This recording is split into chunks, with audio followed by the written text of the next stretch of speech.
poorly in human stock cultures and cause no significant disease in mice. Okay, so here you're looking at the bot.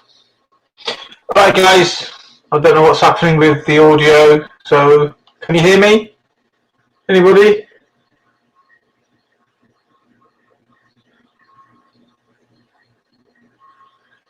I was like, yes, you can hear me? Here you are, fantastic.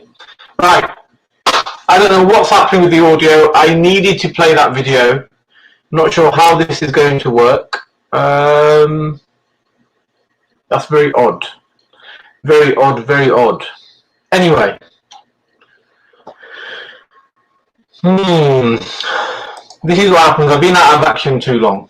So who's in the chat? Let's say hello to a few peeps. I hate it here. We know who you are. Accurate date. Interesting. Interesting name. Hello, Paul. Is it the Paul from Speaker's Corner? Old School Mac Boy. That's a new name. NJ. How many people we got? Only 60. What's going on? Where is everybody? It's a lockdown. You're not supposed to be out. Okay, I'm going to play a small tune while I invite some people in. Hopefully you can hear the music. Are you going to hear the music? Should I even play it? I think I should. Let me know if you can't hear it. Let me turn the radio on. Can you hear the music? Set the mood.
Right, that's enough of that. That is enough for that. James is coming on. James. Have I not sent you the link? There you go. Let's put my headphones in. We don't want to miss a word what James says. James, you now have the link. Right, I am a bit rusty with the streams, guys, so you're going to have to bear with me, all new technology. But today we have a very, very important show. We're going to be sharing a lot of information. One of the videos that I was hoping to be sharing has been taken down by YouTube. It was an interview with a doctor who talked about another doctor about a cure for COVID-19 that has already been around for a good number of months.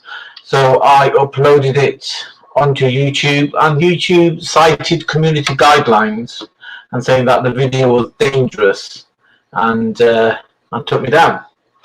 So as we're waiting for James and I are going to be interviewing a rather special guest.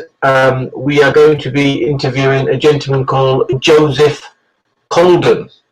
I'm not going to say too much. I'm going to allow FRD massive. We're going to allow Joseph to introduce himself when he comes on. He has a horrific story. He has a very interesting story. So when he does come on, we shall go through that. Now, there was a second guest coming on after Joseph. Now, I'm not sure if he's still coming on. He was going to share some pretty wild information about the coronavirus, but I don't know if he's been either assassinated or he's just chickened out. I'm not sure. So he was the main reason of him and Joseph were the main reason of me doing this show. So I'm not sure what's happening. It is some quite hair-raising information, but despite anything, whether he comes on, I shall share with you as much as I can. Now, people in the chat, people, James in the house, he's such a cutie. That's what. How dare you big up James on this channel? How dare you? Please don't donate on this channel. There's Sharia Chews, as Raj calls them, are doing all types of craziness. So there's nothing reaching anyone at the moment as things stand. But I'll go into that some other time. James, if you want to hurry up and come on, Suzel has joined us. JK has joined us. JK, have you grown a pair yet? Let's see what. Prophet Wankty, now you are messaging me on Discord. Please confirm that you will be coming on later. James,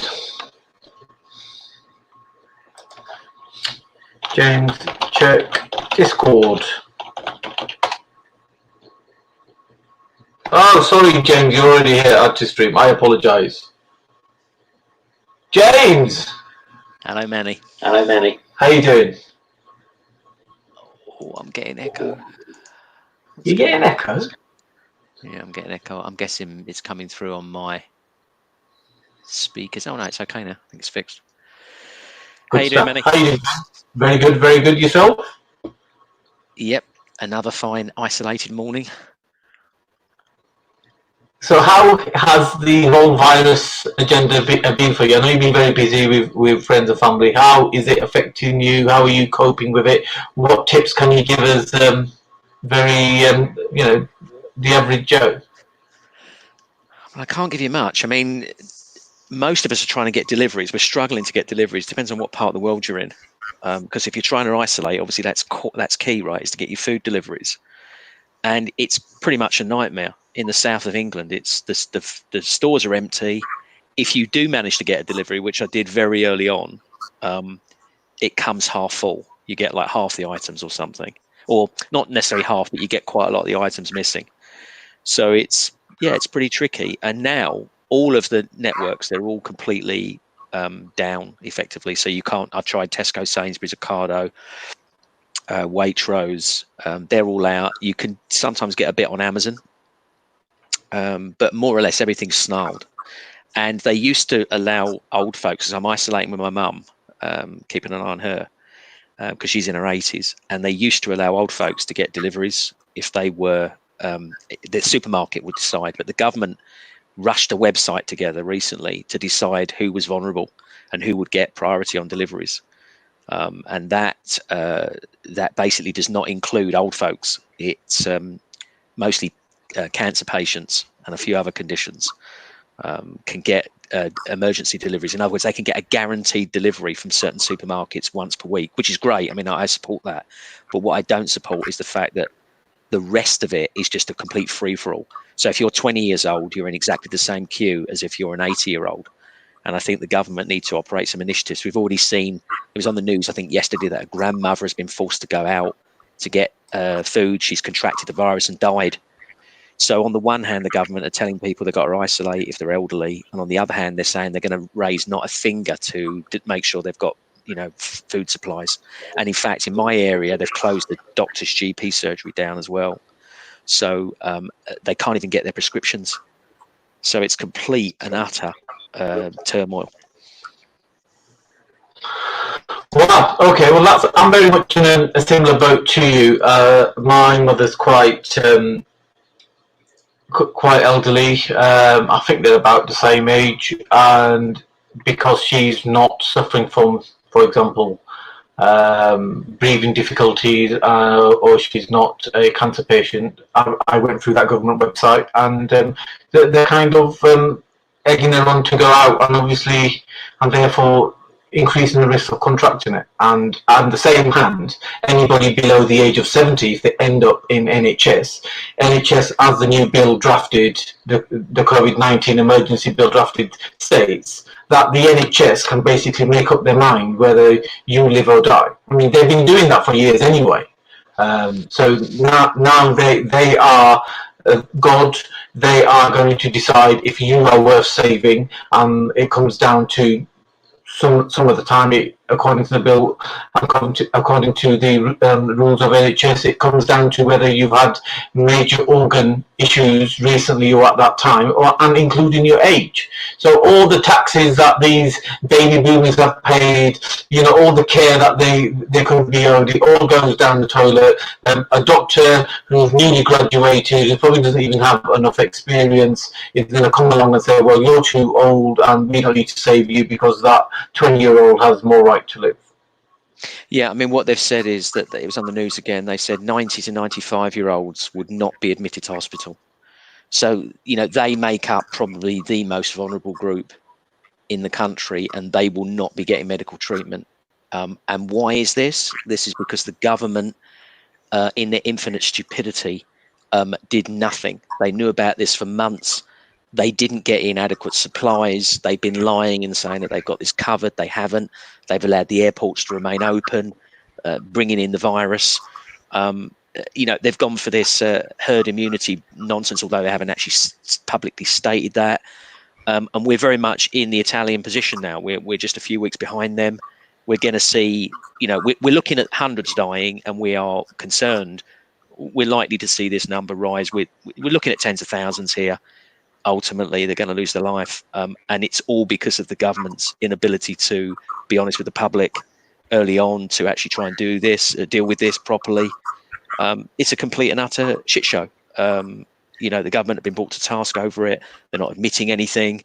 They're not taking any responsibility or liability. They're lying about respirators. The whole thing is just a complete and utter farce from start to finish. And they effectively got blood on their hands. They've killed... Well, they're responsible for many more deaths than needed to be. And the reason the public are disregarding their cries for isolation and distancing is because they don't trust them. They were telling us right from the start this was fine. They have it covered. They haven't got anything covered. They're headless chickens. And the public don't trust them, and they've gone out. I mean, the police, look at the situation of the police now. The police can't adequately service the public anymore. Crime's going to soar. Because the police are now called away. I can tell you, because I've got family in the profession, that there's inadequate equipment. People are using anything. They're using kids' toys as goggles and things, right, to protect themselves. If we're talking about people in the medical profession, they're not being protected. We've got nurses that are working 24 hours around the clock, only to find that there's no food in the supermarkets. They can't feed themselves when they leave their shift. The government could, at the very least, feed their staff when they're working 24 hours. They don't raise a finger. This is the most disgusting thing that the government has ever done. Since as far back as I can remember, historically, this has to go down as the greatest failing of the British government. And what are your thoughts on the two countries that closed their borders early on in January, which was Russia and Singapore? Have managed to turn the tide very quickly and are now back on track with, Russia had hardly any infection, but they've certainly had 0 deaths. Does it come down to incompetence? If so, are the European leaders, including Boris, guilty of complacency, or did they indeed, or are they still wanting the virus to spread as much as possible? Because like you said, some of the things that they're doing, you cannot really come to any other conclusion other than that they're purposely trying to spread the virus. I know you are very quick to give them a little bit more leeway and say they're incompetent. I don't personally think governments, certainly the Western government, make much mistakes. I think it's purpose. Yeah, I think initially, because I saw a very brief breakdown by a professor that was saying what he understood what the government were doing. He said it was incredibly risky, but they did go for this herd immunity principle, right, where they were going to get people infected. They haven't publicly stated that, but that seems to be the case. They were going to get as many people infected as possible. They would then become immune, and then there wouldn't be such a burden on sort of services. This is fouled completely. And they keep telling us the doctors have got it covered, but the doctors and nurses are telling us otherwise. Certain hospitals have been shut down. Guy's Hospital's closed, apparently, closed its doors. The various other hospitals have said that they're at breaking point. And this is just the start of it, right? I think the government have gone along this herd immunity principle, and it's failed. And they are not coming out publicly and saying that that's what they've done. They're stuck between a rock and a hard place on this in many ways, because they're trying to balance the massive recession that we're about to hit. They're trying to balance the economy with the loss of lives. And ultimately, if the economy drops, then there will be loss of lives anyway as a consequence of that as well. So they're trying to balance that, because at the end of the day, Manny, this system that we have in place, although it seems that we have all this technological advancement, it is incredibly fragile. And this has demonstrated that, it can't withstand any kind of impact. Look at the stock prices, plummeted. Travel, British Airways have laid off 40% of its workforce almost immediately. Can they sustain 3 months without travel? Probably not. We're looking here at like mass government bailouts on an unprecedented scale. I think that Macron said that they're putting in X trillion to solve this problem. We're going to end up doing likewise. Insurance companies are not paying out. In fact, I've got some insurance policies that are going to need to be looked at, and they've removed their support helplines. Those telephone numbers no longer exist. They've shut them off. British Airways, another case in point, they've offered their staff 3 months unpaid leave or the sack. Ridiculous. British Airways also pulled another farce recently. If once under EU law, and they know this, they must offer a full refund to any cancelled flights. And what they've done, they've removed the refund option from their website. This is everything's falling apart, and the government need to start taking action, and they're not raising a finger against any of this. Welfare payments, universal credit's not being received. They've said that people with no money, people have lost their jobs. I've got friends who have lost their jobs. They've been just laid off immediately. Restaurant staff, for example, chefs, that kind of thing. They've been told they won't be getting any money until June. This is ridiculous. The government have known this could happen months ago. They've not raised a damn finger. You've got people that are completely without any money whatsoever to buy any food, and they're saying they're not going to get any money until June. How is that even going to work? People with children. The government need to sort this out, and they need to sort it out damn quick, because if they don't, I'm telling you now, we are heading into civil unrest on an unprecedented scale. Okay, I'm going to be going into this in a bit more detail after the Joseph interview, but I'm just going to lower the tone ever so slightly, because obviously James is intelligent, and it annoys me that in some areas in his brain he's more intelligent than me. I would never say that about 99.9% of people, because frankly I rarely come across people that I can actually even say, in fact, he's just behind me. But James is definitely there or thereabouts. However, James, you have let me down a couple of times on your Discord server. So I'm just going to lower the tone ever so slightly, and perhaps give you an opportunity to apologise for the crime that you have committed against Manny, Sinder and the British people. Is this before or after I rip you a new one? Why did you ban me from your server? So if you don't already know, or you listen to this hours later or days later, James is the managing director of a rather suspicious Discord server, a chat room if you like, called FRD. What's that stand for? Free range. What was it, James? Free range. Dialectic. That's the one. And he banned me. So James, you banned me. Why did you ban me? I thought you and I were okay. We were on the same chapter in life. Why? What did I do that upset you? Where do you want me to begin? I think, as I Why recall, don't you begin when I was? I think, as I recall, you spent 3 days chatting complete shit on your server, including propagating the idea that the server was harboring paedophiles, as I recall. Was one of your claims. Is it not dangerous at the best of times? Is it not true? Is it not true that a random person dropped into your server and who was promoting paedophilia, and you or somebody, one of your generals, actually banned him? No, not to my knowledge. There was somebody that had a criminal record that involved child abuse of some kind, and they were removed from the server. Right. Okay. Well, that's the same thing, right? So I'm right. Well, they weren't provoking paedophilia. Nobody even knew that they existed. In fact, the reason they got called, the reason they were discovered, is because they were being racist on other chat rooms, and one of the members realized this, found this out, and then doing their digging, due diligence on the person, discovered that in fact they had a large criminal record, and yeah, so that's, that was by the by. They weren't promoting paedophilia. No one was promoting paedophilia. It was discovered by accident because they were going onto other chat rooms and spitting a lot of racist bile. And that's why somebody looked into them and discovered that, in fact, they had this child abuse charge against them. They'd, in fact, they'd been successfully found guilty of a child abuse case like some years ago. And people on the server felt uncomfortable having them around. So we took a vote on it and they were removed.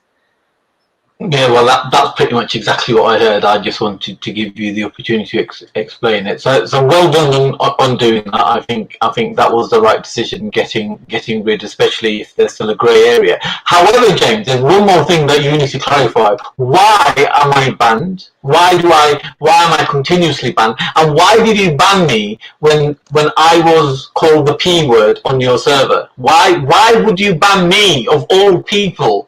Having been called the P word. You wasn't banned. You were not banned. Did I have access to your server straight after being called the P word? You were muted at some point, and then at some point Shame on you. The reason that you were called a name, as you recall, is because you were abusing somebody else in return. And I wasn't abusing. I was actually having a very serious debate with somebody on your server, but that chap didn't seem to like what I was saying. And when I you abused, as I recall, you abused his mental condition. No, I didn't. I wouldn't do that. I think you did. I think you did. I didn't. I mean, I retaliated and incidentally, the word that you used, incidentally, has now got its own special term now. So it's the R word, apparently. You know how we have P word and N word, and apparently now we have R word, so you can't say the R word now. You have to say R word, which is the word you actually used. Anyway, it's all nonsense. But. So you didn't ban me because you agreed that I am indeed I should be referred to with the P word. You banned me for some other reason. And why do I continue? You ultimately got banned because you were chatting nonsense. You don't really want to go there, do you, with the nonsense you chatted on my server? What nonsense did I chat on your goddamn lefty server? The statement you made was along the lines of 90% of Muslims are indirectly or directly, linked to rape. I did not say that. I can actually dig it up. Please do. Was I trolling that? Well, almost certainly. And what happened was, as a consequence of that, people trolled you back, and that's when you threw your toys out of the pram. I didn't throw my toys. If someone was trolling me, I was trolling them back, obviously.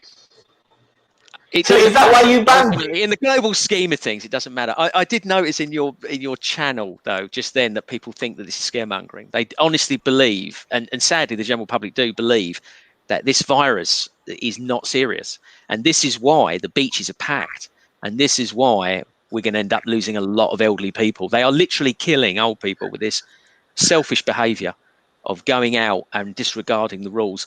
Do they honestly believe? Do they honestly believe? I know, but I because it's important. Do they honestly believe that the British government would risk collapsing the economy in the way that they're doing on some kind of hoax? And yet here they are in your chat now making out this is scaremongering. They're literally collapsing the economy as we speak. And it's the last thing they want to do on earth. Do they honestly believe they would do that if we weren't in dire straits? I mean, this is what I'm talking about, the level of intelligence in the general public. I mean, come on, wake up, people. I've sent the link for Joseph to come in. I refute unless you provide evidence that I said any of that. I don't remember any of that, James. I wouldn't. Well, I'm sure you were trolling partly, and I think you probably slipped up. I still think it's ludicrous that you banned me after I was called Packy. To be fair, I would say partly it was because of the paedophile nonsense, but also I did it to save you from yourself, to be fair, because there was a lot of nonsense there going on the channel, and it was just. I think if you're going to accuse me of something, you've got to come up with the evidence. Okay. I think. Yeah, go on. I think there's no justification for banning somebody just because they've received some racial abuse, which is what I did. Whether that chap is clued on or not, I think it's not fair. And the fact that you're continuing to ban me speaks volume, especially when you said it in your own words that those people that attacked me were actually possibly trolling you or attacking me. But it goes to show that why they call you Jamal is actually true, that perhaps you have taken your Shahada and perhaps that you have gone to left on I don't know. I will give you a chance to respond before I bring in Joseph. There's no response except to say that it was all of your own doing. As you well know, if I bring you in, if you come back into the server, I know exactly what you'll do. You'll come in and troll again because that's what you enjoy doing. Right, I am now bringing in Joseph. Hey guys, Good afternoon, Joseph. Hey James, you alright, mate? This has been fun, and I've got some interesting information that I'd like James's comment on. Oh, Manny, by the way, your mic is reverbing a bit. It could just be the volume levels. It's reverbing.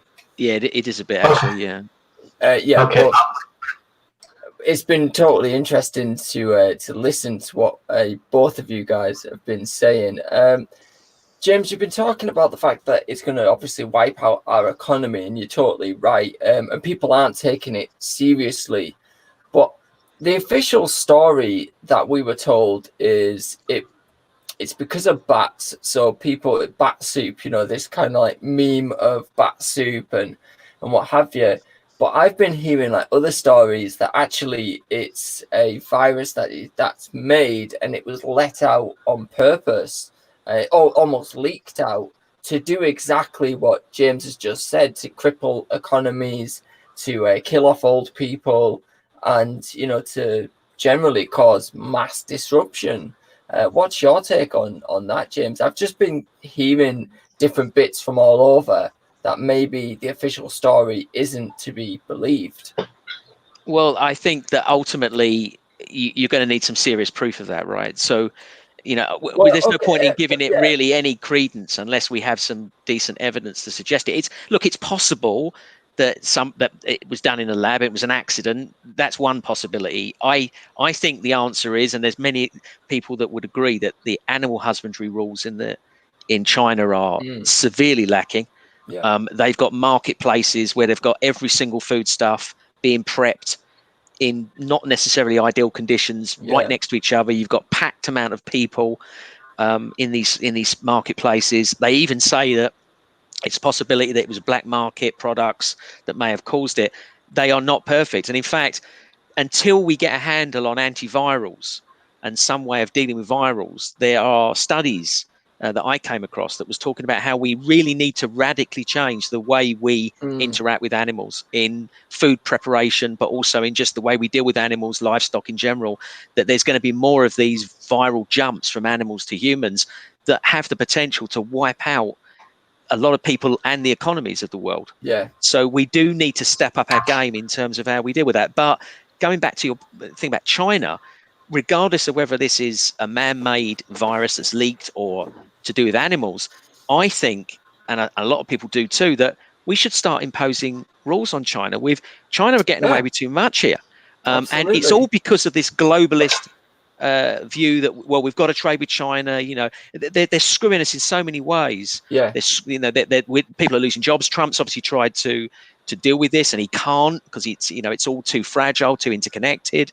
But we should be forcing China to come up to standard on these things, and we're not prepared to do that. You know, it's difficult because most of the stuff that we would rely on for our homes, say like our fridges or our computers, you know, like most of our electronics, they're made in China because it's extremely cheap to do so. The people are there are very good at it. So most of our economy is still reliant on China. That's why when China has a problem like what it's having now, say like you've ordered things and you're talking hundreds of thousands of people are ordering stuff off, say, Amazon or wherever, it's made in China. Absolutely. So when China has a problem, it affects our whole economy. You know, but it's interesting that Boris Johnson has said, let the deliveries continue. And I saw on BBC News today that Boris Johnson has coronavirus. Is that true? It is, yeah. Right. Well, I bet he doesn't have a problem with deliveries.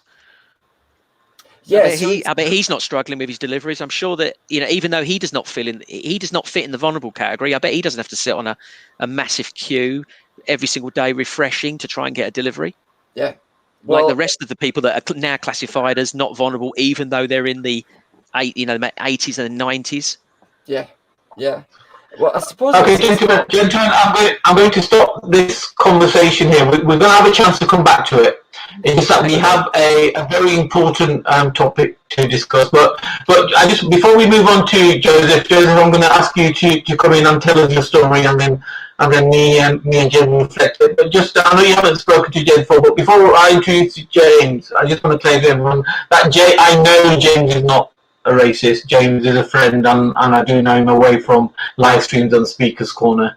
And of course, I go on to his Discord channel solely to troll, because I believe his Discord channel is contaminated with all types of vermin, including turducken and beyond others. But everybody's entitled to their opinion. We are not living in the Middle East, so that's that. But so James, like I said, is James. He's a very intelligent, very fair chap, and I asked him to come on board and co-host this interview with you because I'm friends with Raj, and Raj is generally regarded as an Islamophobe, even though he's got many Muslim friends and what have you. You probably know that anybody that stands up for freedom nowadays is either called a racist or they're called an Islamophobe. So that's that. Joseph, why don't you introduce yourself and please take time, tell us your story. It's a very harrowing story. It's a very troublesome and worrying story. But before you start, can I ask you, I've purposely done very little research on you because I wanted this interview to be the first time I've really had a depth on it. But can I just ask, are you and your family safe now? Are you somewhere where you can be confident in speaking the truth? Praise God, we are definitely. The transition from city life to where we live now, it's almost like you have to go through a post-traumatic stress syndrome to get to where we are now, because so much happened while we were living in Birmingham, and just craziness really. When I kind of like became homeless and had to live in various places, what you experience there changes your life forever. So tell us from the beginning. Tell us your journey. We're just going to sit back. We're We're going to hear you. You know, you're amongst friends here. Tell us from the beginning what happened, and hopefully your message, your story will go out and help other people. Praise God. I'll try and do a condensed version because there's a lot in there. I'll say I became a Muslim when I was 18. Went to university, came back from university. You know, first experience of Islam in university. I'll try to kind of cut out some of it, but I met a guy that I worked with in the hospital. He was a Muslim. I went to the kind of prayer room where I live and started to really get into Islam. You know, I thought, wow, I had a lot of hang-ups. You know, I had a bad relationship, and that kind of like, I broke up with a girlfriend. I was heartbroken, devastated over it.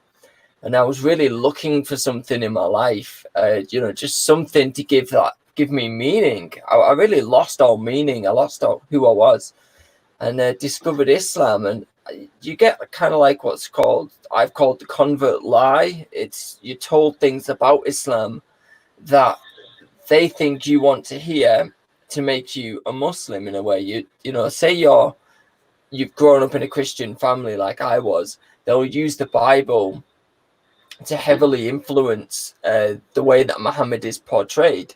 So you then think, wow, you know, Muhammad was foretold in the Bible, and you know, you really they would play things to your advantage. Say it was like there, I had a hang up about women at the time, and the jokes amongst like the brothers in the mosque would be, well, yeah, you know, you can marry 4 wives, and some of the guys that I used to pray with had 2 wives. So it was a real appeal at the time, you know, sort of 19, 20. You know, it's a real appeal to think, wow, you know, I can have 2 wives. Now I'm 30. If someone said I have 2 wives, I'd say never.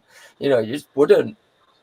So you're saying that in your mental capacity, your immaturity at the time worked against you, and what you found appealing then wasn't necessarily for the greater good, and you were kind of pulled into this because the whole dream was sold to you in such a way.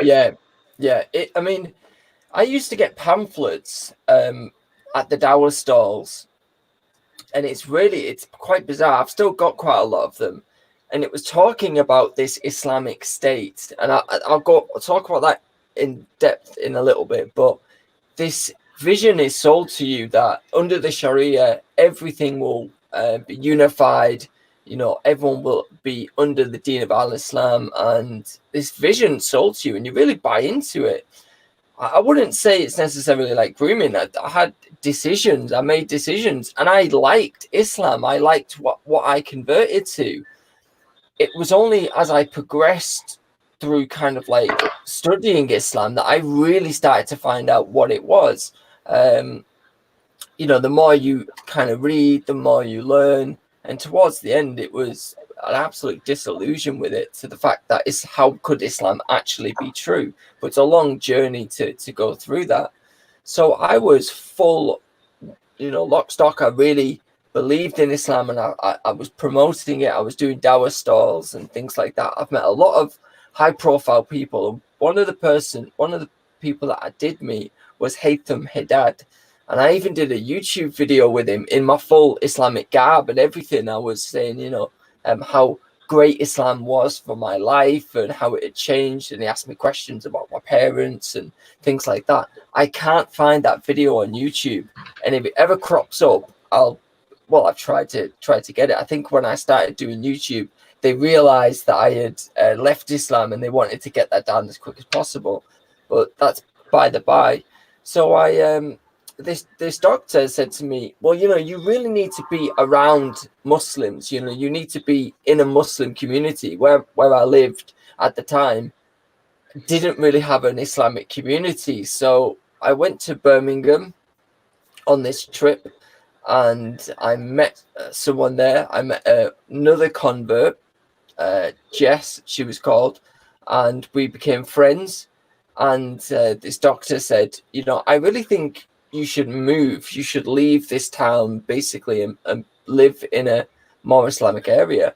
And I didn't have a lot going for me in that town at the time. So I said, yeah, you know, I have nothing really here to stay for. I'd already been to university and, you know, left university and what have you. So I thought I'll go for it. So I moved to Peterborough to be with this other convert sister that we started a relationship, but she was more like, you know, some of them girls that are just like, you just want to be mates with. You don't necessarily ever want to have a romantic relationship with. She was kind of like that. She was a great person, you know, really spot on person, lovely person, but I did not like her in that way. We were kind of pushed together because it would strengthen our dean at the time.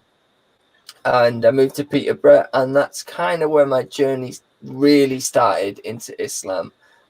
Going to every mosque I basically could, really, and learning everything, learning from like people like Sheikh Ijaz and Imam Shafi and a few other people. If you've got any questions, if not, I'll continue. Yeah, please do carry on. James, did you have any questions at this point? No. Just please carry on. Oh, let me take a sip of Coke because my mouth is too dehydrated. Can I ask you before you do carry on? So at the time, you were a practicing Christian before you became a Muslim, or were you more an atheist?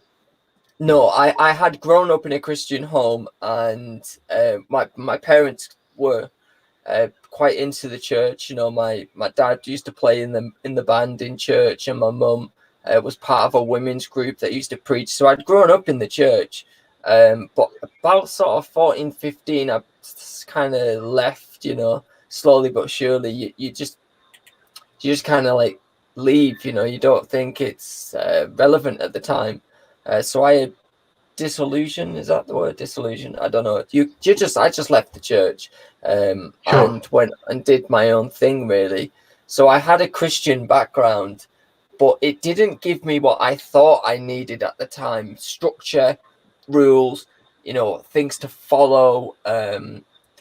The way that Islam is, you believe that you are serving the one and only true God, and that every other form of God, even the Christian form of Father, Son, Holy Spirit, is a false idol worship. Tawheed was really the only thing that Islam had, this Tawheed. So I needed Islam at the time, and it gave me something in life.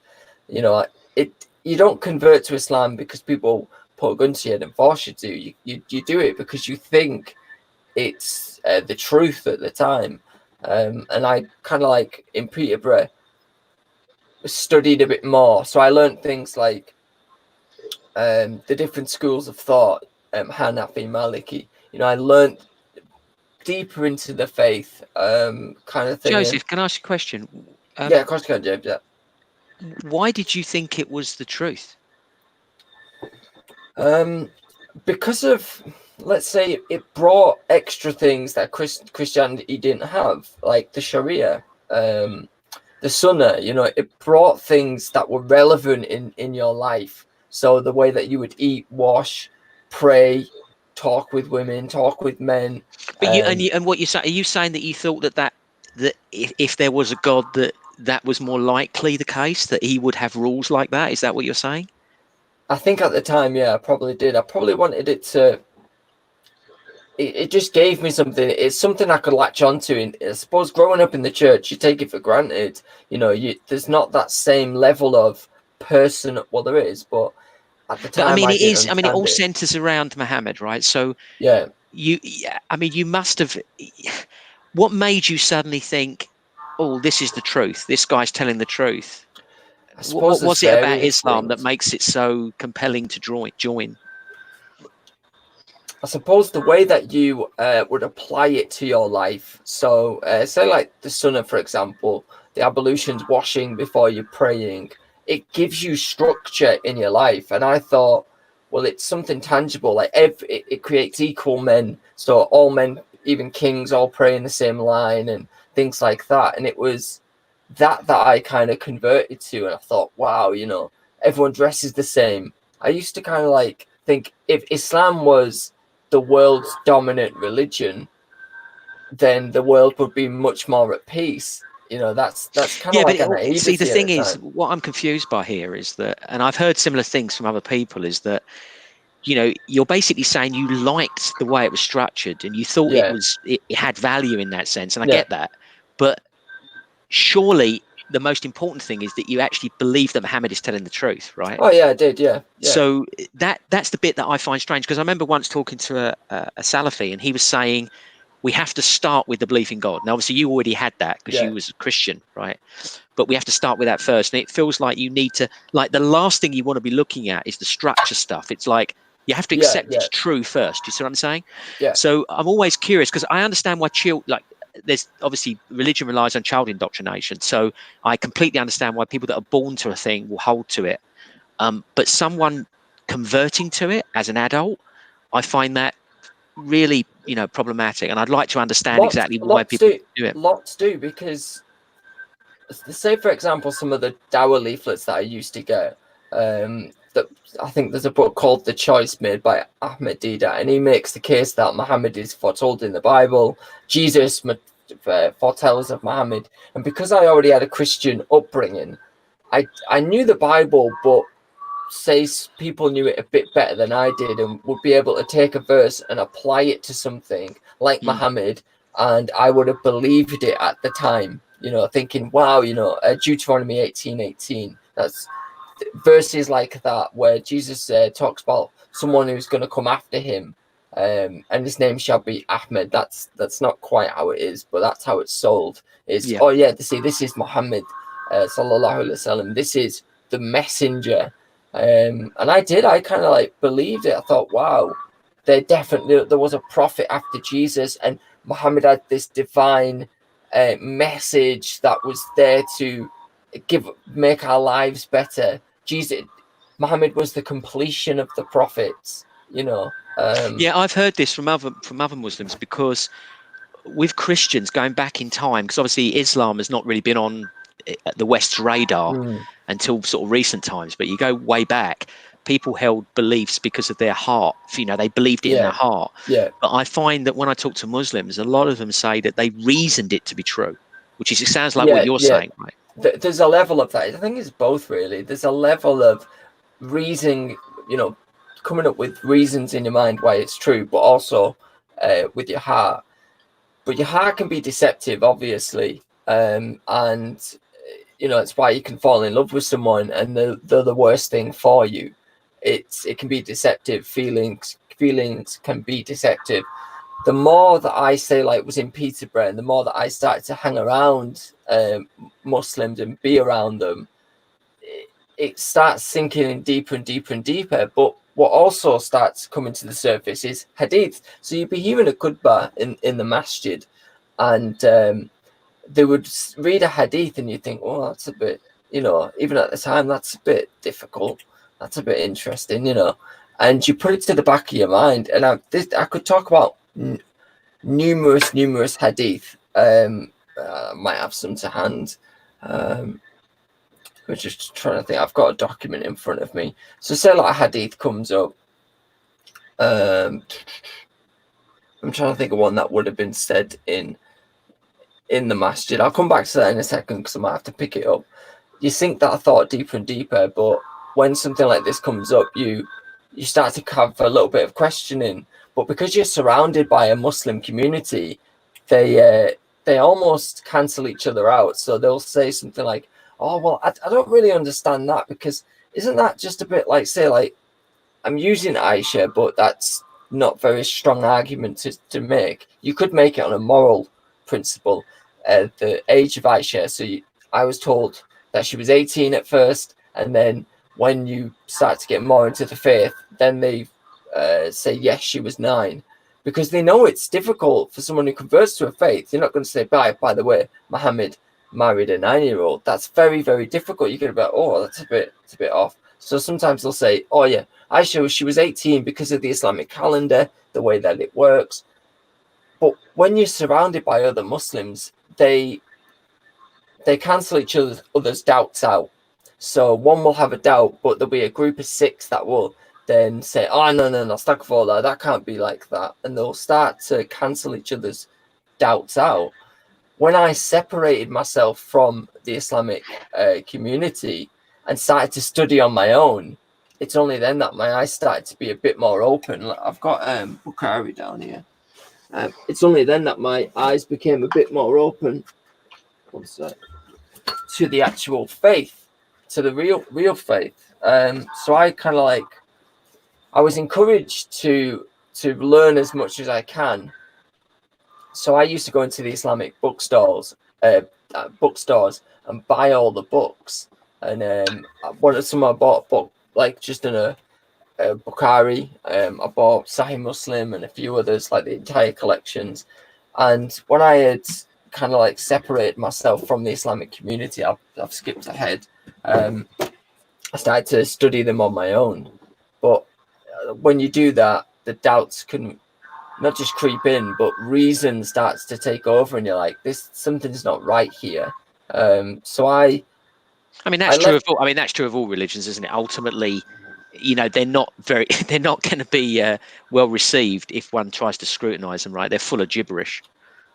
So what are we saying here? So when you apply logic, when you apply, what did you apply for you to come to the conclusion that something's not right? What was it within you? I would say, logic. Morals, probably. Morals is a big one. We had someone recently who didn't turn away from Christianity, but had never really read the Old Testament. Right. And, they read the Old Testament and they couldn't believe how bloodthirsty and horrendous it was, right? God was killing babies. So it's difficult.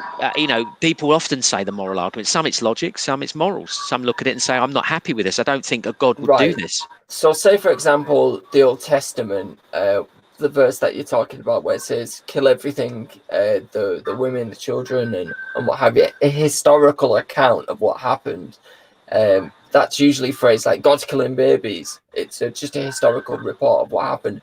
But let's just say when my moral principles were applied to a lot of the Islamic material, I was actually better than sometimes what Muhammad did. And that's very difficult because I wouldn't do some of the stuff that Muhammad did, like marry his adopted son's wife, marry a child bride.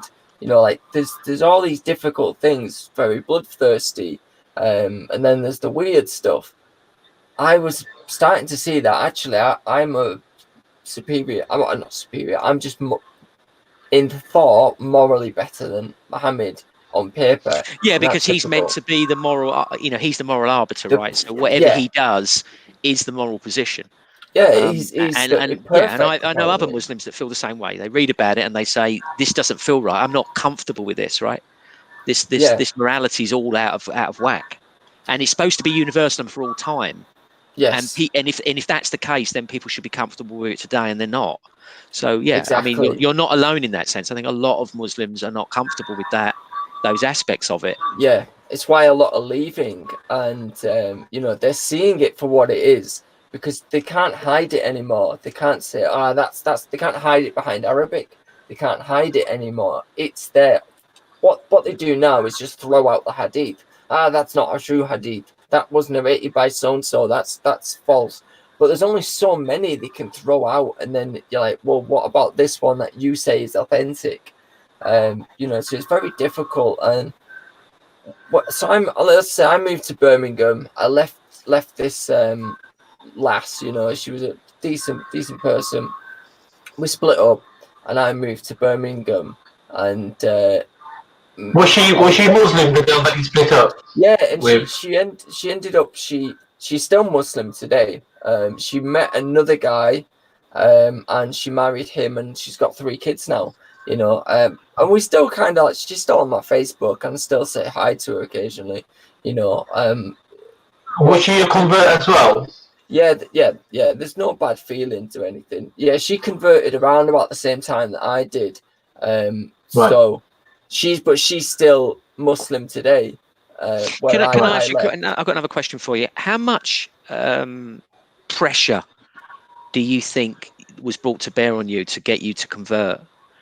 I mean, there's a case recently with somebody I've spoke to quite a bit actually over the last year, and it seemed that he's a Christian and he was Right. converted to Christianity, and I think they put a lot of pressure on him, and I'm curious as to how much pressure you think was brought to bear, on yourself. Okay. Yeah, I think it's not so much even pressure. It's more the fact that there's like love bombing, and there's also these are all brothers. These are your new.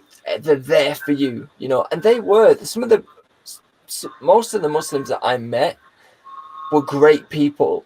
They're actually decent people. They mean well. So they would pick me up and they would help me move furniture, or they would take me to the train station. They were actual friends. So, well, this is not surprised because most people are decent people, right? Yeah.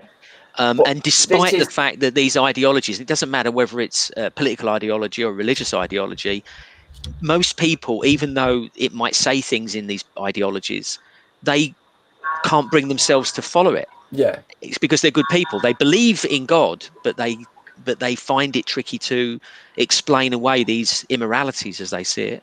Very much. I think, I'll take the example. I went to an Islamic shop once, and I've still got it upstairs. I bought a full thobe, scarf, which is perfume, say 100 quid of items that I had, and I put it on the till, and this guy says, no, you don't. I was trying to give him money, and he was like, no, I don't want it. I was like, well, I've got books, I've got this, I've got that. I said, please take it. And he just wouldn't take it. And it's because then you're so shocked and wowed, like, oh, wow, just give me £100 worth of stuff. And it's to cement this this feeling of us and them mentality, that you're one of us now. I have discussed it before. Sense of brotherhood. Again, somebody else I great. came across that converted didn't last very long, his conversion, but he was banging on about the whole brotherhood thing. That seemed to be like paramount in his mind. Oh, it's he wanted to massive. belong. Can you share a name, James? No, I'm not going to say who it is, but it's somebody I know. And he was always going on about the brotherhood aspect of it. He belonged to something finally. Belonged to something where he was part of where he was considered a genuine brother, right? Yeah. A lot of ex-people have been in gangs, say like in inner cities and stuff like that. They tend to go towards Islam very easily because of that aspect, because it's the same thing, it's an aki, it's a brother, it's someone that you can rely on with your life. Well, it's no surprise it's common in prison, for example, to convert. Very, very, and it's still, even like in this is bizarre, but it's there. Even with drug dealers, a lot of drug dealers still have this sense of brotherhood, and they'll watch out for each other. I'll probably come onto that later, but it's big. Yeah, that's been the case of the criminal fraternity since forever, basically. That they come up with this, and it's actually a fake narrative, but they come up with this band of brothers thing, and of course they then squeal each other out at the to the authorities when it suits them. But I did some research on my genetic lineage, which goes back to the Scythians, and they settled in India, and you get the caste Jat, which is what my genetic lineage is. They come from Ukrainian area back in the day. To cut a long story short, some of the Jats converted to Islam, and it was stated in 2 history books that I regard very highly about where my genetic lineage comes from, and it said in there that the Jats were one of very few groups that may have converted to Islam on the basis that it was touted for the Brotherhood. And the Scythians, if anyone's done their research on this group, they were known for fighting, they were known for drinking, and they were known for getting on pretty wealthy, and they had something called the Brotherhood, where they would drink from a cup, share it around the fire, and so on and so forth.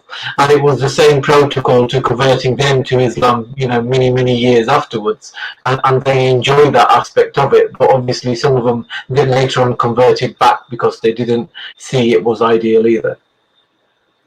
Yeah, it's not. There's a sense of brotherhood, but sadly, it doesn't do women much good. No, it doesn't, and it's difficult when you read some of this stuff and when you see it as well, and men or brothers kind of gloating about it, the fact that women are subservient to men. You know, I used to kind of like go to people's houses, and I remember this one time I was at a guy called Sheikh Ijaz, and he's actually been on dispatches undercover talking about sort of really, really harsh stuff. And I went to his house once, and there was like 2 rooms divided by a curtain, and the women were all in the kitchen / lounge, and the men were all in the front room. And then all of a sudden the curtain came up and the food just slid underneath. And you know, like, that's one example.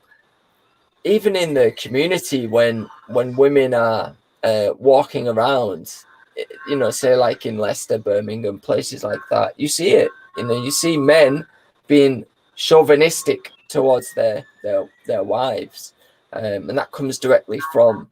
Well, let's face it, every culture has done this, right?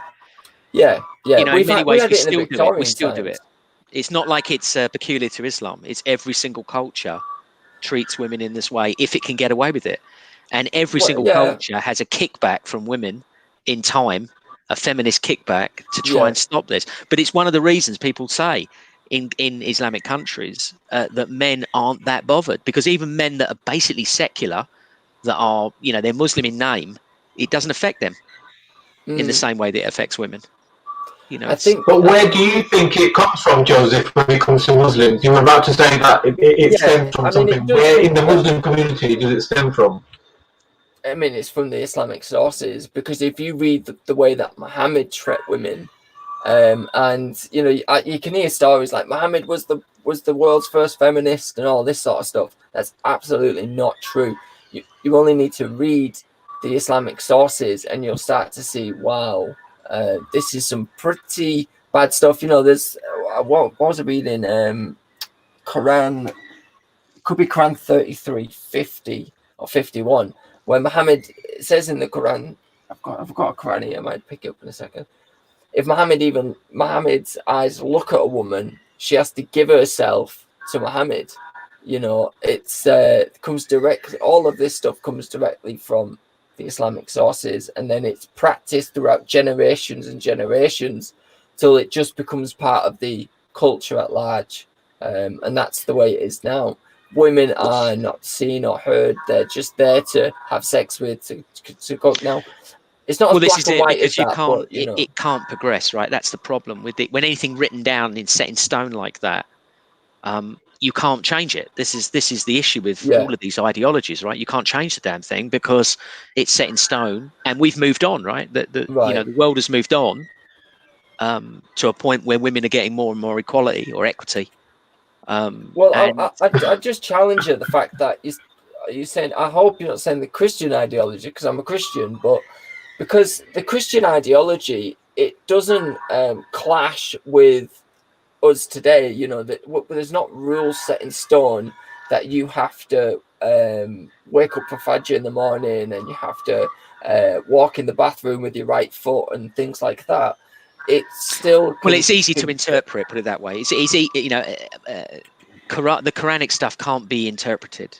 I mean, not so easily, put it that way. Whereas the Christian stuff is pretty loose. I mean, it's an interpretation of what God said, not an actual word of God, which is different. So there's a lot more room for maneuver. Well, I think there's some definite set out in the Bible. I'll just say this and then I'll come on to Birmingham. There's some definite set out in the Bible. Say like in the New Testament, it says you must be born again into the kingdom of Christ. So you must accept Christ as your Lord and Savior to be born again. I think it's kind of like a principle of Christian, but it's not like you have to be born again and then you have to pray these 5 prayers and you have to do the sunnah like this and do this.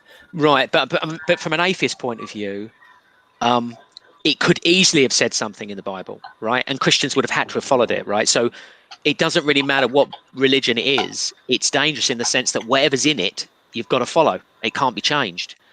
Whereas, you know, in a secular world, we can make changes all the time. right? We're not beholding to something that somebody said. Although that said, we have got examples in the secular world. For example, the American Constitution, where we are, beholding to it, and it was written, at such a long time ago, it's no longer applicable. Like the right to bear arms, for example.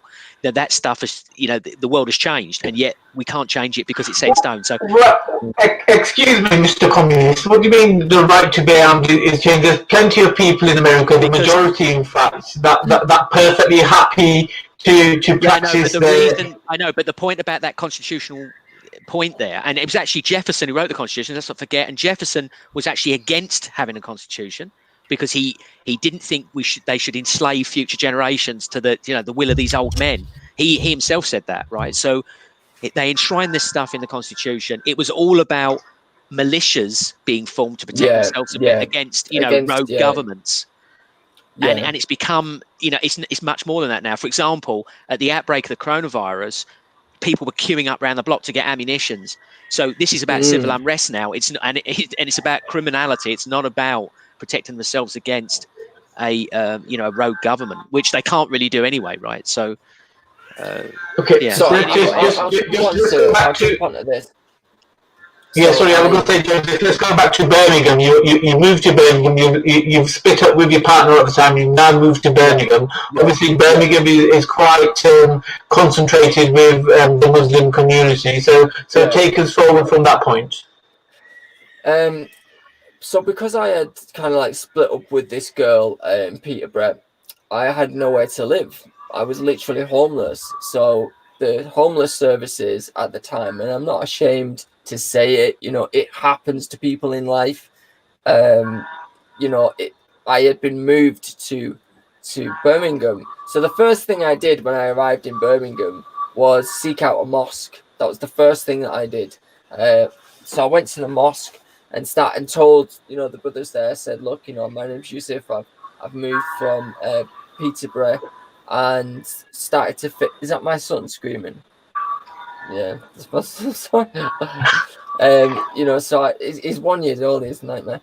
So I then started to fit in with the community there, and started to learn more. And I'll kind of like condense it to a few years. I used to go and help out on the dawah stalls every year in the summer. There's these little stalls that pop up that give out leaflets, like saying something like Muhammad and mercy to mankind, or something like that. A little leaflet that you give people. Because I'm English, they thought it'd be good to have me on the stand. I knew a bit, I could relatively hold a conversation about Islam and tell people what it was. So I was giving out leaflets in the dawah stalls. But some of the leaflets that I gave out, I made a video, and one of them was about Muhammad's marriage to Aisha, and they're trying to justify it, and they're trying to justify it in the worst way. Jimmy Savile at the time had been done for all of that, paedophilia stuff.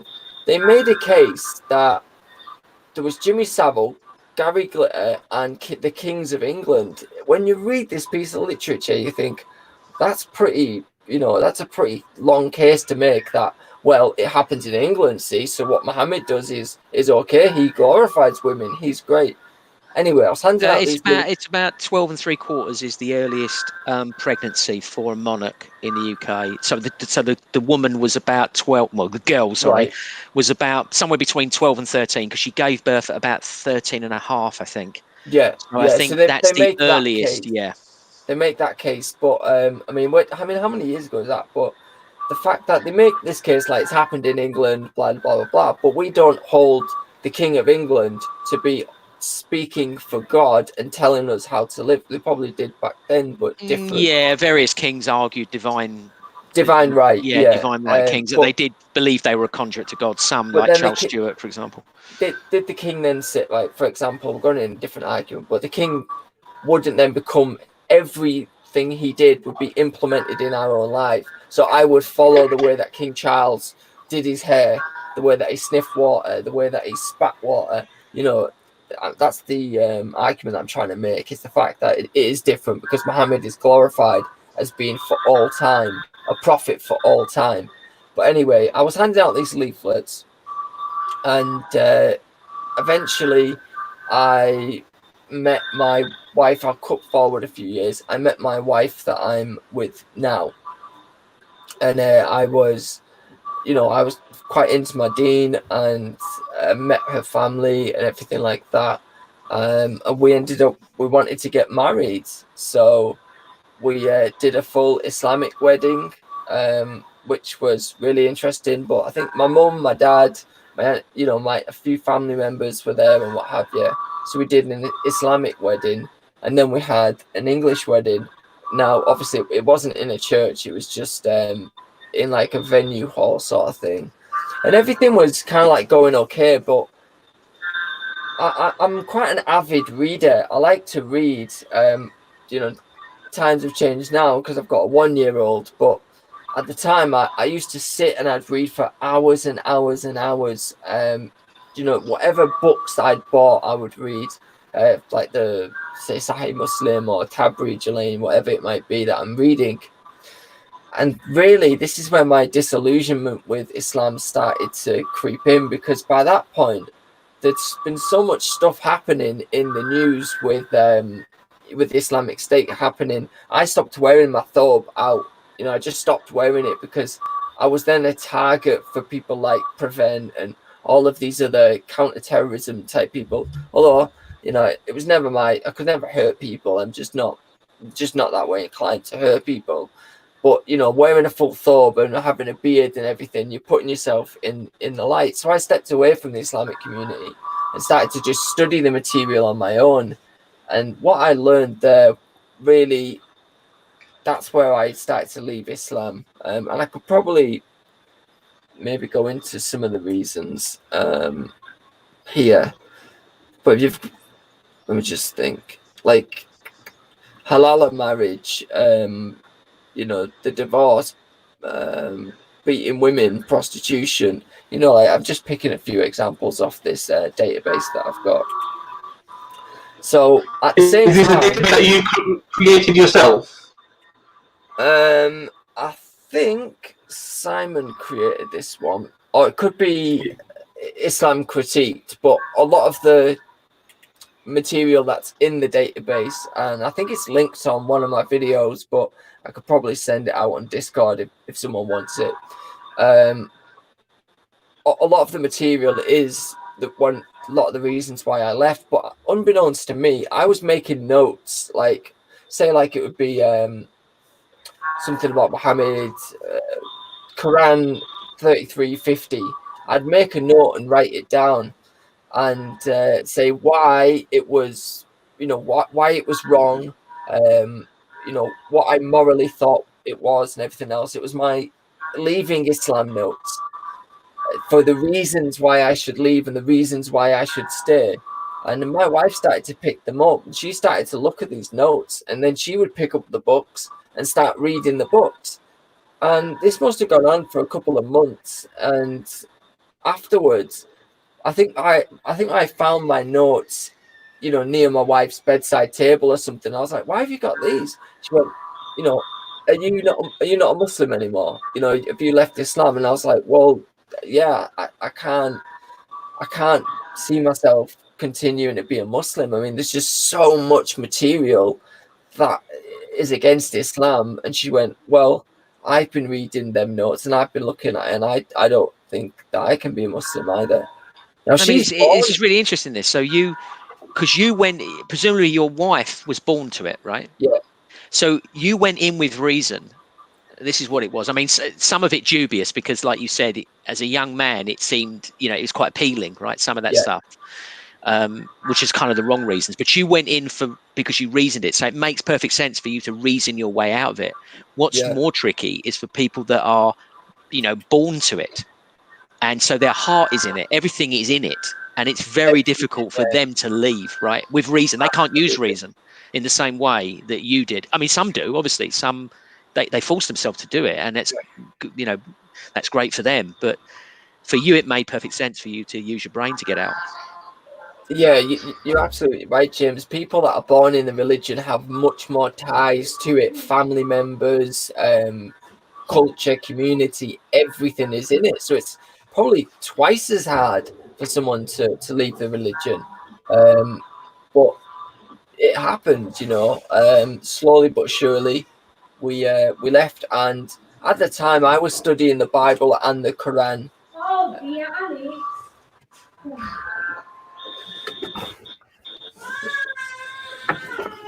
What's he done?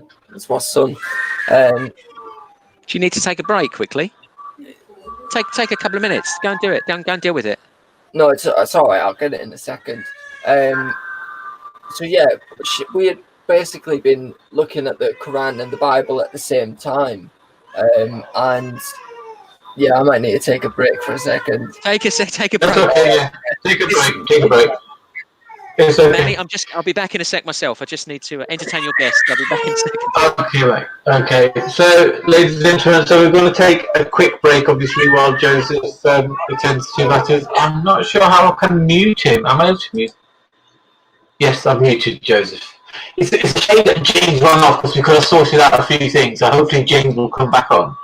Guys, if towards the end of the interview you guys have any questions for Joseph, then feel free to follow me. I'll keep an eye out, but don't be quiet just yet.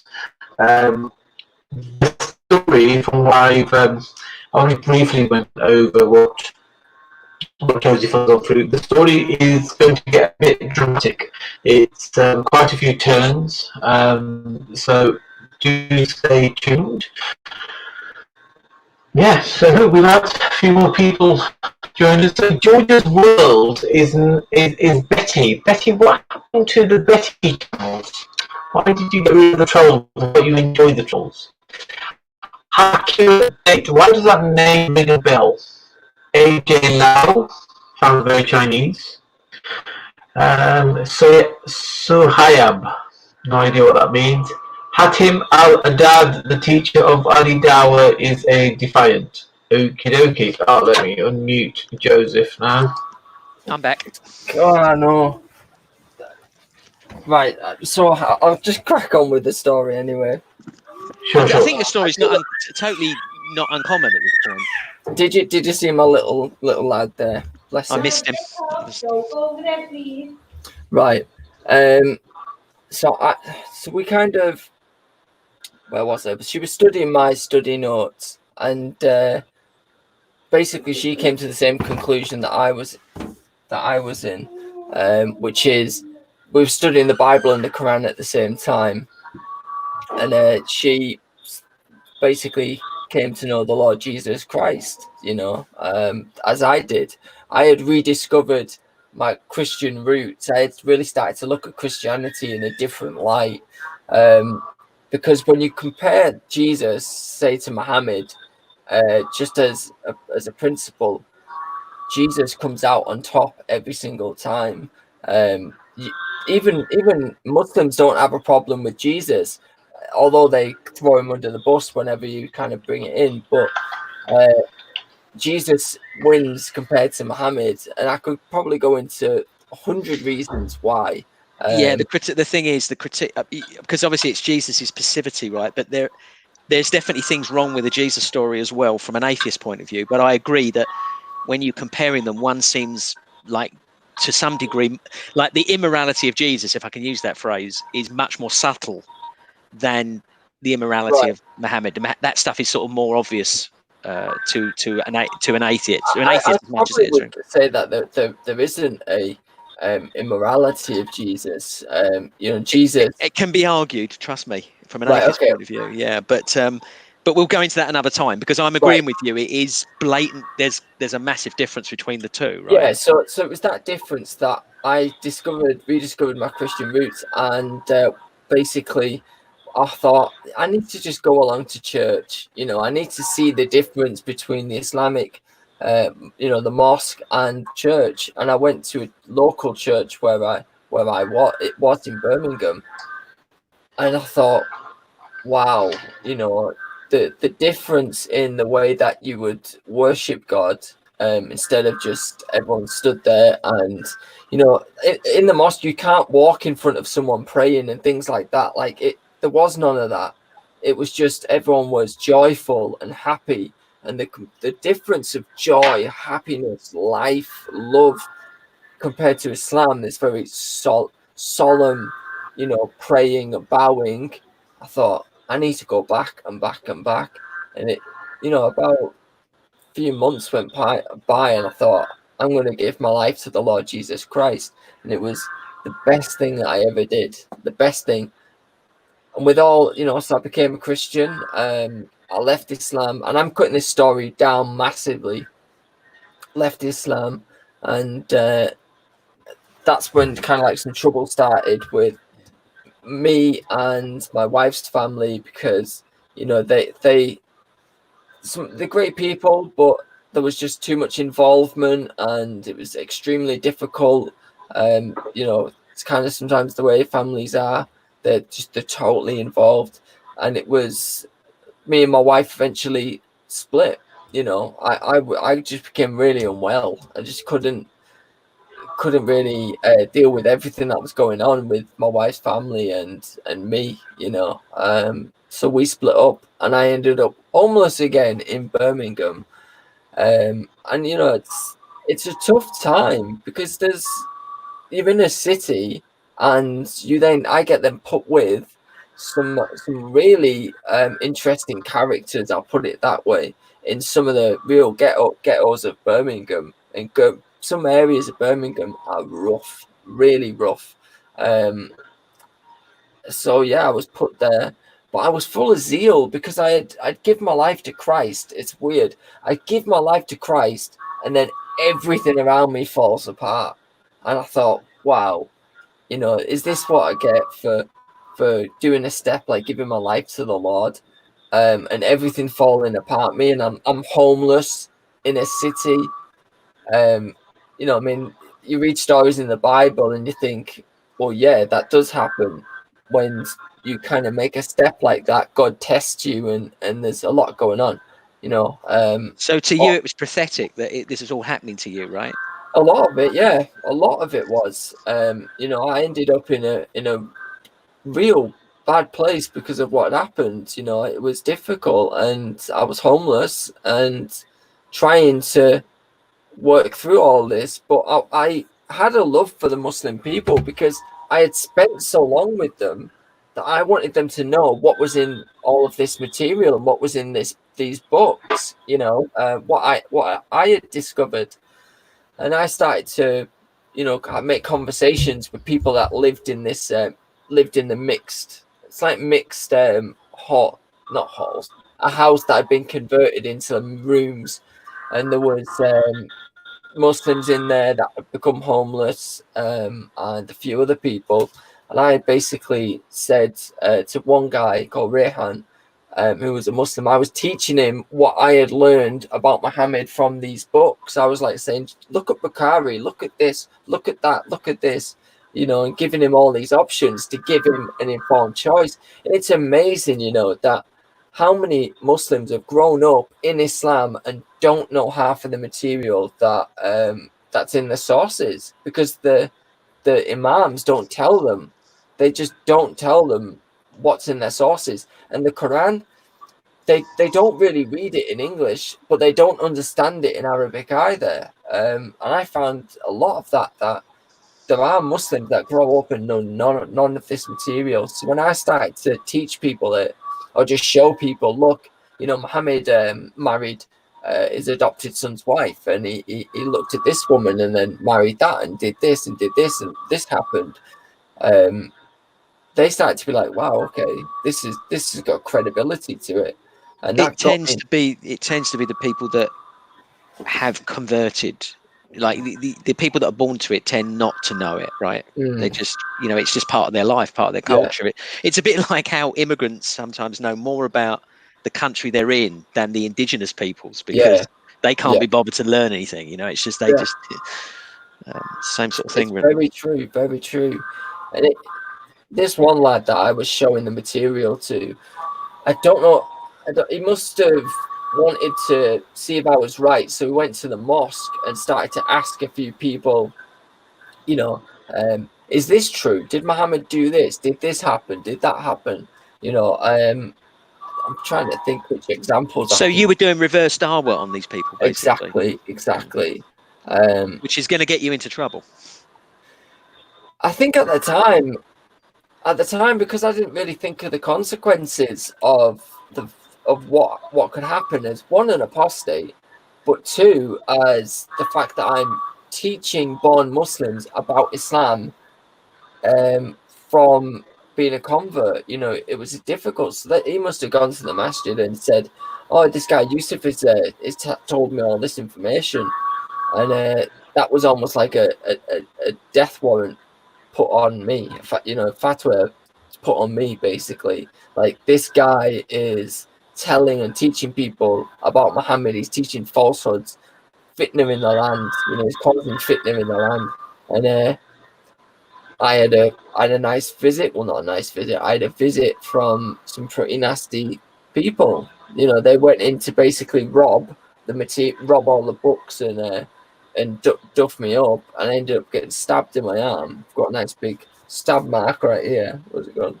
Right there, stabbed there, and then shot through the leg. You know, it was really bad. You were shot with a bullet through your leg. You know, one of them thingy guns. Hair guns. No. You drill them out. You drill them out. What are they called? Drilled out guns. Staple gun type thing, or Still. I see what you're saying. Yeah, You drill out the middle barrel and then connect it all together and put a projectile. Yeah, so it's a blank firing gun. What do that you call it? drill out, that someone's drilled out, and put a projectile in it. I mean, it's totally, when you get shot as well, you don't actually think you're shot because of the shock to the system.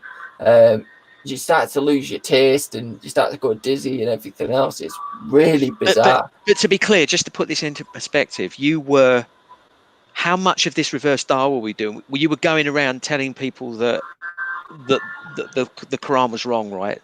Muhammad Basically, was bad. So telling them what you I were had propagating learned. this false narrative as they saw it, and that's dangerous, especially from an ex-Muslim. Just telling them what I had learned, you know, just showing them, just saying, look, I converted to this religion.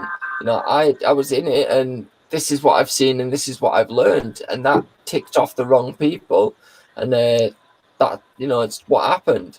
It's bizarre, it's absolutely crazy. But when you piss off the wrong people, I'm trying not to swear, it does happen. I was quite naive about it. I thought, you know, maybe these people will see reason, and not the people that kind of stabbed me and shot me, but the people I was teaching, like Rehan and a few others, and they were on the verge. A lot of them were starting to really chew it over in their mind and starting to see, like, yeah, you know, Muhammad, I don't think he was a prophet. And that's when it gets you into trouble, because you're taking born Muslims out of the religion. So, yeah, some crazy stuff went down. In fact, if you go on my channel, there's the videos and all of that up there of the guy. I found the actual guy who shot me on a video on YouTube, and I put him up on the channel. So tell us a little bit about the authorities at this point, because people came and tried to kill you or whatever, warn you. I've got 2 police reports from the time, but not the one about when I was shot and stabbed. The authorities put it down to a community disturbance because there was a few people in the room at the time when it was happening, and then a few people ran in afterwards to see what had happened. The police had pulled up because someone had called them. And so this is after you've been stabbed and shot? Yeah, basically. You were stabbed and shot at the same time, right? Stabbed first and then shot. And stabbed and then shot. And the police, I mean, they arrived. They assessed what was their reaction to what had gone on? You've been taken to hospital. One of the police officers was absolutely spot on, because he had put something on my leg and put my leg up in the air to keep blood basically in my organs, then rather going like that. He was brilliant, but I had been put in the ambulance and took to hospital and had some keyhole stuff done on my arm and leg, and basically sorted out in hospital. So afterwards, the police were still actually around my bed while this was still happening, while they were collecting evidence down at the house. They were still around at my bed because they wanted to get the view, what did I see of the attacker and all of that sort of stuff. So some of the officers were good, but a lot of it, Birmingham police, I don't put much trust in them at all. at all, because they don't do things fairly. You know, they put things down to like their community disturbance, which is a whole blanket of things. Can be a community disturbance. Someone pissing on a fence can be a community disturbance. You know, it's like a whole blanket of things to cop out of statistics and things like that. But the police reports are quite interesting for the second one, anyway. Did you have any other witnesses to the crimes apart from you seeing it? There was another guy, but I've lost touch with him. At the time, did the police would have asked you if you had witnesses that would corroborate your story? Did you have witnesses that would corroborate your story? Like, for example, who the shooter was, who the person with the knife was? So the guy who shot me, I had actually seen him round that building quite a few times anyway. They were all hanging around that building anyway, so I knew his face and I could describe him to the police, because if someone just when everyone rushed in that room and one went like that and stabbed me, and then I saw the other guy's face and then just heard a like go like that, and I thought, it's weird. It's a weird feeling. I knew his face, and the police, I think they know half the time who it is, but they need to put the gun in his hand, basically. But yeah, it's pretty crazy. It is pretty crazy. But just to go back, so you didn't have anyone that corroborate your story. No one saw it other than yourself that was on your side. Just the guy that was upstairs, really. And did he say to the police that he saw it? He just heard it. He just heard this. Oh, he just heard the noise. He didn't see faces. No, he just heard it, because he didn't even want to come out of his room, because there was like loads of guys rushing in to get me. So what are you gonna do? Join in and say, stop? He just hid upstairs, basically. Yeah, no, I understand that. But so the police's attitude was, you'd said it's person X, you could identify them. Yeah. Do you know whether they ever arrested or interviewed that person or anything like that? No, not as I'm aware. No. No. It's. Can I ask a question at this point? Question. I need to just slightly going off topic here. Now, you mentioned a few things, Joseph. Can I say now, going on to grooming gangs, which are majority of them, 90% of them are from Muslim communities. Now in the UK we have Pakistani Muslim gangs. In Norway they're Somali and Tunisian in the Netherlands, and so on and so forth. They're always one country type of Muslim group doing majority of the grooming and the raping. Now, would you say that's religious based? You could draw that conclusion. You could. But is it right to draw that conclusion? Because you said earlier on that it was very sexist the way the lads were hanging around and how they view women. So could we say that it's an overspill of that?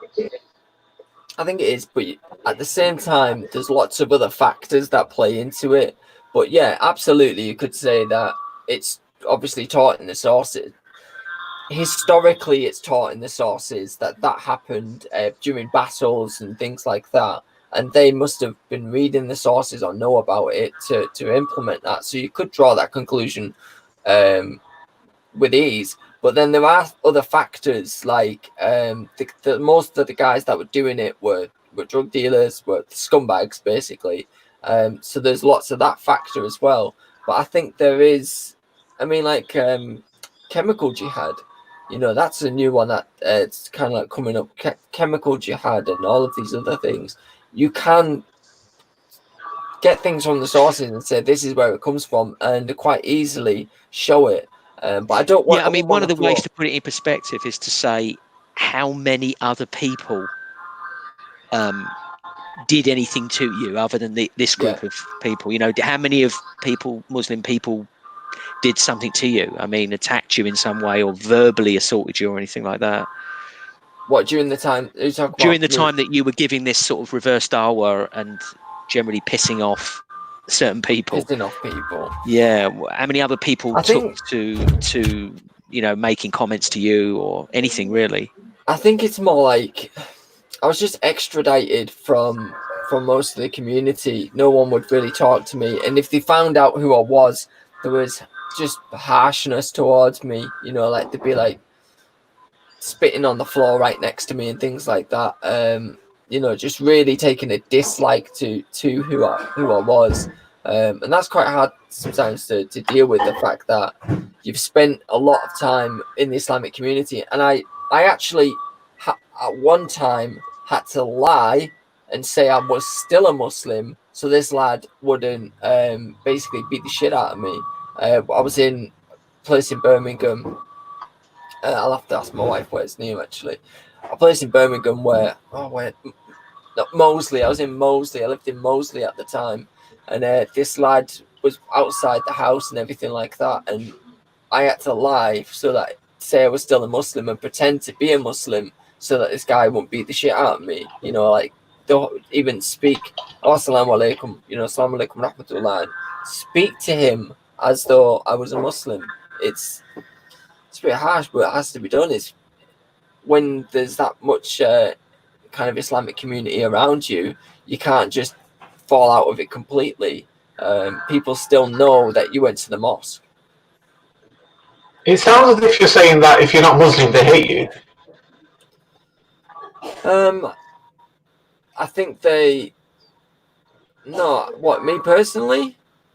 No, the Muslim community in general, or certainly the Muslim community that you came in touch with. It sounds as if you're saying that they regard you as a better human being if you are Muslim, and will treat you better, and they will mistreat non-Muslims. I would say that's absolutely true. Absolutely true. Yeah, the people that I encountered, now I'm not blanketing all Muslims with that statement, the people that I encountered would treat me better. If I was still a Muslim, they wouldn't do half of the stuff that they did at all, without a shadow of a doubt. Yeah, I think this is not unprecedented. You're going to get ostracized. I mean, obviously, the unprecedented part is the violence done to you, I think. But in this country, at least, in other countries, different. But you're definitely going to get ostracized to a degree. I don't think that's even, that's not a contentious statement. I think the treatment levels, from what Manny said, the treatment levels of the difference between when I was a brother and I was with the guys and hanging, going to the masjid and khutbah and things like that, to when I left Islam, I was literally like shit on their shoe. It's completely different. So if I'd remained a Muslim, I would have still been treated much, much better than if I had left. Sorry, people are asking. I just want to push this on question on you. You definitely reported the crime, right? The crime was reported. The police they created a statement. Did you see their statement? Did you get any information from them? From the police? Yeah. Yeah. Did they give you an update on the case? Yeah, I've got all the log numbers and stuff like that. Right. So what was their final conclusion? They dropped the case at some point. What was their final? Yeah, it's the fact that they couldn't even pin it on anyone.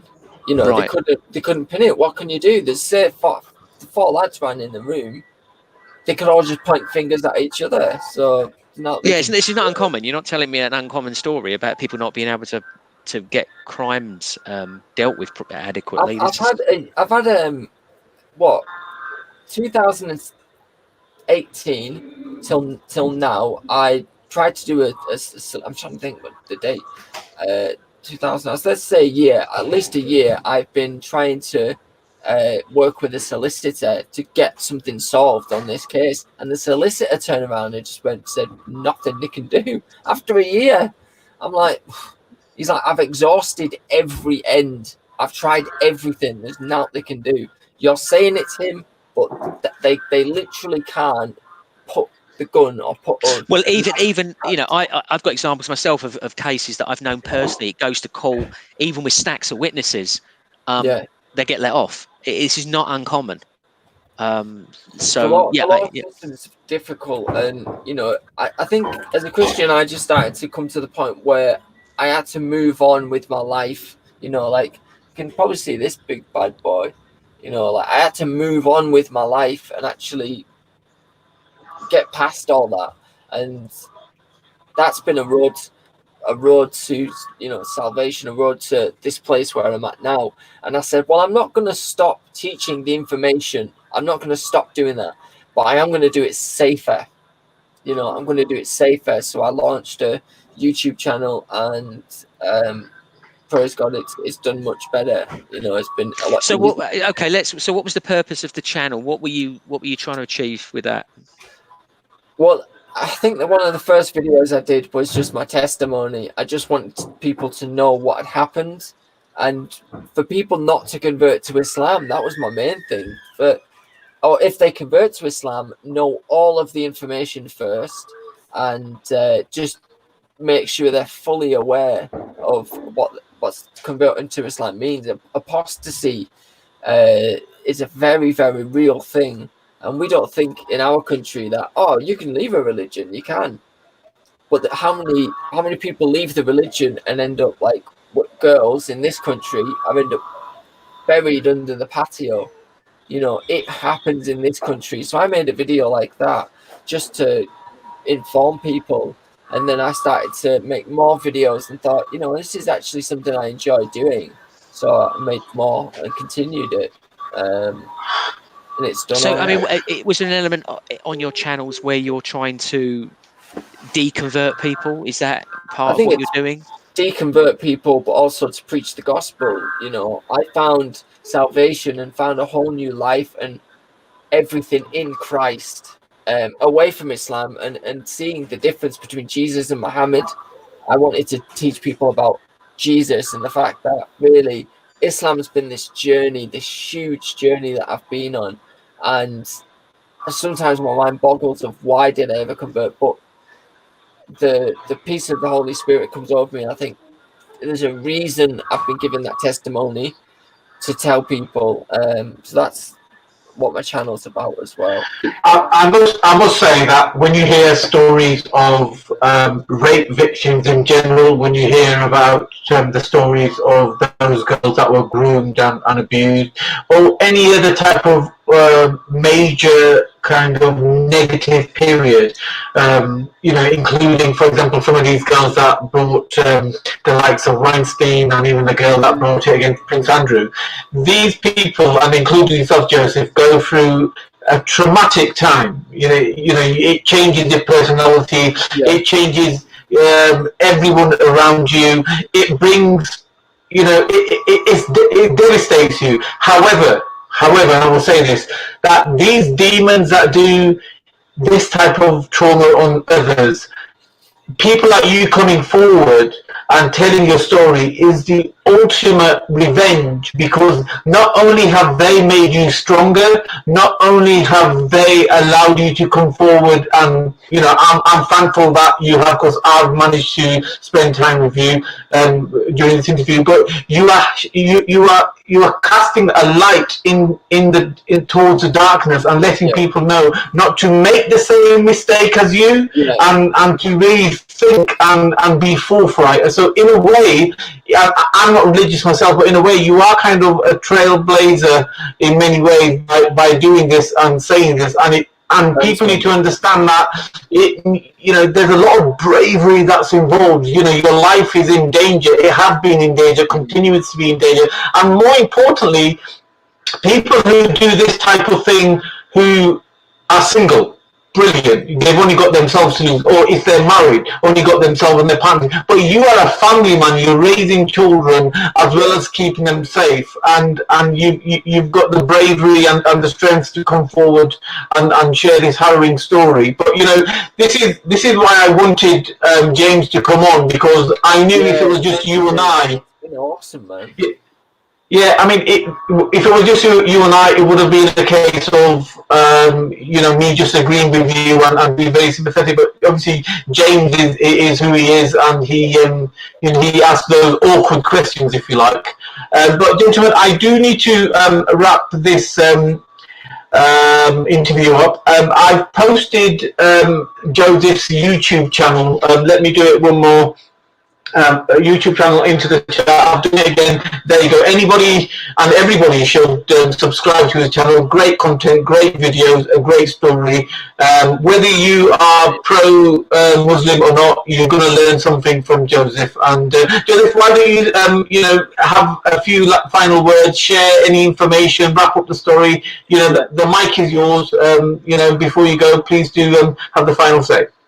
Yeah. My experience of converting to Islam, sometimes people get very mixed messages. They think that I'm out to just attack Muslims, that's what my channel is. You just attack Muslims. Never, ever would I want to attack Muslims with what's happened to me, with what I've learned about Islam, or anything like that. I actually just want what's in the hadith, what's in the Quran and everything just to come to the surface. And my story is very unique because of what's happened, The thing is, though, Joseph, right, that it is, I feel for your situation, but it is naive to assume that you are not attacking Muslims when you do, right. When you go out to deconvert, right? I mean, I'm an atheist, so I've got no interest in religion whatsoever. Zero. And Okay. I'd like to see, for the most part, them all gone. But Fine. it is naive to say that you're not attacking Muslims. They hold Muhammad as dear to their heart, or more dear to their heart than Right. their own family members, their own children, their own parents. When you go after this thing, you are going after them, and you must understand. I think that, they right? personalize it. I think it's personal. But it is personal for them. It is. You can't get out of it. You can't pretend otherwise. I'm not saying you shouldn't do it. You should absolutely be able to do it, and the police are disgusting for not dealing with this properly. Right? But this is not uncommon. This is not an uncommon thing for the police to be ineffective. They're shamefully ineffective, inept, incompetent, and sometimes, and Manny will definitely jump on this and agree, utterly corrupt. Yeah. I've heard this so many times. I'm not attacking Muslims. It's just impossible. You are attacking Muslims when you attack Muhammad or their faith. You can't get out of it, and they will react. Okay. They shouldn't be allowed to be violent to you in any way, shape, or form. Please don't think I'm saying that. Yeah. But they are going to react, and they're going to react pretty fiercely. Okay, so I'll probably just say then, as far as I'm concerned, I just want to teach the information. Yeah. I know you're not trying to hurt them. I don't have any like personal gripes with people that have been awesome, that Muslims that I know have been brilliant in the past, that have been good friends, but that doesn't change the fact of what Muhammad did and who he was and everything else. It doesn't change the fact. That's history. That's what's recorded. If they want to say I'm attacking them for telling them about their own prophet, then so be it. But that's what's there. It's like I'm with you completely. It's just that they have a crisis of faith at that point because they love this person, right? They hold him in high esteem. That they have the most reverence for this person, and you're exposing things about this person that they can't accept. And that would be the same if someone was exposing Jesus in some way, right? For a Christian, they're not going to just take it on the chin, right? But the fact that you can't make that case for Jesus because it's there, the information's right in front of you. But what I don't get is the fact, I'll probably finish on this, the fact that if I show people Muhammad, the true Muhammad, that is in their books, and then they start to have a go at me for it, that's, you've got to think, well, but that's who the prophet is. That's what I learned. To me, you saying this, we've got the Pythons, for example, Monty Python. They famously did the film The Life of Brian. Yeah. And John Cleese was asked directly, why haven't you done an Islamic version? And it's very simple. He doesn't do it because there's a very good chance he'll get killed. Yeah. Right. He's not making any bones about that. That's the only reason they're not doing this. Is because they'll probably. So what you're also saying, James, is that because the Muslim community do have that mindset, there is no mix. There's no how can we say synergy between that community and all other communities, right? Because you won't find a Sikh going out killing anybody because they've criticised their gurus. You won't find a Christian going out and killing anybody because somebody insulted Jesus, and the Manny, Jews are the same, and the yeah, Buddhists. yeah. So if you have one group who are narcissistically arranged because of their religion, then they should indeed stay within their own boundaries, in the sense that go back to a very Islamic country, and then there is no issue. They're happy and we're happy, because freedom-loving people such as myself and Joseph, we want and we will fight to the death the freedom to criticise anything we want.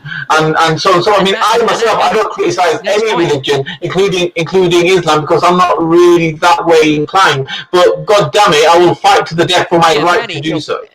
First of all, there's a couple of things to say. One is that I would absolutely agree that I would use entrapment as well. I would absolutely expose anyone, because 99% of Muslims aren't going to do this stuff. They're not going to try and kill someone. They're not, right? It's just a few scummy people that are going to do it.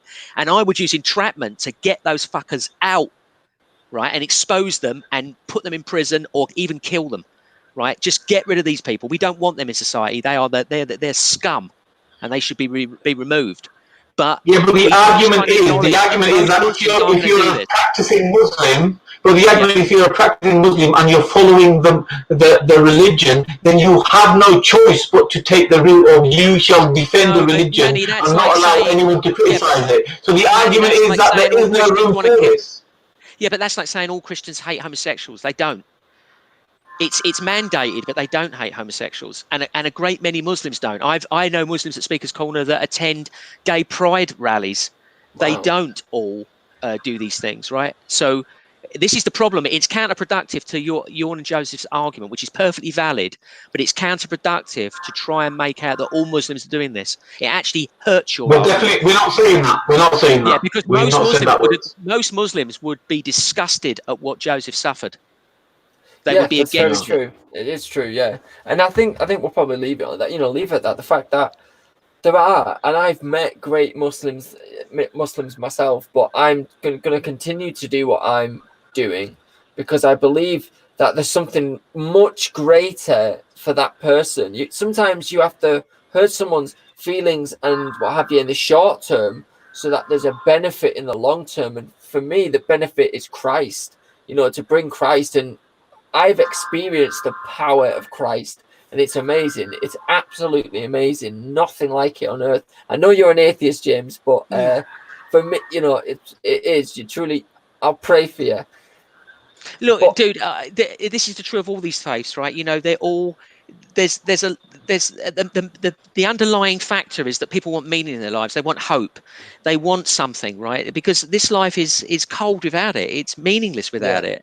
So I get this whole faith thing, and Muslims are no different in that sense, right? The fact that they've embraced something that's got some really dangerous messages in there, there's no doubt about it. There's really dangerous stuff in there, but the vast majority they put that to one side. They get about their lives. Okay, gentlemen. Sorry. Okay, gentlemen, let's leave it there. Sorry to cut you off, James. Joseph, absolute pleasure. Thank you so much for coming on and sharing your story. Hopefully, I'll be doing another show, and you will be more than welcome to come back. Yeah, I think you should get Joseph back, because I don't think his story's finished. But yeah, thanks, Joseph, for sharing. And I'd love to kind of bring some stuff as well, like material and show, But yeah. Absolutely, James, thank you for being on as well, and Manny, thank you for organising this. It's been an absolute pleasure. In fact, we should thank Simon, Tiki Watch TV. He was the person that got us in contact. So big up Tiki Watch. Absolutely. Yeah, absolutely. All right, guys. Thanks, guys. It was really good, Okay. Joseph. Thank you very much. All right. Nice one, James. That's you always deliver with the difficult questions. That's why we have it around. But going back to our argument, why have you continued to block me from your server, James? Why have you not apologised to me? I'm not apologising for something you've done, but what I am going to say is you can come back, dude. But if you behave the way you did, you're going to get kicked again. You do not threaten me. I'm Manny Sinder. Don't you know who I am? You do not threaten me. I know you need to apologise you need to apologise for disrespecting Manny Sinder. It sounds like your religion has been. I've upset your religion, and you're going to use violence on me. I'm watching you, mate. I'm watching you. Anyway, how are you time-wise? I'm going to bring on somebody, and we're going to start discussing the coronavirus. I know you're quite passionate about this. Are you okay for time? Do you want to come in and out? Do you want a break? What's the crack? I can listen. I'll listen. Who's coming in? It is the chap that goes by the name Prophet Wanksy. Oh, hi, Wanksy. Is he listening in now? He should be. We have history. Oh, you have history with everyone on the right, don't you? Hey? I believe you and he will have a conspiratorial view of all this nonsense, but yeah.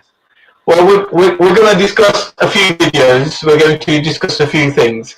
But yeah, I mean, look, you could take the viewpoint of everything has to be proven with scientific and blah, blah, blah. Prophet Wanksy can take his side, and I'll be in the middle. Look, here's my problem. Let me just say something here, right? Here's my problem with conspiratorial stuff. It takes our eye off the real problem. That's what concerns me. So right now, we mustn't take our eye off the ineptitude of the government here, because they're capable of actually doing something here, and they're not doing it. So these are the people that we need to focus on. We don't need conspiracies because they're fucking up right in front of our face.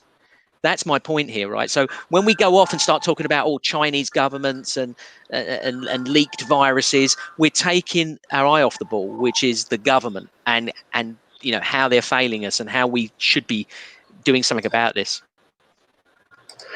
Can I ask you a question? I'm not changing the subject. I just have to ask this question. Have you taken your Shahada, James? Dude, that is never going to happen. So actually, that's actually a barefaced lie. If I thought it would save my life, I would do it. If I was in an awkward position where I was going to get thrown off a roof or something, I would be doing whatever to save me and my family. But other than that, no Shahada. Fair enough, mate. Fair enough. Right. I'm going to play a video for us while we wait for. This is Dr. Henry Dinkey. Bear with me. The novel coronavirus, now known as SARS-CoV-2, and the disease it causes, COVID-19, have been declared a global health emergency by the World Health Organization, wreaking havoc on lives and economies around the world. But this virus has an Achilles heel, an exploitable vulnerability that is shared by most upper respiratory viruses and all other known coronaviruses. They are remarkably fragile. Though they can survive easily for weeks or even months at temperatures near or below freezing, these viruses die within just a few minutes when exposed to higher air temperatures. Their aversion to heat forces coronaviruses to live and reproduce only within the coolest parts of the body, usually inside the epithelial cells that line our inner nose and sinus cavities. Because these sinuses are located just behind the cheeks and nostrils and around the eye sockets, these cavities are often nearly as cool as the outside air we breathe, at least during the colder months of the year.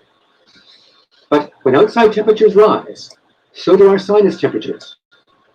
Once it gets too warm in there for these viruses to reproduce, they die and quickly disappear. Numerous laboratory studies by leading virologists show that coronavirus is easily killed in less than 15 minutes at just 56 degrees Celsius or 133 degrees Fahrenheit.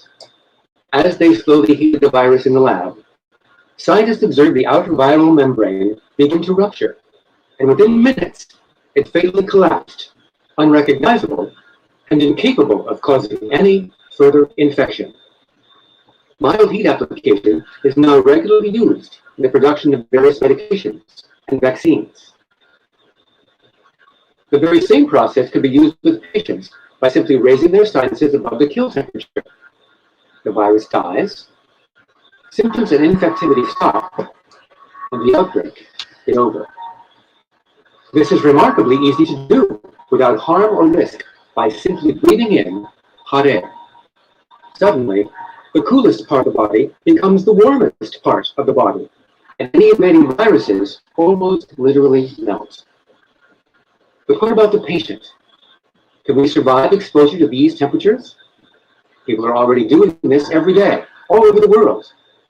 Daytime temperatures in the world's deserts routinely rise above 56 degrees Celsius or 133 degrees Fahrenheit. And millions of people walk into saunas every day with temperatures far above this. Breathing deeply for just a few minutes in any of these hot locations will kill a high percentage of any coronavirus that happens to be invading the upper respiratory system.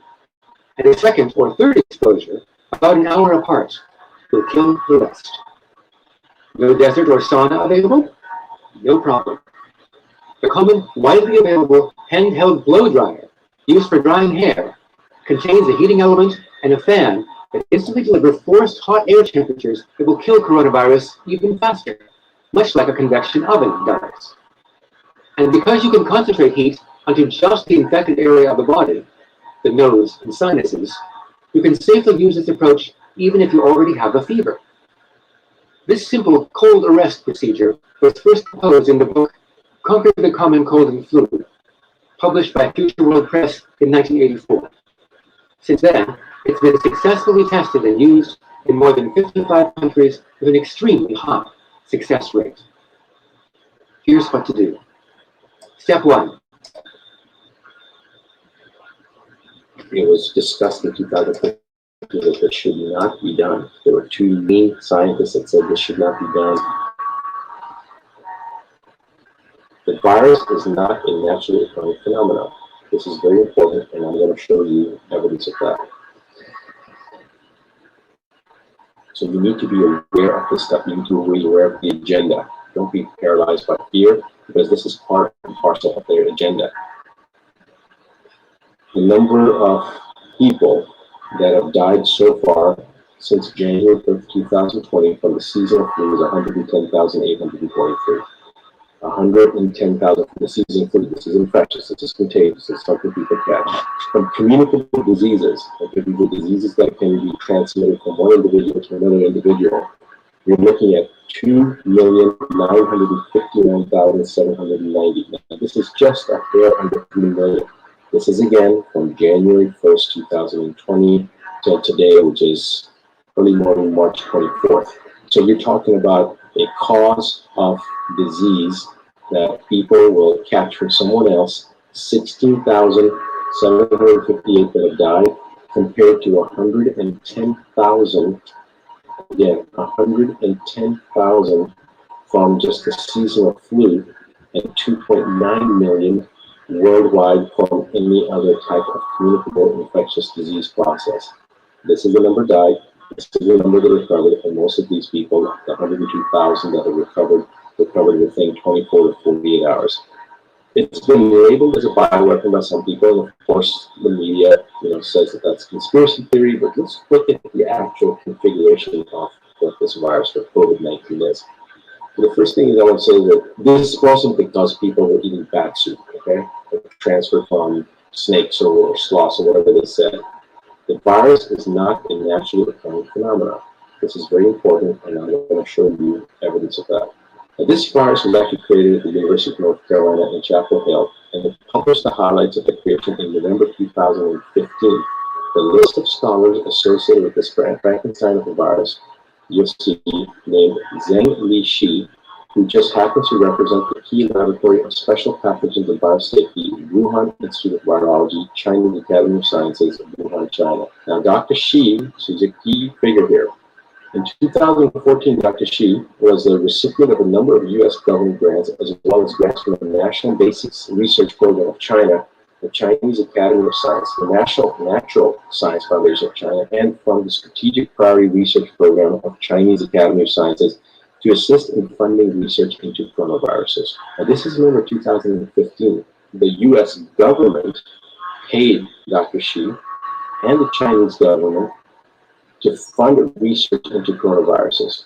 This was published in November 12, 2015, and this is actually the full article, the full research paper that was done. But what I want to do is I want to bring your attention to this March 2020 note that has been put there by the editors. And I want to read that first, and I'm going to go through the study, and then I want you to decide what this really means. So the editor's note before we start says, we are aware that the story is being used as a basis of unverified theories that the novel coronavirus causing COVID-19 was engineered. There is no evidence that this is true. Scientists believe that an animal is the most likely source of the coronavirus. Now, it's obviously whoever wrote this, from the editor's note perspective, was either an idiot or doesn't understand the English language, but certainly wasn't a scientist, because I'm going to now show you what the study says. Remember, this is a warning now that they're putting here to dissuade people, to prevent them from actually looking at the science, to tell you that, look, the sky is not blue. Yeah, it looks blue to you, but it's not really blue. In November of 2015, an experiment that created a hybrid version of the bat coronavirus, one related to the virus that caused SARS, severe respiratory syndrome, as we discussed before, has triggered renewed debate over whether engineering lab variants of viruses with possible pandemic potential is worth the risk. This is the lead component, the first paragraph of the study that was published in Nature, probably one of the most respected journals in the world.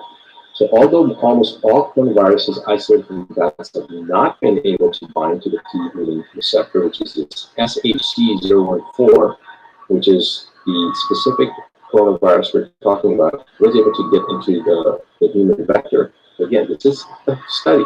This is what you see, reading the blue and listening, whatever you see, it's not blue. Other experiments in the study show that the virus in the wild bats would need to evolve to pose any threat to humans. Okay, it would need to evolve, it would need to change, it would take time. A change that may never happen, although it cannot be ruled out. Barrick and his team reconstructed the wild virus, the naturally occurring form of the virus, from its genome sequence and found that it grew poorly in human cell cultures and caused no significant disease in mice. Okay, so here you're looking at the virus, it's found in bats, it's very difficult for it to jump to humans. Once in a human, in human cell cultures, it just grew very poorly, and in the mouse model, it didn't cause any significant disease, right? The only impact of this work is the creation in a lab of a new non-natural risk, to read Richard Albright, a molecular biologist and biodefense expert at Rutgers University in Piscataway, New Jersey. Why would you take a bug, a virus, a bacteria, and make it more potent? Right? What's the purpose of that? Well, they say it's for research purposes. But why would you do research to make something more potent? We absolutely must resist government run amok, taking advantage of prices. This is how your liberty guys stand up America and resist. The Department of Justice seeks new emergency powers to make coronavirus pandemic. This is the issue. This is what we need to be afraid of. If they're going to use this false flag type of event, hype it up to take away more rights, more freedoms, and create mandatory actions that people have to do, from quarantine to even more sinister things that are coming down the pipeline. So you need to be aware of this stuff. You need to be aware of the agenda. All right? Don't be paralyzed by fear, because this is part and parcel of the agenda. The virus is a self-limiting virus. It seems to burn through if your immune system is intact. It's not going to affect you, and if it does, it's going to be very, very transient. 24, 48 hours, most people get better.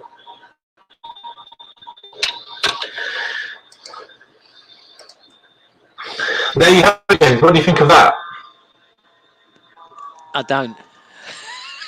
I think it's probably waffle, dude. I sent you via Discord. I sent you some I saw images. some of your links. Yes, I haven't been through all of them yet. What about the French doctor who basically stated the two chemicals would cure? You know, it was a cure for the for the virus. Did you follow those links by any chance? No, I sent some of them to other people to have a look at to see if they could assess them, but nothing back yet. Okay, well, just to read something out. So on 16th of March 2020, Dr. Raoult, a French microbiology specialist, announced that a trial involving 24 patients from the southeast of France supported the claim that chlorinique, I'm not pronouncing that right, was effective for treatment for COVID-19, and hydroxychloroquine, brand name Planaquil, was administered to these patients every day for 10 days. and had a long safety record. The patients were closely monitored for drug interactions and any potential severe side effects. The drug appeared to be responsible for a rapid and effective speeding up of the healing process and a sharp decrease in the amount of time they remained contagious. So anybody can actually Google this. I'm going to put his name. Where are my notes? Where are my notes? Who's been in my office? Damn it. Oh, they're over here.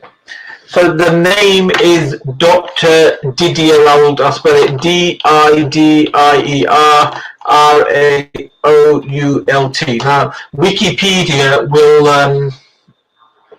that's the doctor's name. Now, Wikipedia will actually give you a brief synopsis. Just go down 3/4 on Wikipedia's bit about him, their page, and go to COVID-19, and that information will be there.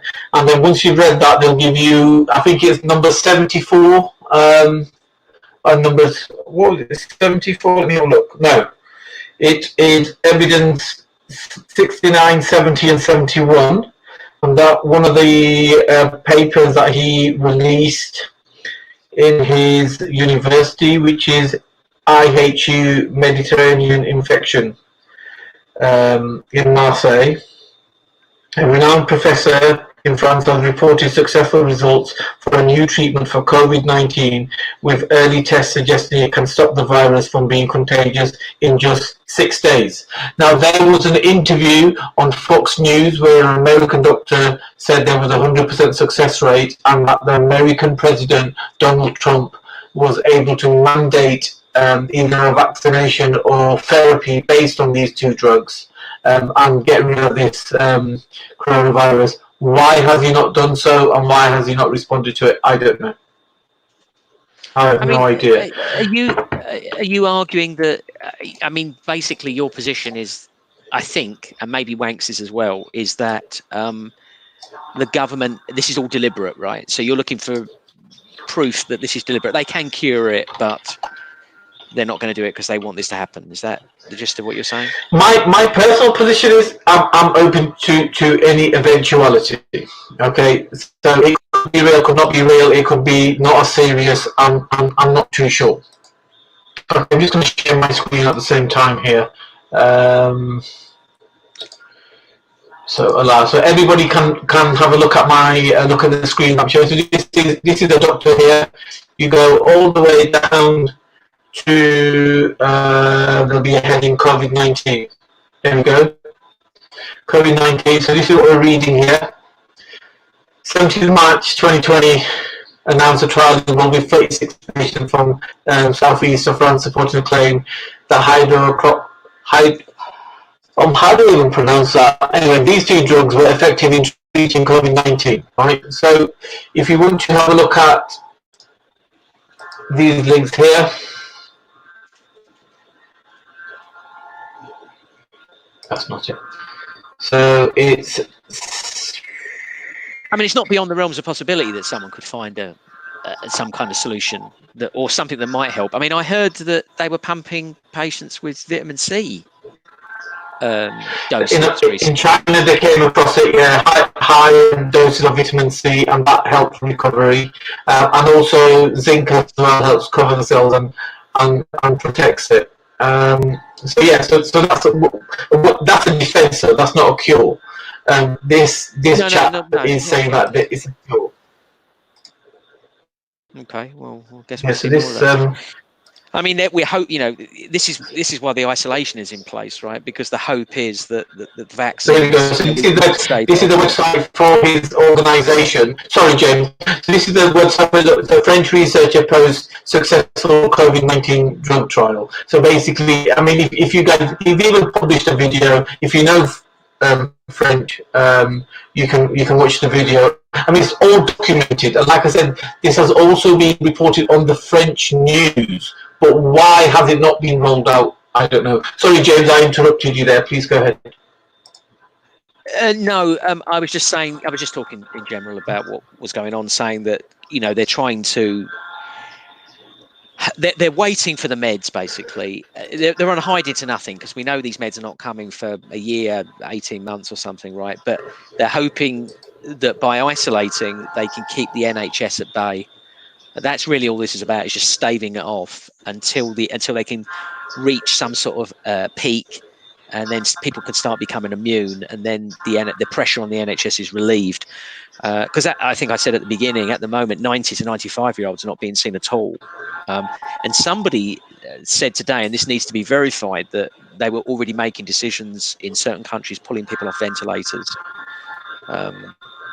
to pulling older folks off ventilators and giving it to younger folks, and allowing the older folks to die. But this needs verifying. But you can imagine this is coming. We are very short on ventilators right now.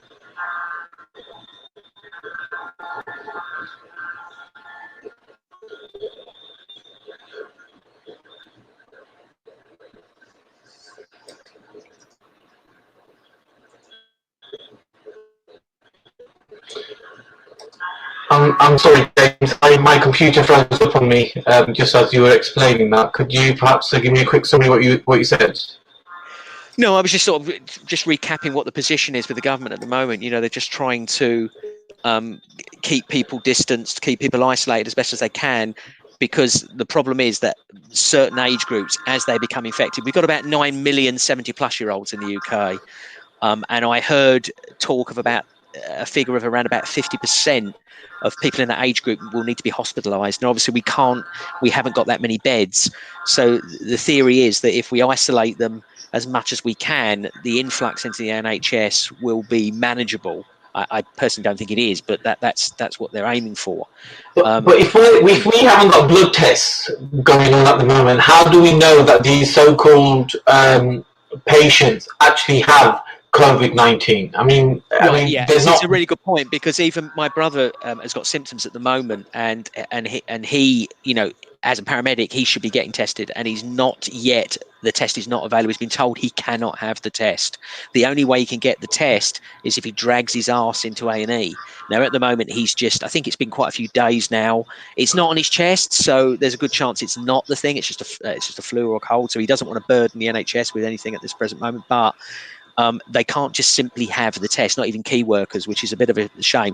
Now, I've been told, I looked at some government information recently, they're going to increase the number of test kits. They think that hopefully the kits are going to be made available to the public.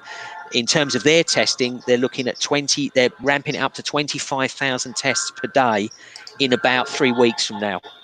So that's obviously a little bit better. But is that not suspicious to you, that we're going around claiming this person's got it, that person's got it, but none of these people are being tested? And it's funny, that story rings a bell. I've got a American friend, who I was communicating on WhatsApp, and he turned around and said, I've had coronavirus, and I had it in February.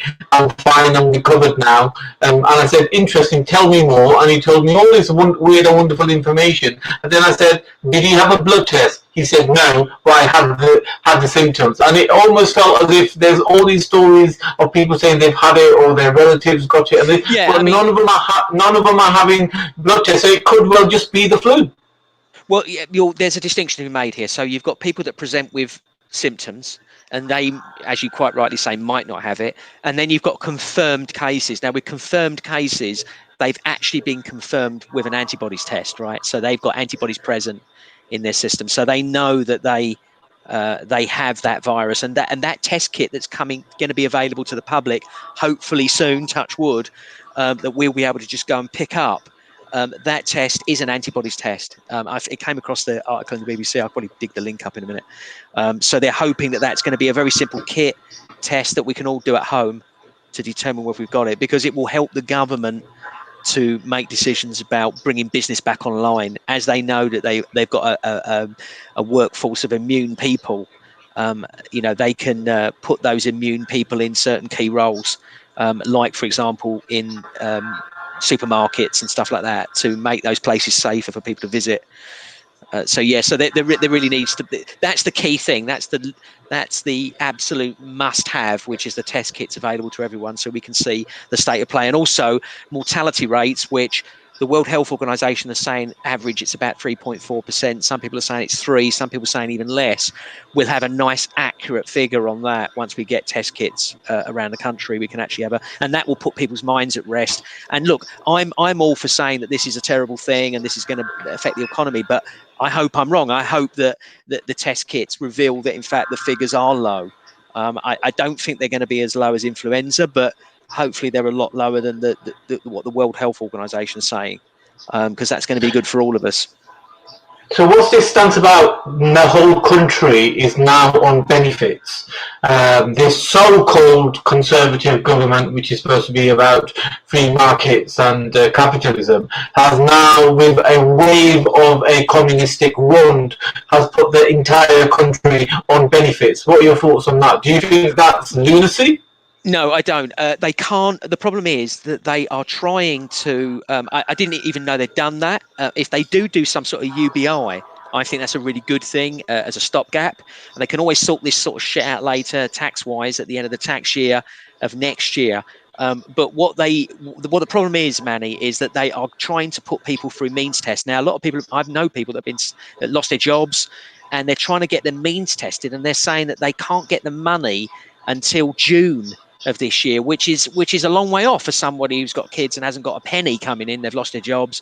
I've got friends, they've got to pay their rent, etc. The government needs to do something, and that the quickest way they can do that is just to give everybody some surplus income to get them over the hurdle at the moment, and then just reclaim it later and sort it all out later. So I think it's probably the best move.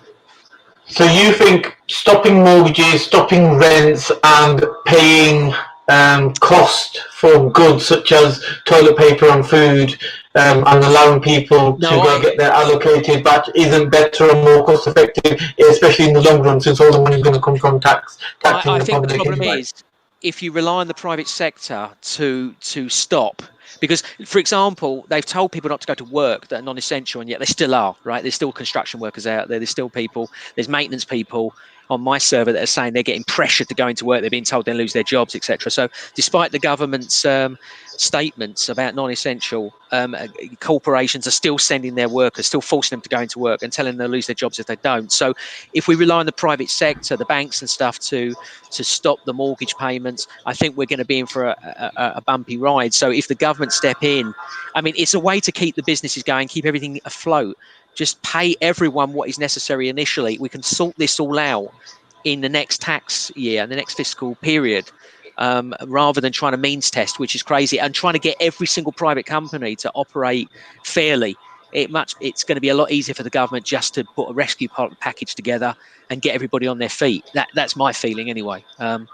It can all be sorted out later. It can all be rectified. It can be paid back later as is necessary. But do you not think it's suspicious that the establishment that's involved in so many paedophile scandals, the establishment that allows the rape of British children by rape gangs, the establishment that normally laughs at somebody getting their house repossessed, that willingly and lovingly prints millions of pounds and gives it to corporations and banks and creates all types of financial strife for the average person, all of a sudden they're coming as if they're very caring and very loving. Do you not find that a bit suspicious? No, look, at the end of the day, they've got their eye, for the most part, is on the long-term picture, right? I know they're rarely long-termists, but maybe medium-term, if you like, maybe a better way of saying it. Their eye is on keeping the country afloat. Most of us, our eye is on the risk to our loved ones, right? We care about whether people are going to die. The government is more concerned about a bigger picture, which is to make sure the economy doesn't implode, which it's likely to do. I mean, we might not just be staving off a recession here. We might be staving off a depression. This is how dangerous this could be. I mean, this is why Trump is making the announcements he's making, because he's getting advice from his financial advisors to say that we cannot carry on like this. We have to protect the economy or it will just go under. And if it goes under, you're looking at civil unrest and all the rest of it. It's going to be an absolute nightmare. So even though I'm not a Trump fan myself, I understand that he's under massive pressure here to keep this thing afloat. So although that you might see it as a conspiracy, I see them as incompetent. I think they should have done more earlier on when they knew this was happening, of course. But they're in the shit they're in right now, and it's lives versus economy right now. And they just really don't know where to turn, because they know they're going to get a lot of pressure from people in the public if people start dying, which they will do in the droves. And there's been a lot of expose out of the NHS, but longer term impact, they can't take their eye off the ball. They're meant to be looking at the fiscal issue, and that's what they're doing. Well, I can tell you whether it's America, whether it's the UK or the EU, they've already zeroed the interest rates. All they can do now is put it in the minus, which basically means that you would have to pay for your money to be held in the banks in many ways, and there's nothing else they can do for the interest rate. So that ball has already been kicked out to the field and it's disappeared. Now all that's left is helicopter money, which is coming, which has been already started, which is going to be taxed upon you, whether it's in the near future, whether it's in months to come. You will be taxed for it. So this is it, Manny. This is it. But from a financial trading investment perspective, everything that they have done since 2007 and everything they are doing within the last few weeks is exactly what I would do if I wanted to bring the economy down and make the average person into a beggar. But what's farcical about this, and certainly from the right, if the right are looking, and when I mean right and left, I mean economically right. So when the right are looking at this, what we are seeing is once again, the people, the ordinary people, are going to be bailing out companies, right? This is what's going to happen. They underwrite these capitalist schemes, these corporations, with the blood and sweat of ordinary citizens. So they're being exploited by companies. And when the companies find themselves in financial difficulties, once again, it's the people's money, the tax money that will be used to bail these companies out. And that's what they'll do. They'll do it with British Airways. They'll do it with all these companies. They'll pour billions into these companies to keep them afloat because they want to protect the economy. And some of the capitalists will still be saying, they'll still be screaming privatization and capitalism, even though the only thing that's keeping this afloat right now is socialist policies. I mean, the NHS is a socialist principle. It's the jewel in the crown. But it's not keeping it, but this is where I disagree. It's not keeping it afloat. It's putting the economy, the government and the people more into debt. It might float it a little bit, but it makes everything more expensive, and like it has been doing since 2007. And it just gets worse and worse. We need to stop these socialist, lefty, communist policies. And if a business is not strong enough, let it collapse. Collapse. Look, Manny, I agree. Like with the bank bailouts, for example, they should have been jailed. A lot of those people, those banks should have gone under. And where you've got mortgages and things, the government has to step in and take those over, right? When it collapses, because you can't just let people, you can't foreclose on people's homes, etc. Right? It's got to be managed. I agree. Companies in a capitalist regime should go under. However, in a recession where companies are going under, it's not just the company that folds, it's the livelihoods of those people who work in those companies. And that's the balancing act that the government has to play. It's not just about companies going under, it's about, because the rich and powerful that own those companies, they don't give a monkey's what happens, right? They just move to another corporation that they own. They've got plenty of scope to see this thing through. But the people who work in those companies that have been laid off, what happens to them? The expectation is that a socialist government will go and pick up the welfare tab, right? So it's all well and good people saying, "Oh, I'm an extreme, I'm a laissez-faire capitalist," but what do they expect to happen when those companies go under? Do they what people just starve to death? What's their policy? Because it seems to me that they always have this fallback position of the state, which makes them socialist, effectively, right? The average person on benefits can't even afford a decent pair of jeans. Now all of a sudden they're happy for the whole country. Yeah. No, I'm not talking about that. I'm talking about your average middle-class person that goes to work, works hard, has some children, is trying to support their family, and they just outright lose their job because of a recession. I'm talking about them, the hard-working people. I know there's outliers. There's people down there at the low end that are not contributing, and they're a problem. We've got to do something about that, right? We've got an issue there we've got an issue with our culture that we have these generational unemployed groups. So it's terrible. but I'm talking about hard-working middle-class people who lose their jobs because of an economic downturn. And what happens to them? So look, we're roughly about the same age. So when we were at university, there was a grant system. So essentially, the government would pay students a certain so many £1,000s a year, and that was abused. And it was abused, student, right?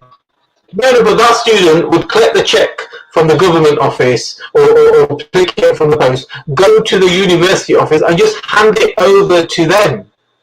Right, so Yeah, we still had to indirectly, sign on though. We still had to sign on, didn't we? Between but indirectly, the government was money laundering through students, giving it to the education funding. How is that any different to we being put on benefits, the average person being put on benefits, because they know the only thing, if their rent mortgages are stopped, the only thing they're going to be paying is going to be the supermarkets for food and drink. Why not just pay it to them directly? If you really want to be a socialist, the government build their own supermarkets or take over the supply chains. I don't understand why we all need to be put on benefits like that. It just creates more of a tax issue in the future. Well, yeah, some of us do agree that we should nationalise some of this stuff. I mean, I'm on that left side of it, right, where I want to see national. I mean, I don't want them run badly.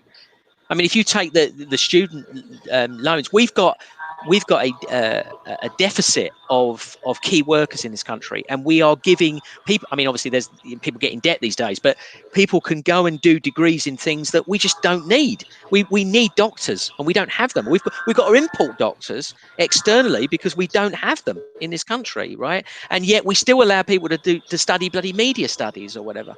It's crazy. We need to push people towards these things, and they should be getting free education. If we want to encourage people in STEM areas, we should be offering free education to them to encourage them to go, not giving them 60 grand debt.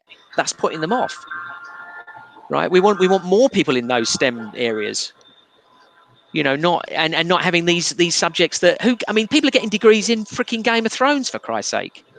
It's madness.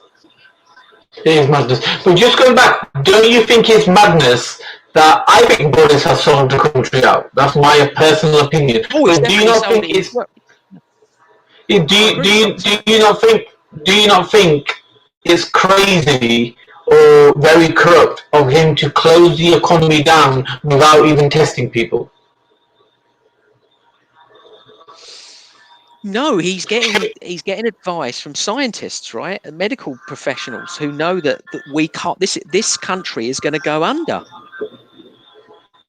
They're going to get a lot sick. The medical scientists are not even coming forward with the right research saying this is curable. We've just had that discussion, and medical scientists are not the ones running the country. I mean, it's never going to be curable, Manny. It's never going to be curable. It's going to be kept at bay by vaccination. It's never going to be. No, I disagree. Vaccinations don't work. But let's not go down there. This is to be expected year on year now. This is going to come back year on year. This is going to be like influenza. Dr. Didier, like I showed previously, said it's not only curable, then all the contagiousness goes in 6 days. We saw that. But my point is, why is Boris the secret lefty closing the economy down without testing people to see how contaminated they are or how contagious they are? Why is he doing that? And have you heard of coming? The answer. He doesn't have test kits. Is the answer. He's waiting. Then he is actually committing, crime against the people. What if it turns out that not many people are infected? Well, the hope is that more people are infected. It's the opposite way around. We're hoping that more people are infected with mild symptoms. That's what we want. We want to be over the hump of it. We don't want less people infected. Obviously, we don't want to infect them until we have a good understanding about what the symptoms are and how risky it is. We don't want to just operate this herd immunity policy, because we've seen the ill effects of it already. I mean, they've turned the conference center at Excel into a giant hospital because they expect a huge influx, right, of people. They can handle about 4,000 beds in Excel. Of course, they're lacking equipment, but in terms of respirators and so forth. But at least that they're taking steps to do something like what the Chinese did. Building makeshift hospitals. Hopefully ours will be better than theirs. But I don't look. This is caused by a lot of factors, but mostly the government didn't act quick enough, right? They did what they always do. And I don't think this is a left-right problem. Corbyn would have likely been worse in this situation. I think that this is just classic government, right? They're reactive. They wait until things are bad, and they leap to their feet. They should have been on this. They should have been stockpiling respirators back in December. And possibly looking at test kits, and they haven't done it. And I don't want to go down that left right now. You and I are against globalism, right? We forget labels of left and right for a second. You and I both know that globalism is incredibly dangerous. It makes the world fragile. It's not what we want, and it's globalism ultimately that has caused this mess. If you think about it, I mean, it's the reason why we can't easily shut our doors, because we're so dependent on external imports and exports. Yeah, I agree. I mean, globalism is communism as far as I'm concerned. Well, I don't see it as communism, but I see it as capitalism. But as I say, forget the labels. Globalism, whichever way we look at it.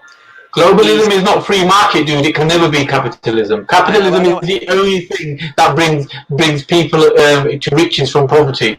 Globalism, aka communism, doesn't do that. It can only help one country. But who wants to live in a prison camp called China? I don't want to get in a slanging match over definitions here. I think you're wrong, but let's just not do that. Let's just agree that globalism is a problem for us especially with this kind of situation. And this is why our governments all around the world are reluctant to close borders, because they're terrified of the effect on the economy. I mean, we've still, and I don't know if they've even closed them. As far as I know, they were still letting people in at the airports. I mean, countries that are considered to be, I can't use the word for it, like less civilized. I don't know, countries that are, more developing, less developing than us, whatever you want to call it, less developed, I meant to say, sorry.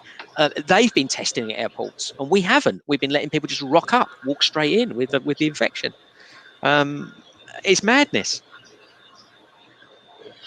It is madness. So, Prophet Wanksy was supposed to come on. He's not turned up. So unless he's bailed on me. So are you going to apologise for mistreating me on your Discord server, for banning me for no reason and siding with the people that kind of disrespect Britain and British culture and Manny Sinder? No, I do agree that there are people that disrespect Great Britain everywhere. Why is there so much anti-British, anti-Raj Speaker's Corner and anti-Manny Sinder sentiment on your server? Okay, Raj and Manny, the reason there's issues there is because you two behave a certain way, right, which they disagree with. That's number one. Why there is so much anti-British sentiment, which is more important. Yeah, but they didn't ban me. You banned me. Why did you ban me, James? Is it because I'm a Paki? I've already answered that question. I'm not going to be dealing with your trolling. I want to talk about anti-British sentiment. The reason there's anti-British sentiment is because we've completely lost our way. Nobody cares anymore.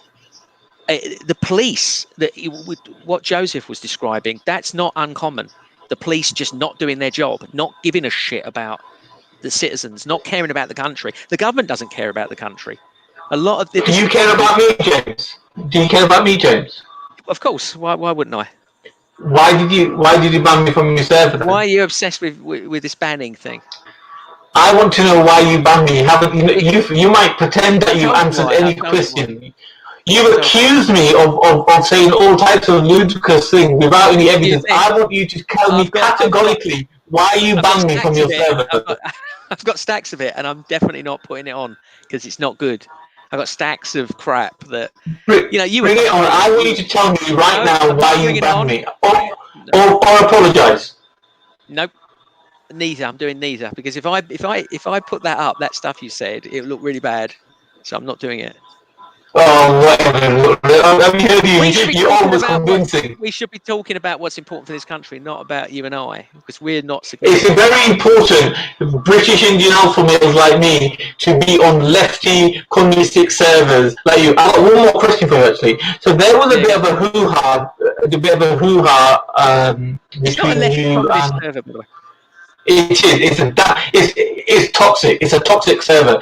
If you want to know what's wrong with the country, go to James's FRD server. So Yeah, you had a falling out with James's not James's Raj's friend Deluchan. You had a falling out with him, and he jumped on over to Empress Becky's channel or something, and you said something. I joined in, and you got had an argument. You said something very strange. You said, "Oh." You accused him of grooming, but I don't think you meant grooming as in Muslim grooming and grooming. You actually meant some other type of grooming. What was all that about? I never had a chance to ask you because I think I got called the P word again and you banned me. No, it's just about joking. It's a term used for chatting up women. That's all it is. It's just getting fresh with women. That's what that grooming thing is. It's a joke. Because that's what grooming is, right? I mean, unfortunately it's taken on this other connotation now of, paedophilia and all sorts of nasty shit. But grooming was just a kind of quite a safe term back in the day. Just grooming someone. It didn't mean this kind of thing like it does now. It wasn't about whatever you want to call it, grooming gangs or anything. It's just about chatting up women. Oh, I see. So he was chatting up women, was he? I'm sure he was. He's very good. He's very good at chatting everybody up. To be honest, he's a smart fellow. I know you don't like him, but he's actually too smart for his own good. I don't actually mind it, but he just hasn't got the IQ that I like to be around. He denies his own intelligence. He is a very smart person, and people don't give him credit for it. And you should be bigging that up because he's a fellow Sikh. Sikhs are. I mean, all the Sikhs I've known are pretty smart dudes. To be fair, he's not one of us. He's a Sikh dude. He's a Sikh. In fact, he's more of a Sikh than you. Well, he wears the paraphernalia and all the. I never met anyone like that one. I mean, but anyway, now is the time to apologise, James, and make amends of what you've done to me, because it's pretty disrespectful, James. I'm going to be honest. From all the people on your server, apart from the ones that you regularly meet in back alleys, I am the one that you should be respecting. No, you're respected because of your actions, and you were trolling hard. Yeah, but did you ban those that trolled me first? Somebody got banned. See, James? I'm not going to go into it, but somebody got banned as a consequence. Of course not. Isn't it funny? Every time I call you, your response is, I'm not going to go into it. I'm not going to go into it. Well, it's not fair to talk about people. They're not here, are they? They can't defend themselves. We can talk about... Yeah, but I'm talking to you. I'm talking to you. I'm implicating you for your actions. I don't care about them. All I want is an apology. No, everybody on the server that is in the staff, that all comes back to me. So anything they do is entirely my responsibility. It's my fault, not theirs. Yeah, but who banned me? You or them? I banned you. Are you going to protest banning me for no reason? Generally speaking, they don't like banning. It's usually me that does banning or removing people. They generally say they don't like it. Once or twice there's been cases where they've wanted people removed, but... So what you've said so far, James, is somebody trolled me, I trolled them back, and as a consequence you banned me and not them. No, you started it. I doubt it. You always do this, dude. You always pretend like you're not the one. And you love it. You love trolling. And then when you get questions... I know. Even my missus will tell you, like, my reactions are very OTT. When I react to something, it's ridiculous. Like, somebody slaps me, I'm going to do a roundhouse kick. I think your missus would have banned you. That's what I think. She's a smart lady. She would have banned you. You're probably right. But my point is, you cannot control someone's reaction, right? It's the perpetrator that is guilty. Agreed? I think there's a lot of disingenuous conversations happening on these servers. Not just on my server, on lots of servers, where people are coming at this thing. One person's having one kind of argument, another person's having another. One's being a troll, one is being serious. So I think you've got your bee in a bonnet about certain things, and other people have got the opposite to that. You know, they've got to be in their bonnet about the opposite position. So you end up coming on saying something, they go for you, and it's just a shit show very quickly. And it just isn't good. I think the problem is that you attacked everyone on the server like me. You basically went for everyone. Instead of just saying it's that one person I'm dealing with, you started claiming the server was a paedophile network and all kind of nonsense, you know, that's got nothing to do with the server.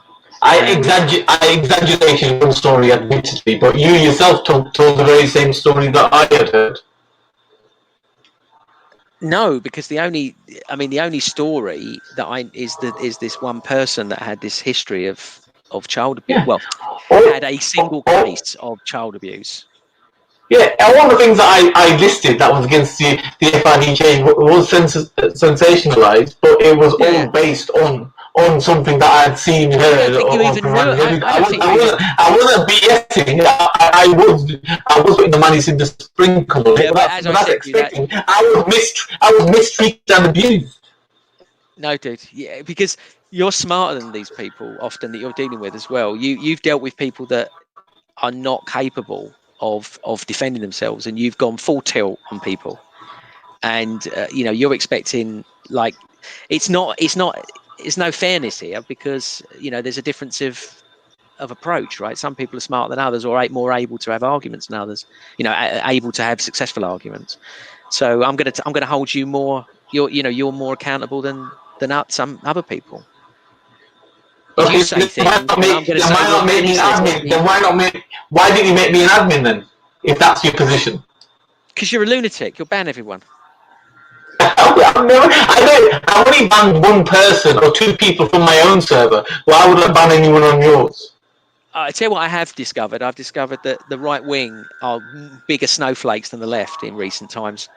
They keep telling us that they don't ban people. I've been banned multiple times recently. You know, because right wingers banning me. They're saying, "Oh, we believe in free speech. You can say whatever you want." You go over there. We've had server members banned that don't even speak, just because they're tarred with the same brush. Oh, well, you must be on the left. Quite a lot of my members are not on the left. They're centre right. A lot of people on the right on my server. Well, I've got plenty of Muslims and all types of people on my server. You know, I mean, you're not even right wing by a lot of standards. There's people on my server way more right wing than you. Yeah, I hear that you've had a few Nazis come on as well. No, not Nazis. I'm talking economically. I'm not talking this nonsense stuff. I don't even, you know, I think that's a shame, really, when we tar the right. I don't think, like, the likes of the FNATs, I don't even consider them right wing. They're just stupid morons. What I've been out of the game partly because you banned me unfairly and I was abused by your server. I've been out of the game, obviously. So what's been going on with that whole Ralph thing? I mean, what's all that about? I'm hearing all types of stories. What's all that about? I don't know. Look, the last I knew of Ralph, I mean, there's some people that go and watch the videos or whatever, but I generally don't get involved in any of that. But the last I heard of Ralph was you and I on that private hangout where we were trying to get Ralph to give me the information. He was going to debate me on the information. Never happened, right? Because he never produced it. I think he just likes going for low-hanging fruit. But since then, of course, you've got Patriotic Alternative. He's gotten in with them. This Nazi Mark Collette guy that was the other guy that was exposed on a couple of documentaries for being a Nazi sympathiser. Ex-BNP guy. Ralph's gone in with those guys. And some people have gone after those guys. Other right-wingers are getting sucked in as well. People that are not on that FNAT thing, they've started getting dragged into it. And it's not going to get anywhere. It's never going to get anywhere. But it's upsetting to people, right? I mean, on the continent, it's more effective, right? Certainly a lot more, because they're trying to replicate the AFD, right, in Germany, because the AFD have got a decent portion of the populace interested in their message, right? They got about 15% of the vote or something. The AFD, something like that. So they've got some traction, but I don't think the same's going to happen in the UK. I mean, even the Brexit Party, which is hardly anywhere near FNAT, even they struggled with allegations of racism and stuff, and they're just mainstream by comparison, and even they struggled to get any seats. And I voted. I was a Brexiteer. I voted for the Brexit Party. I didn't get a chance in the election, but I would have voted for the Brexit Party, but they just didn't stand in my area. But the Brexit Party, they couldn't get any seats, So what chance have the FNATs got? Like zero. It's a big joke. But what's happened recently is that because Ralph is dragging these people in, some people I know are getting banned from certain servers because people seem to be tying themselves in with Ralph. And Ralph's very good at stirring the shit. He's jumped on servers and said some pretty awful stuff. People have retaliated and got banned as a consequence. So Ralph is just I don't know if he's a troll. I don't know how much he's serious. I don't know what it is, but he's. I see two of your leading members of your server, Ross and Dennis, are okay, and they came back. So, what's your resolution in your aim to ask for forgiveness, James? So, how are you going to provide a resolution to how you've abused me? After all, unless I'm mistaken, you classify me as a friend. Am I right or am I wrong? Yeah, absolutely. But that doesn't mean you can't be a prick, does it? Just because you're a friend, you can still be a prick, right? So the point is that you could come back on the set. If you asked me to come back on, I'd let you back on, right? That's not an issue. But it's been quite peaceful, and I feel like if you come on, you're just going to start all over again, right? I mean, partly I quite like it. I think it's quite funny, the back and forth. It doesn't offend me, but it just gets silly because you get pissed off, and then you start going overboard, and then they start going overboard, and I don't know what I'm supposed to do with it. It's all stupid, really. Why don't you just come on? Why don't you come James, on? Why can't you just put your ego to one side, right? Why can't you just come say, Manny, look, I'll help you, Manny. I'm sorry, I did ban you unfairly. It's definitely out of character. No, because if I was to do such a thing, which I don't agree with anyway, but if I did, I would never hear the last of it. You would say, "But you did that," and I wouldn't be even believing. I promise you, if you man up and own up to it, I'll never mention it again. You were in the wrong. I was in the right. Come on, James, you can do it. James. You can do it, James. I promise I will not hold it against you that you effed up. I won't. I'll tell you what, man. I will not hold it against you that you behave like a prick. How does that sound? Well, good, because it never happened. But how are you going to provide a resolution for this absolute mayhem that you've created? I don't want to keep going on about this, James, but I need you to find a resolution. It's a trivial resolution. You come back on the server. If you can contain your silliness, then we're good to go. If you don't, you'll end up getting kicked again. Okay, so if somebody trolls me, I shouldn't troll them back, but you can ban me if I respond.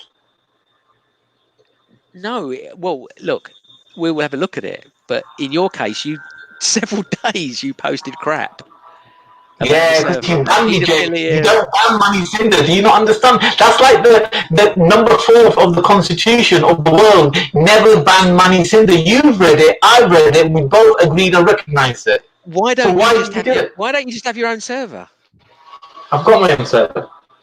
Well, why don't you just enjoy that? Why do you have to come on my server? If you don't like being on my server, why come on now? Why not just? How dare you ban me, James? How dare you ban me? Did you not have nightmares that evening? Did you not wake up the next morning and think, "Oh my God, I banned Manny Sinder"? That's like I slept like a baby. I bet you did, Jamal. Okay, no. Joke aside, apologise now, James. Go. No, nothing to apologise for. James, you nearly did it then. You nearly did it. Come on. Please, I'm not even looking at the screen. Please tell me we've got no one watching this, right? Please tell me that. No one's watching it. No one's watching it. Just apologise. Get it. Why would anybody listen to you banging on about nonsense? We're in the middle of a very serious thing. I mean, it's quite nice to be a little bit light-hearted because I have to say most of the conversations are pretty horrible on the server these days because we're always talking about all the deaths and the nastiness that's going on in the world. It's all awful. People have had their holidays cancelled. They're getting no insurance claims. They're losing their jobs. It's all doom and gloom. So a little bit of this banter back and forth is quite nice sometimes. Just to.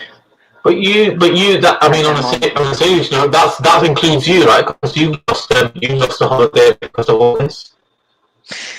I did, yeah. I think about, I could have lost up to £8,000, but it's likely I'll get some of it back. But the insurance company have basically just washed their hands of it. They're not going to do anything. Now, I can ride the storm, but I'm a Disney fan, as you know, and I go to the theme parks quite a lot. And I'm on some sites where people organise holidays to Florida to go to Disney. And I'm telling you now, people save up for 5 years to go to a Disney holiday. They've got 4 kids or whatever. They save every penny they have to do those holidays, and they're going to lose the whole lot of it. And the government need to fucking step in. Now, I understand there's going to be some massive talk about this in a few weeks' time. It may even be months. The government are going to have to deal with this because all the insurance companies are basically just washing their hands. They're doing nothing. They're calling it an act of God. They don't want anything to do with it. Government's got to step in on this and do something about it, because I really feel for these families. People that have been saving up for 5 years have lost their holidays. Their kids won't be going to these places that they've been dreaming about.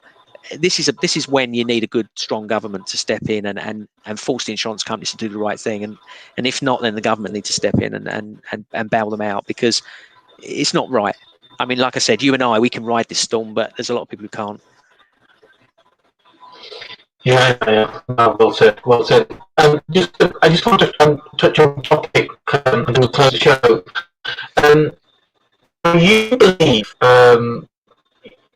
just speaking to you when we were just talking over the chat, you believe that when people do something crazy, whether it's ISIS or whether it's a murder or whether it's, whatever the nastiness is, you don't necessarily, you believe that it's nothing to do with the actual religion, or it's to do with any other type of environmental thing. You think that people are a bit crazy? No. Look, the religion does have an impact. There's no question, right? Which is why I'm opposed to child indoctrination. I'd like it stopped immediately. What I think is the problem is that, look, let's be clear about this. I have no problems with governments targeting groups because they know those groups are more predisposed to certain crimes. I've got no problem with that.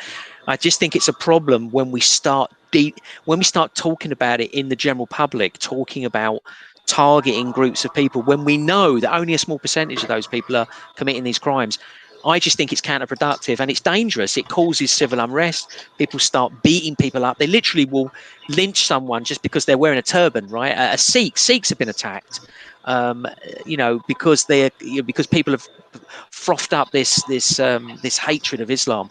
So I don't like religion. I think there's lots of terrible stuff in the Quran that is dangerous to propagate. It shouldn't be propagated. But you actually think that crazy people use something in their environment, whether it's religion, whether it's background, whatever. You think crazy people use anything?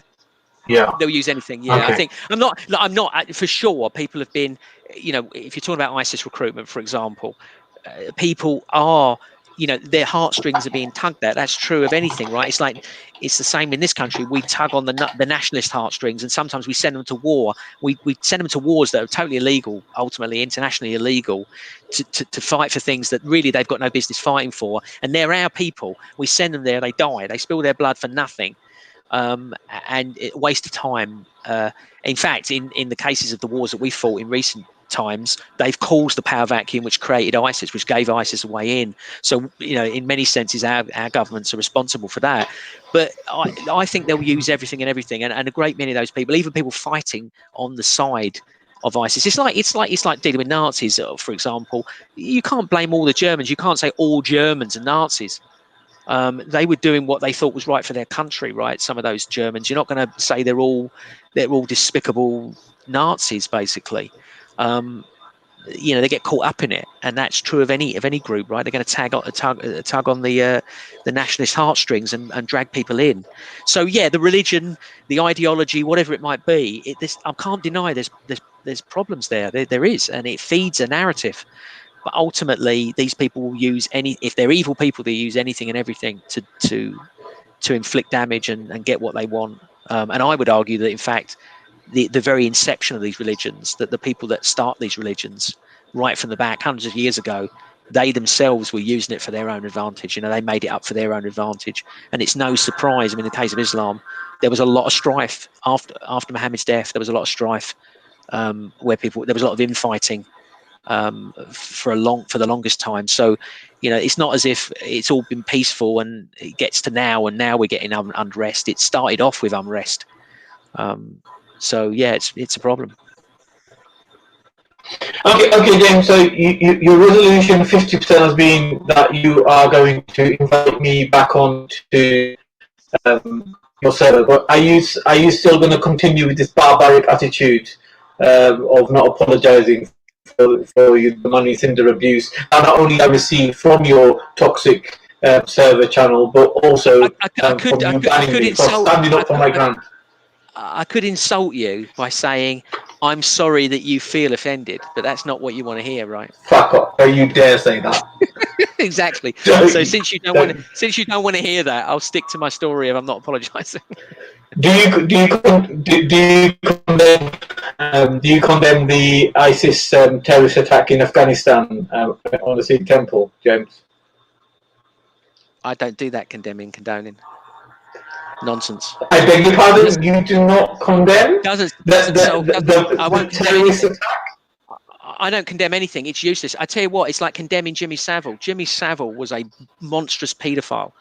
And the fact that he was able to operate in the way he did with impunity in this country is because other people allowed him to do that. And those fuckers should be prosecuted. Me condemning him achieves nothing.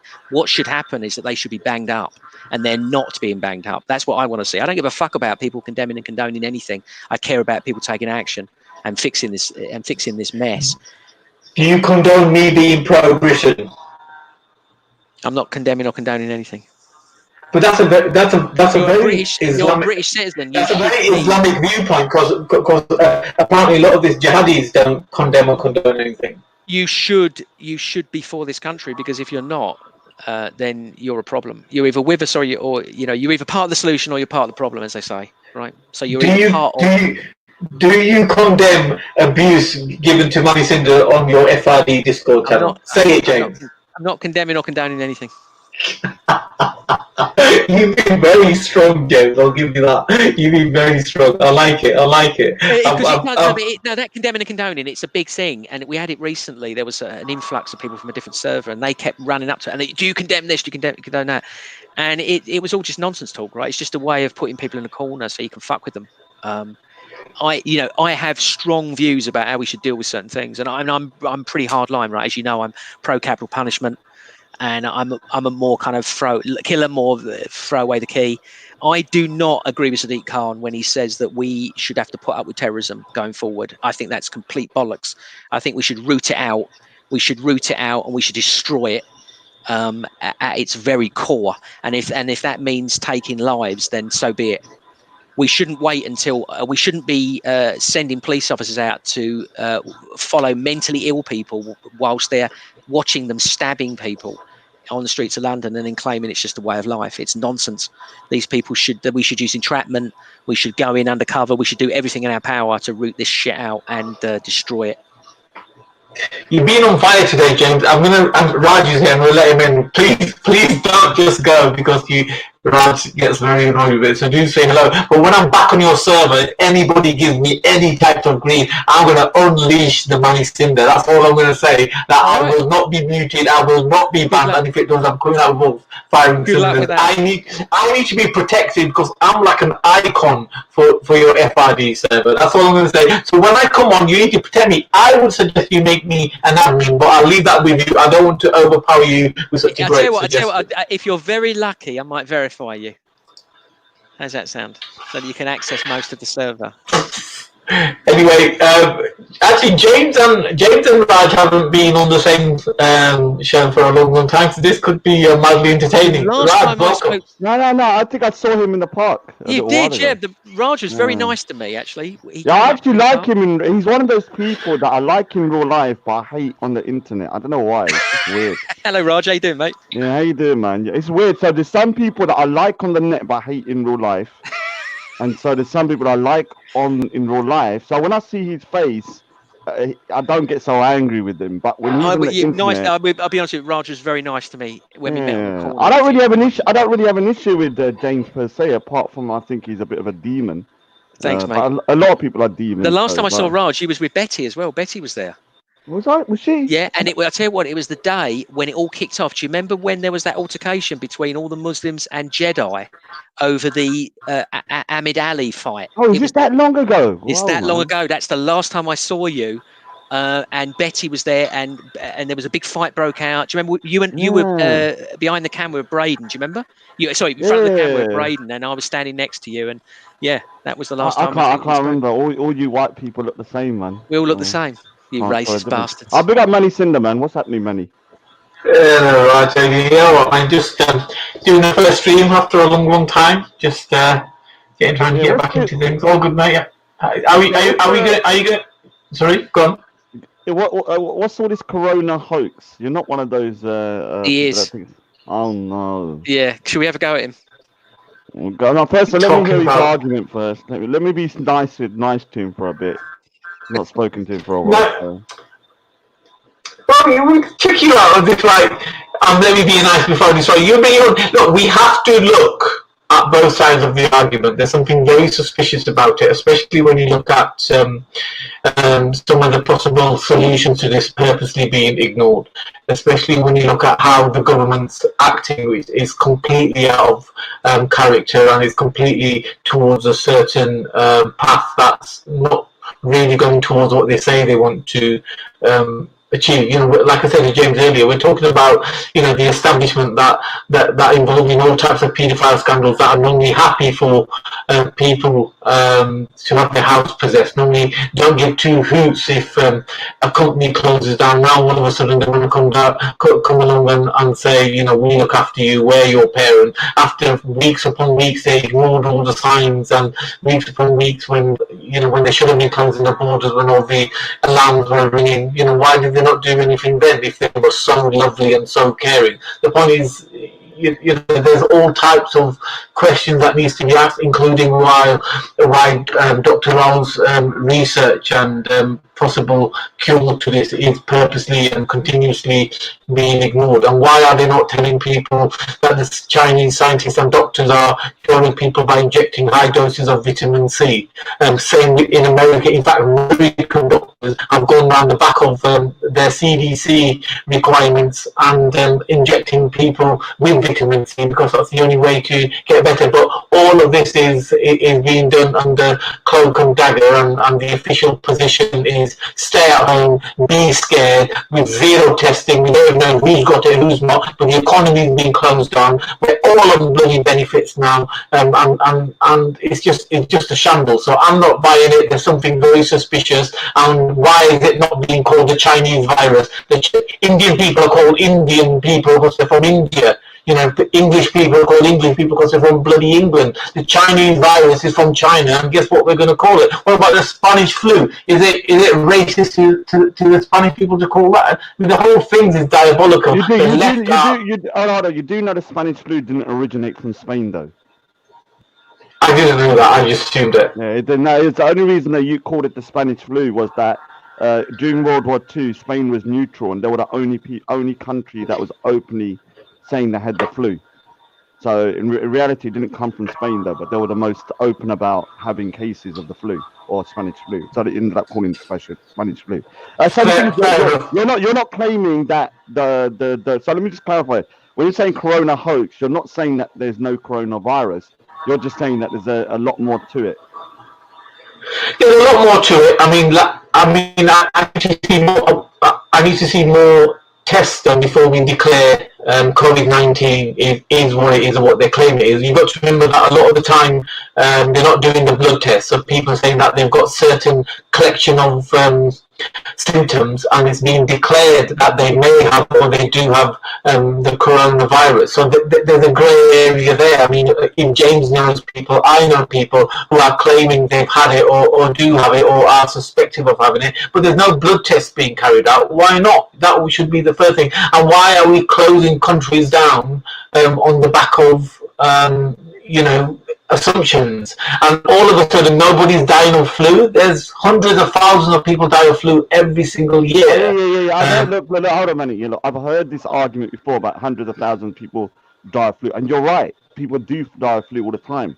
But the difference is that most of the time when people die of flu, it's over a prolonged period of time.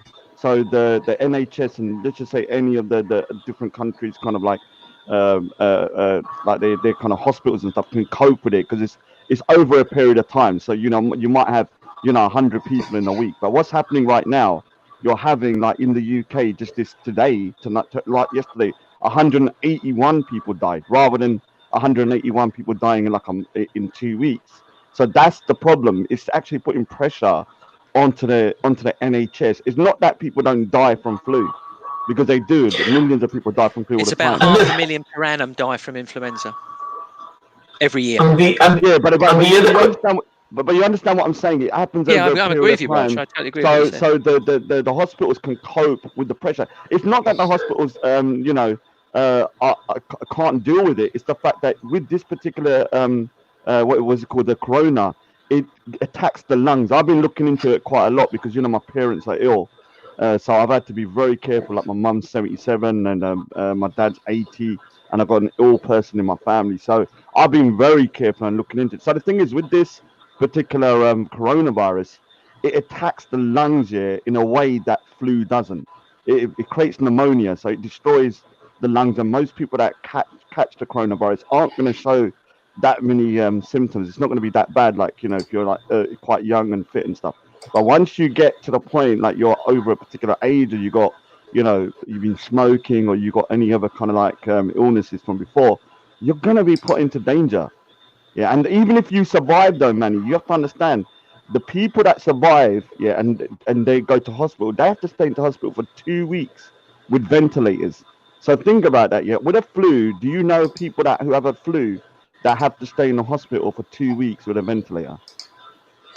No, I get that, but like I said, shutting the economy. See, my concern is partly health related, partly political and economic. So shutting the country down and putting it on the path towards a complete and utter depression is crazy for me. It's no different to what they did in 2007 in the so-called credit crisis. So why are they doing it now?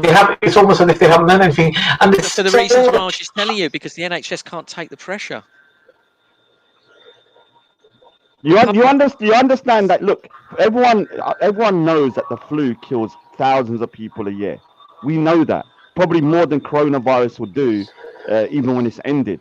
The problem isn't that; it's the short period of time in which the coronavirus will kill people. So the reason why people are dying in Italy, yesterday it was 920 people died just yesterday in Italy.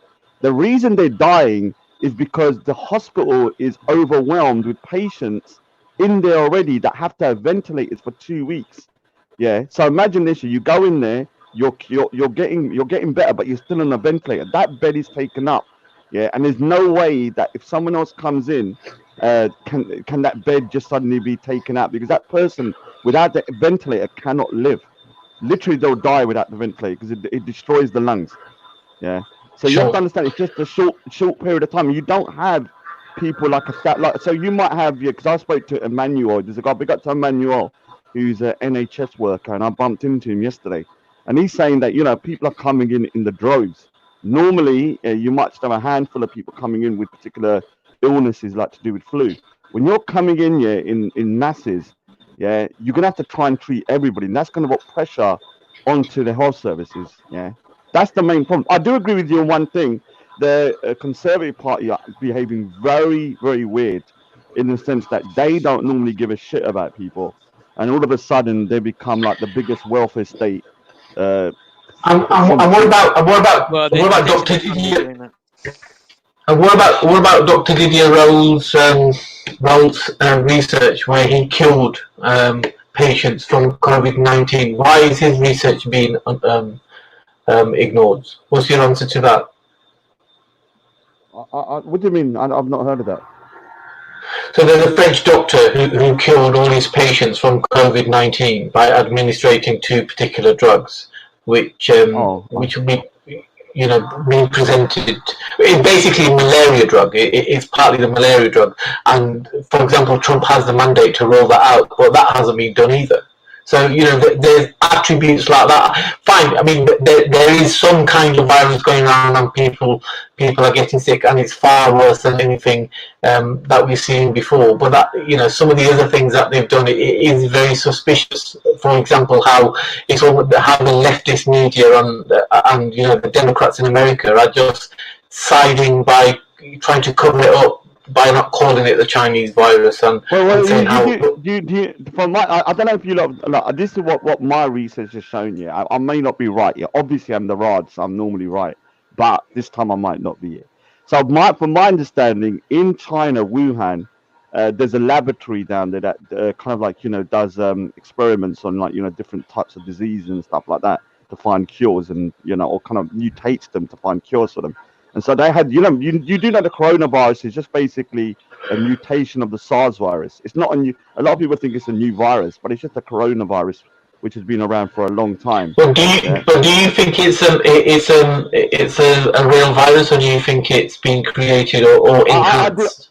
I do believe it's been created by the Chinese. From what I've researched, and I'm not like I said, I probably might be wrong, but they were trying to test for a cure for SARS, yeah, and so they mutated that particular virus, and it turned into what you now know as the coronavirus, yeah. And so what happened is that obviously in China, they have a lot of their meat markets, open markets with live animals, and they somehow the virus, I don't know how it got to the bat, but a bat ended up getting the virus. Now with the bats, the problem with bats is that they don't actually show any symptoms when they get these viruses, so they can incubate them and live with no issues. And so that's a problem, because then when they have those live animals in these kind of open markets, no one knows the bat's ill, and so then somebody either eat the bat or they can infect a different animal or a human being. And so I do believe it was created by the Chinese, but remember the SARS virus has been around for a long time anyway. That's basically the coronavirus anyway, but a mutated version from my understanding. Is that correct, James? It is just a mutated version of the SARS, isn't it? Well, I mean, there are a whole sequence of these viruses. You're right, SARS, MERS, they're all in the same category. I'm no expert on this, Raj, to be fair, but what we do know is that the virus is not going to go away. It's going to keep coming back. It's going to go back into the animal population. It's going to mutate, and eventually it's going to come back to us. And it will probably do this every year now. So we're going to need vaccines. What I was saying, Raj, before you came on right at the beginning, is that we're going to really seriously need to talk about how we handle animals, like how the Chinese handle animals going forward. This needs to change. This is the one thing I spoke about on my channel, obviously, before you, James. But I've been saying for years that the Chinese, when I become a vegan, when I was researching kind of animal cruelty, there's no country that can even come close to China in terms of animal cruelty. They will do stuff that I still do not understand. Like, so I've seen videos. I mean, these ain't even videos of people in like undercover. This is people filming openly in markets. They'll get a dog, and for some reason, someone told me they like to kill the animals or cook them alive because of the fear actually increase the taste in the meat. So I've seen videos in open markets where they'll get a dog, someone chooses a dog, and they chuck it into a pot and they boil it alive. So the dog's screaming inside the pot. You have other situations where they have like ferrets and stuff, where they skin them alive for no reason. I don't know why they're skinning them alive, and then chuck their body into like a bin, and in the bin there's like 30 ferrets alive, squealing and screaming with no skin on. And so in China, I'm thinking the one good thing that will come out of this, I hope, is that people will start to regulate that Chinese markets, because it's disgusting, like what they do in China when it comes to eating stuff. Agreed. Yeah, do you know why they eat everything though? Like, do you understand why they eat everything? Because they've been a poor culture for such a long time, and and that was all that was left to eat protein-wise. So the main time that they started eating everything, because they'll eat cockroaches, spiders, and everything, in 40 years ago, they had a massive famine that killed 25 million people. Yeah, I mean, And they had Brought about communism on the left. yeah, obviously under communism, and so communism, actually created that famine. And so what happened then is that they got to a situation that they had to eat anything. So I can understand how it got to that point, because if you've got a family and they're dying, and you find a spider, you're going to eat it. Now the problem is that they kept that habit up even afterwards, and instead of only doing it during the times of famine, they then made it into a business.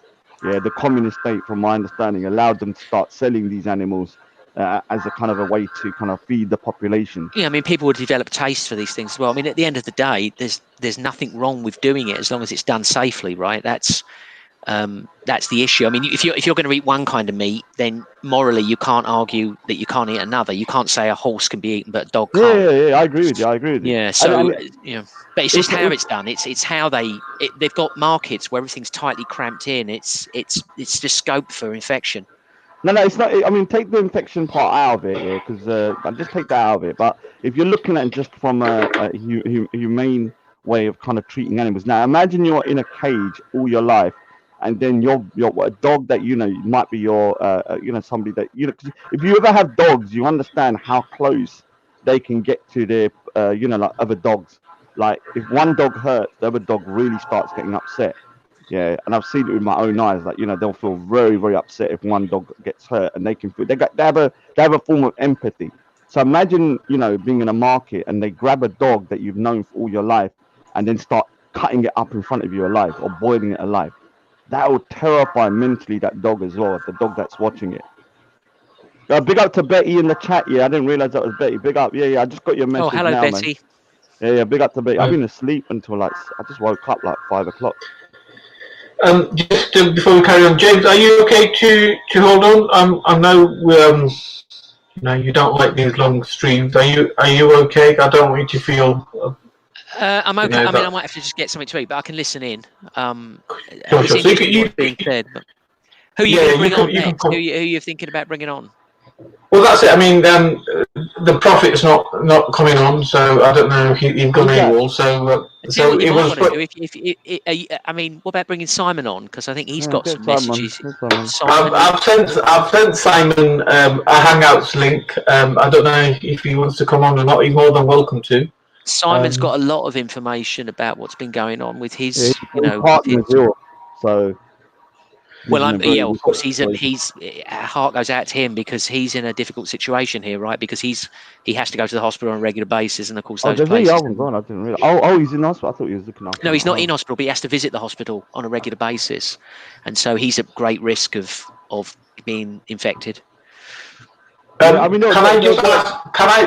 before you go on, sorry, Rod. So if I hang up, will the stream continue, or is it a bit like It does. Yeah. The host can hang up, and the stream still continues. Where are you going? I've been sitting here since 3 o'clock, and my bum is a bit sore. Well, I need to talk to you about the Afghanistan situation, man, before you go. Yeah, absolutely. So let me go get a cup of tea. I'm here till about 7 anyway. Let me go get a cup of tea, and I'll be back. Get your tea, boy, to get your tea. So, Raj, what's happening with you? Because you can't go to the corner. You're doing streams and stuff still. Oh, Manny, can I read out a message from PC Barnes about Speaker's Corner right now? Yeah, go for it. Obviously, so PC Barnes emailed me to tell everybody. Obviously, I'm the spokesperson for Speaker's Corner. I'm designated this. So just so that this is what's going to happen at Speaker's Corner. So this is from Steve Barnes yesterday. It says, "Dear speakers, I hope you and your families are well. Following the Prime Minister's latest address, the Royal Parks will remain open for essential daily exercise only, be that run, walk, or cycle. People are permitted to exercise once a day, either alone or with a member of their immediate household. But all other gatherings in all Royal Parks are banned, including Speaker's Corner and outside entrances." So let me say, Speaker's Corner is banned at the moment and will be dispersed by police. Social distancing as set out by the government is absolutely crucial, so people must stay at least 2 meters apart at all time. But following these rules, we can keep London's park open for everyone who needs them. I cannot emphasize enough. Do not come to Speaker's Corner. Stay at home. People's lives are at risk. It is up to all of us collectively to adhere to the latest guidance. Otherwise, we will have to consider closing the parks.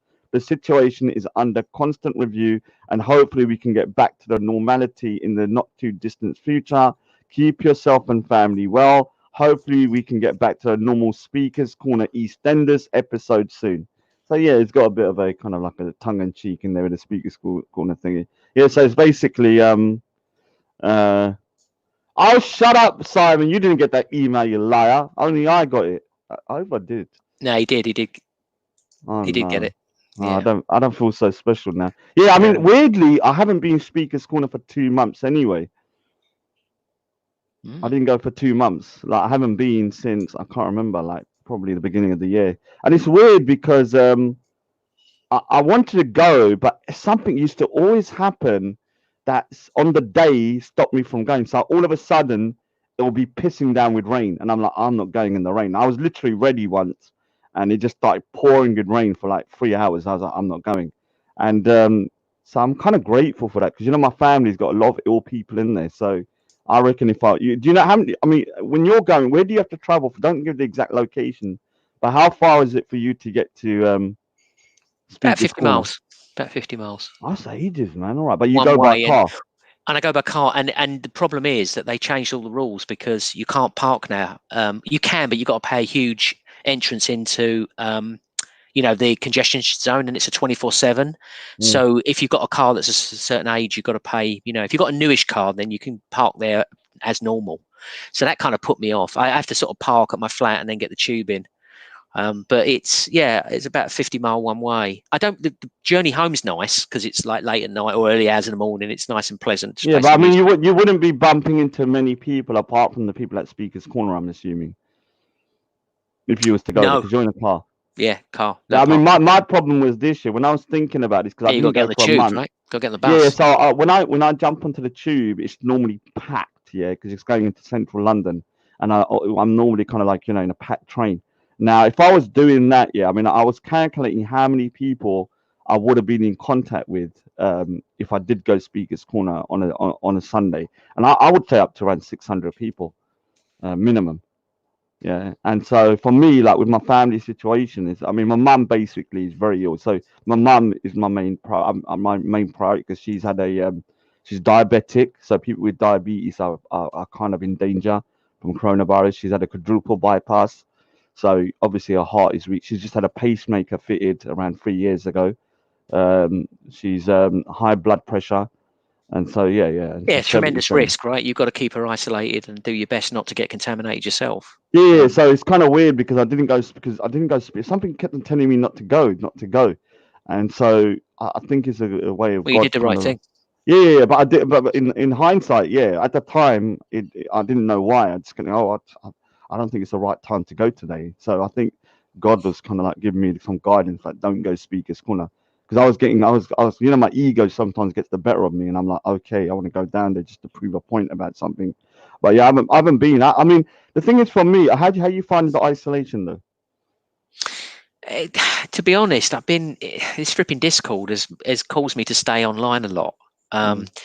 And my mates were sort of phoning me up going, where have you been? We haven't seen you for ages. And it's because I've been on bloody Discord. But it's a bit weird because, like you say, it wouldn't bother you. But the moment they tell you can't go out, you suddenly start getting a little bit weirded out by it. Yeah, I have to agree with that because I have no issue staying at home. Like, I spent a week here with just at home, and I just went out again yesterday. And when I stayed with my sisters, they went on holiday for 10 days, and I stayed at her bungalow, and I stayed there for 10 days. I didn't leave that house for 10. I'm talking about not even the front door. Like, I went into the garden, for 10 days straight. I only met one person for around 30 seconds, which is the delivery man. And what are you doing? Okay, but what are you doing about food? Because that's the biggest problem, right? Is that yeah. With my whole family. I mean, I went out yesterday scrounging for baked beans and all that kind of stuff. Oh, because you can't get tins, can you? Yeah, I mean, the thing is, like with it's like for me, most of the food I normally tell people don't realize that when I go shopping, 98% of the food is from my mother. The only thing I buy for myself normally is baked beans and tomato ketchup. Everything else, I have a massive list, and I just buy everything. And so, I don't eat beans very much, but obviously in this crisis, beans could be useful, right? Because they keep for ages. And I've tried to get beans. I've not successfully got beans. No, I've got them now, but I have to admit, everyone finds it quite humorous that I got into a bit of a stressed out because around 2 weeks ago I went to my supermarkets. I went to around 3. All the tins of beans all run out. Yeah, but for me, that's my essential thing that I want. So for somebody else, it might be cigarettes. Do you understand? Like if cigarettes run out, they'd be stressed. And I'm not gonna lie, I was stressed, man. I was like, this is the end of the world almost. I was like, damn. Like the baked beans are good, but now I've managed to pick some up though, so I'm okay now. We bought a lot of stuff from Amazon as well. Thank God for Amazon because people were panic buying and there was nothing left. I saw a tin of oxtail soup the other day on Amazon for £7. 1 tin. Fucking ridiculous. Manny, can you time out Gain because Gain is actually saying my father's name, Deadjar, and taking the piss. So can you time him out, please? Somebody time out Gain. He's been taking the mick out my father. I've blocked him. He can go fuck himself. Banksy, I've sent you. I've sent you a link to come on if you want to come on Simon. He's in the back chat. He's in the back chat. Oh, is he? Yeah. Prophet's on there. Prophet Wanksy, I'm sorry, but you missed your slot, dude. You were supposed to come on much earlier. Prophet. Hello, can you hear me? Who's that? Yes. Hey, we can hear you, Wanksy. Oh, it's him. Oh no. Mistake, man. I went out to get some food and some red wine, and I forgot about the time. So my bad. That's okay. How are you doing anyway? Are you well? So sorry. How are you? Are you well? Yeah, I'm on chronic bronchitis. Every winter there's some issues, so I did get a little paranoid. With the COVID. You got bronchitis. But that's gonna be. You need to be very careful. Yeah, you're in a risk bracket. Yeah, I had a stomach flu a few weeks back also. So yeah, it was pretty bad, but I seem to have survived it now. I'm getting better. And I heard I'm still not sure if I had COVID or not. No, I think if you got COVID-19, you'd know about it. I think if you got bronchitis, you'd know about it. Manny, before because jealousy, man, I've behaved. I know you actually sound like a normal human being for once. So well done for that, man. He's got a shit mic though, Manny. Manny, can we just quickly for 5 minutes talk about Afghanistan before Banksy's on here, and then let's big up Banksy. Hey Banksy. Hello everyone. Hello James. Wanksy, long time. Big up Raj. Big up Manny. Can I apologise to Banksy? I said something about you yesterday, and they're gonna throw it back in my face next time we're on there. I was on Belly's show, and the other day James Jones was like taking the mick by playing music, so I jumped on and like started gunning for him. So yesterday I was on Belly's, and they were saying, "Oh, why did you jump on? You love freaking Banksy. You think he's so I was like, listen here, yeah. I don't care if Banksy dies. Like, it doesn't make no difference to me, yeah. So I apologize. But I was just trying to make a point, in a good way, yeah. So I'm like, all right, like if he died tomorrow, I wouldn't really think about Raj it. Raj just turned into Hassan. Where is Hassan anyway? Has anyone seen him? Oh, yeah, I know where. I big up to Hassan. I know what he's doing. I know where he's not in London anymore. But yeah, is he safe? Yeah, he's safe. I think I hope he's safe. He's not speaking. So if they say that Raj doesn't care if you die, I just mean cold that as ice, if man. You die, you're cold as ice, Raj. No, but I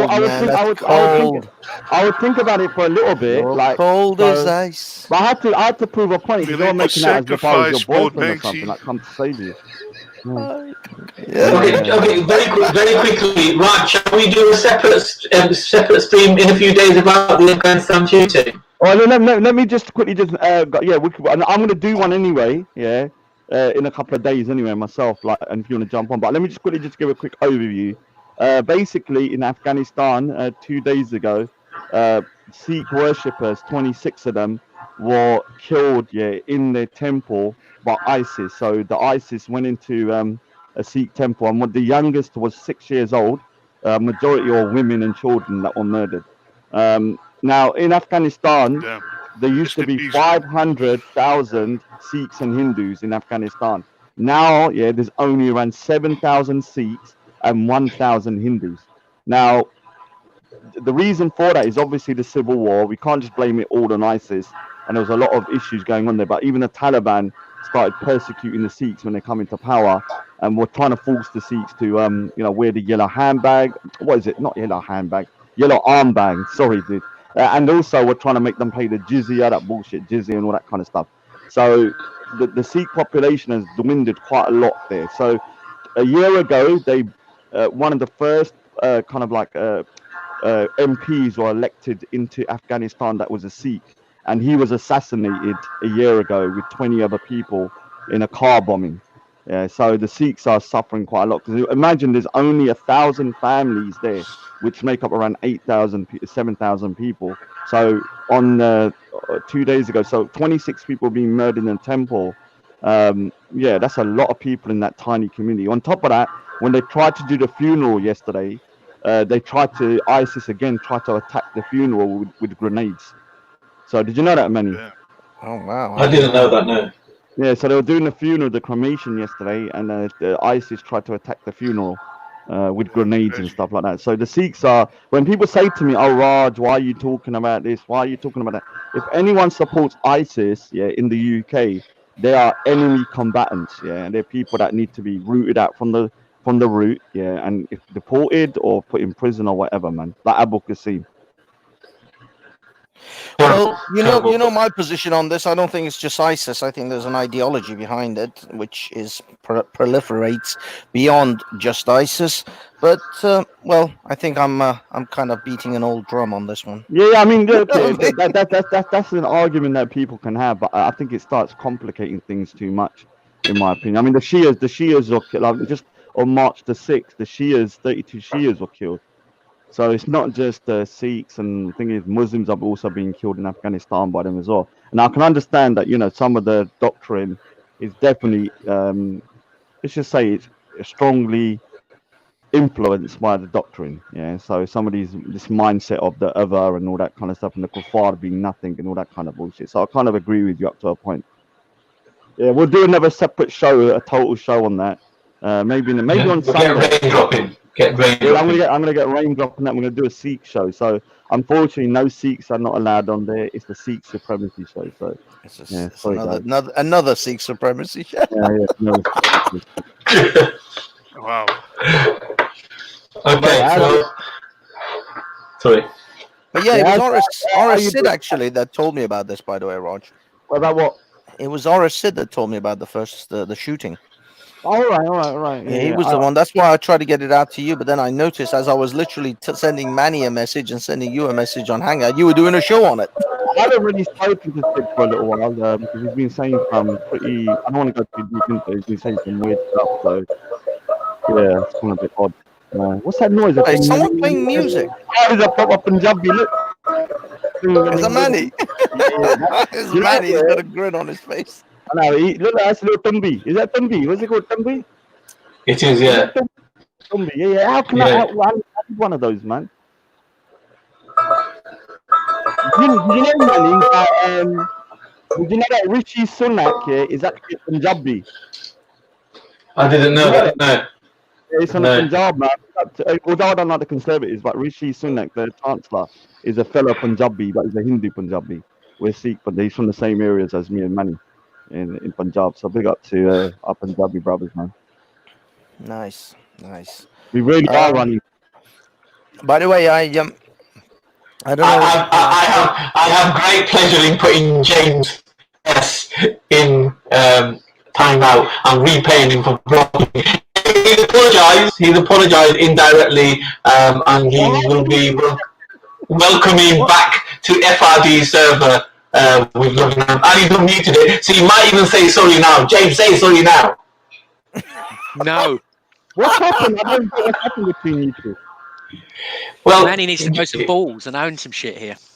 Are you still on the Are you still banned from the FRD then? Manny? Of course. Remember, I got called a P word and banned. So. Oh damn. Hey, dude, can we play a video from the Reanimator? Okay, yes, you can. James, you could have come back with a smarky comment, dude. I'll set you up there. Actually, it's good to hear James outside of his Discord server, though. Out of that little circle. Yeah, not too communistic now, is he? Away from his FRD with all his band of merry men. He's no finally bloody communists on there, you Wally. How many soggy biscuits do you guys eat in that circle, James? James is just smarting because he comes on there and chats. Precious echo chamber. Yeah, I'm at the loop here, so what is going on? I don't understand what's going on. Basically, James had a... FRD is a very successful server, and his server is shit. No one's on it. Yeah, but that's all you guys have is that server. You guys don't do anything apart from talk to each other on that server. That's the problem. If I had nothing else to do, I would be the same. Oh, who's on the server though that I know? Toluchin. Oh, Toluchin. All right, we've had a bit of a Tell you is on there. No, T and Raj are getting on these days. No, we don't get on. Trust me, I can't stand that little prick here. But is it a truth? Like, it doesn't mean I like him. He's a little turd sometimes, man. Like, is it because he's a more genuine Sikh? Do you think? No. Whoa, so let me explain something. A genuine Sikh here, a genuine Sikh doesn't go around kind of like, trying to kind of prove himself to be a better Sikh than another Sikh. A genuine Sikh would be humble, and he's very arrogant. So no, he's not a better Sikh than me. He is a more of a prick than me, no doubt about that. So yeah. I'll big up Simon, man. How's your partner do, man? Hey Simon, how you doing, mate? Hey Simon, Alright. what's up, man? How's family? You alright? Yeah, he's paranoid as fuck. I don't blame He him. should be, man. Mate, you So should am I. just take care of Simon, himself, you're very man. quiet there. Can people hear Simon okay? No, Yeah, I can't. It's barely in the A little background. bit low. I have got my really shit Bluetooth headphones on because I haven't had a chance to recharge my phone yet. So It's a little bit better. You're gonna have to speak up a lot more, though. Simon's on my Okay. server. Big up FRD. big up headphones. Big up effort. So, I want but Simon to tell you is- about all the shenanigans that have been going on. Yeah, Okay, gentlemen. Listen, very quickly. I've been sitting here since 3 o'clock, and so I need to end my part of the show, and you guys can take over. So I just want to say, Raj, let me know when you want to do the Sikh show. I'll be more than happy. Prophet Wansky, can we do another show in a few days' time with all your research and information? I will first fact check everything and put it in order, and then I will be more comfortable. Okay, let me know when you're ready. If he fact checks, he won't be coming back, I think. Let me know when you're ready. Simon, nice to hear from you. Banksy, nice to hear from you. James, fuck FRD. It's a communist server. It should be taken down. And when I come back on there, I'm going to let you know where it hangs. Okay, bye-bye, Islamophobe Manny. Bye-bye. we do. I don't know. we Before do you say go that there, FRD is a communistic need you back on the entity. Hey, before you go here, can I just play a video from the Reanimator? Because he's a big up to Reanimator. It's just like a minute long, a minute and a half here. So just watch this. Okay. So watch it as well. So how do I do it? Oh, here it is. So can you see it? Yeah. Yeah. Oh my god. Oh, it's flickering, man. Hello, everybody. Hello. Oh, it's gone a bit weird, man. I don't know what's. Oh, let me do it again. I don't know what's It's happening. okay. It's okay. It's looking Oh fine my on God, the main. is in the house. Hello, everybody. Hello, everybody. Hello, Raj. How's it going, people? Yeah. Get rendezvous, man. Rendezvous, man. Rendezvous, man. Rendezvous, man. Get out of here, you little pussy, internet avatar. Ganjar. Kudida. Leave. Good riddance. Sorry, guys. Thanks. Sorry. Thanks. Why Can't did you say rush that. out, Raj? Oh, he's shook in it. He can't take the heat. He can't take the heat of the rod, man. Belly, get your trap back on He track. starts buckling under the pressure. Oh, Veli, how you doing? You know what? Yeah, I'm a little bit angry with you, man. You're taking all the hate away from me. You know what am I gonna do? I wake up for hate, yeah, and now it's just Veli. I'm kind of like getting a bit pissed off, man. Like I run on that energy of hate. How are we gonna turn this thing around, man? How am I gonna start getting the hate back? The last I heard that. One minute. No, it's not good. Muslim in your local area and film it. The last I heard, a saint now in the Muslim community because the Veli and them are such demons that I'm like some kind of new kind of like saint. Veli's At been least I called believe in Veli God, whereas these Veli guys don't believe in Robertson. anything. Yeah, I know. Yeah, I am missing. I'm going back to Speaker's Corner on Sunday, so. You actually said, Raj, you've done Yeah. like about 6 shows saying that you're bored of winning. So how much times do you need to win? Like seriously. I don't know, man. I think I'm in uncharted territory. Like whooping Raspect about like that, yeah, like a rag doll, was just very tiring. So I'm kind of like winning is a lot, but I think I can win a bit more. Have to see what happens on Sunday when I go Speaker's Corner, man. I'm You back ain't on going- Sunday you- after quite a you while. ain't I think going it's on 6 Sunday. weeks now. So I've got a Corona. lot of people after me. So yeah, but I got a special email from PC Barnes, so only I got that Well, so email. No, you're wrong. And you got a special email saying, Raj, you can't, what do you call it, massage my prostate anymore? What was the... Oh yeah, he was saying no, he was saying that he was always writing emails saying, as a druid, I need you to massage XYZ. I'm like, dude, man, I'm I not. think the into that first kind of person to stuff. get the email was Tolochen, wasn't he? He got the Oh, email. you're mad, he got that. I'm sure at the end of it, wind PC up. Barnes said, T, don't tell Raj that you've got... But why do you? I've realised that you and him get on so much, man. Is it because you're both demons? What, T? We're both very intelligent. Oh, come on, man. T's a smart guy. I've got a real soft spot for T. He's got Yeah, a real, you are, Simon. Simon, back me up on this. He has a real humanitarian. I've never Could had we a say that FRD has become a communistic beat? No, I don't think we could.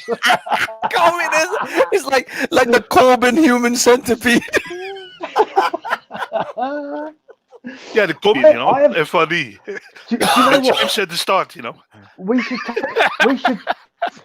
technically come from different places, me and T, totally. But I've never had a crossword with T. Do you know what I mean? We have a really good relationship, just through. Oh, come on. You can't say it's better. You can't say you like him better than me, there. Come on, man. Come on. I wouldn't. I would never say I like anyone. Oh, good. That's okay. Okay. Oh no. You need to rephrase that. That I'm definitely your favorite Sikh. Yeah, don't lie. Come on. I'm definitely your favorite Sikh, man. I have 2 favorite Sikhs. No, you don't. Oh, what about Manny though? What about Manny? So how's everyone coping with the kind of being like stuck indoors? Everyone all right with it, or they're just going mad? Well, I haven't missed a beat. I just went out for a little walk in the park, and I sat there, and suddenly there were like 3 coppers like bombing it through the park, and basically they were on their way to deliver chocolate cake. It was British Transport Police, because they're all having to do each other's jobs. And they were literally just delivering chocolate cake from Marks and Spencer's to Guy's, and yeah, they tried to disperse these 4 kids who obviously weren't family, and the kids just I say kids, teenagers, and they all ran in different directions. I've never seen so many police. There were like about 15, 20 of them with gloves on, dogs. They closed the whole park, went through everything for in case I think someone chucked something, either drugs or a blade. But I kind of stood and talked to the copper on the gate for about 20 minutes about what was going. It's quite interesting. Yeah. Yeah, but you do know that the masks don't really do anything in terms of protecting you from corona. Well, it's got to be it's got to be 95 P95 or P99. Yeah, so a lot of people are like walking about thinking that wearing a mask is going to stop them from getting a virus. All it really does is just stop you from coughing on people and it does stop you from touching your face, because most people don't realize how much they touch their face. Yeah. So yeah, Touching your nose, touching your mouth. I mean, you can still get it through your eyes, but it is touching, unless you're touching literally your eyeball. Then you generally are better off. But yeah, your mouth and your nose are the number 1 and number 2 sort of orifices. Yeah, but did you hear earlier? Because I think Manny, sorry Manny, if you're listening here, but you're getting a little bit. I'm so disappointed in your low IQ today. I always thought Manny was quite intelligent. What did he say? Well, he doesn't understand, because there's this argument that the flu kills 500,000 people or whatever, a year or 50,000. But the point is that I was No, trying to say, 500,000 at least. yeah. So the point is that we know that Yeah. the normal flu kills a lot of people, but the problem with the coronavirus or any of these pandemics is that the NHS cannot cope with the amount of people coming in the short time. Yeah, so you're gonna have so, and the other thing about the corona is that if people become, I mean, obviously most people are not going to get that ill. They'll probably be able to wear it out, in their home and stuff like that. But if you do get ill enough to go to hospital, you're gonna need a ventilator. So if you only have X amount of ventilators, anybody else coming in afterwards, that can't get the ventilator is gonna probably end up dying, or seriously getting injured or ill. Yeah, so We're in this a is the really problem. similar situation, you and me, Raj, because I'm not vulnerable, but I have to act like I am. Yeah, I walk around like I'm a freaking some kind of like endangered species. I make sure no one comes. Yeah, because the thing is that from No, I'll be honest with you. I think no. The thing is, even with yourself, no offense, Prophet Manxie, you need one as well, man. If you got bronchitis or something like that, I've had many pneumonias in my life, since I was a kid, so out of the ordinary. And then it's still within the limits I'm used to, so I can handle a lot, that must mean that you're I'm not exercising again now, so. But does that mean that because one of the things that the coronavirus does, it kind of damages the lungs permanently? That's what I heard. Like if it's very serious, you're thing is, I didn't feel any headache, but they say I did have fever, and I didn't felt anything too bad. The stomach flu. I had fucking diarrhea for 3 days. I started bleeding out my anus because of all the diarrhea. That was much worse for me than any pneumonia I've ever had. And after that, I had some issues with my lungs. Yeah, man, you need your toilet rolls. But after that, I'm having still some issues with my lungs, but not as bad as I've had previous years. At least, even if I had COVID, it hasn't been as bad as what I experienced before, in my case specifically. But I'm still haven't visited my family or my mother. She has diabetes, and my brother. So I've stayed away from them, self-quarantine and be sensible about it, just in case, Yeah, good. Don't be stupid, And man. I mean, I've got this like phlegmy cough, which I've got it for months. But I've had it for months. It's not like recent. Yeah, I was ill for quite a while before, like 6-7 weeks ago, when I was going. The thing is, everybody always gets a kind of. I mean, I definitely always get a cold around the changing of weather. So when it goes from winter to spring, I always in that zone. I always end up with some sort of a cold. So I feel like there's something coming, but it's not. None of it is symptomatic of what they've been saying about the corona, because it's not a dry cough. It's not, I don't have a fever. I sneeze, which is nothing to do with corona. So I don't know. Well, Man. It's weird. I've been, because I was outside, I was sneezing, and people were going mad when they're watching me.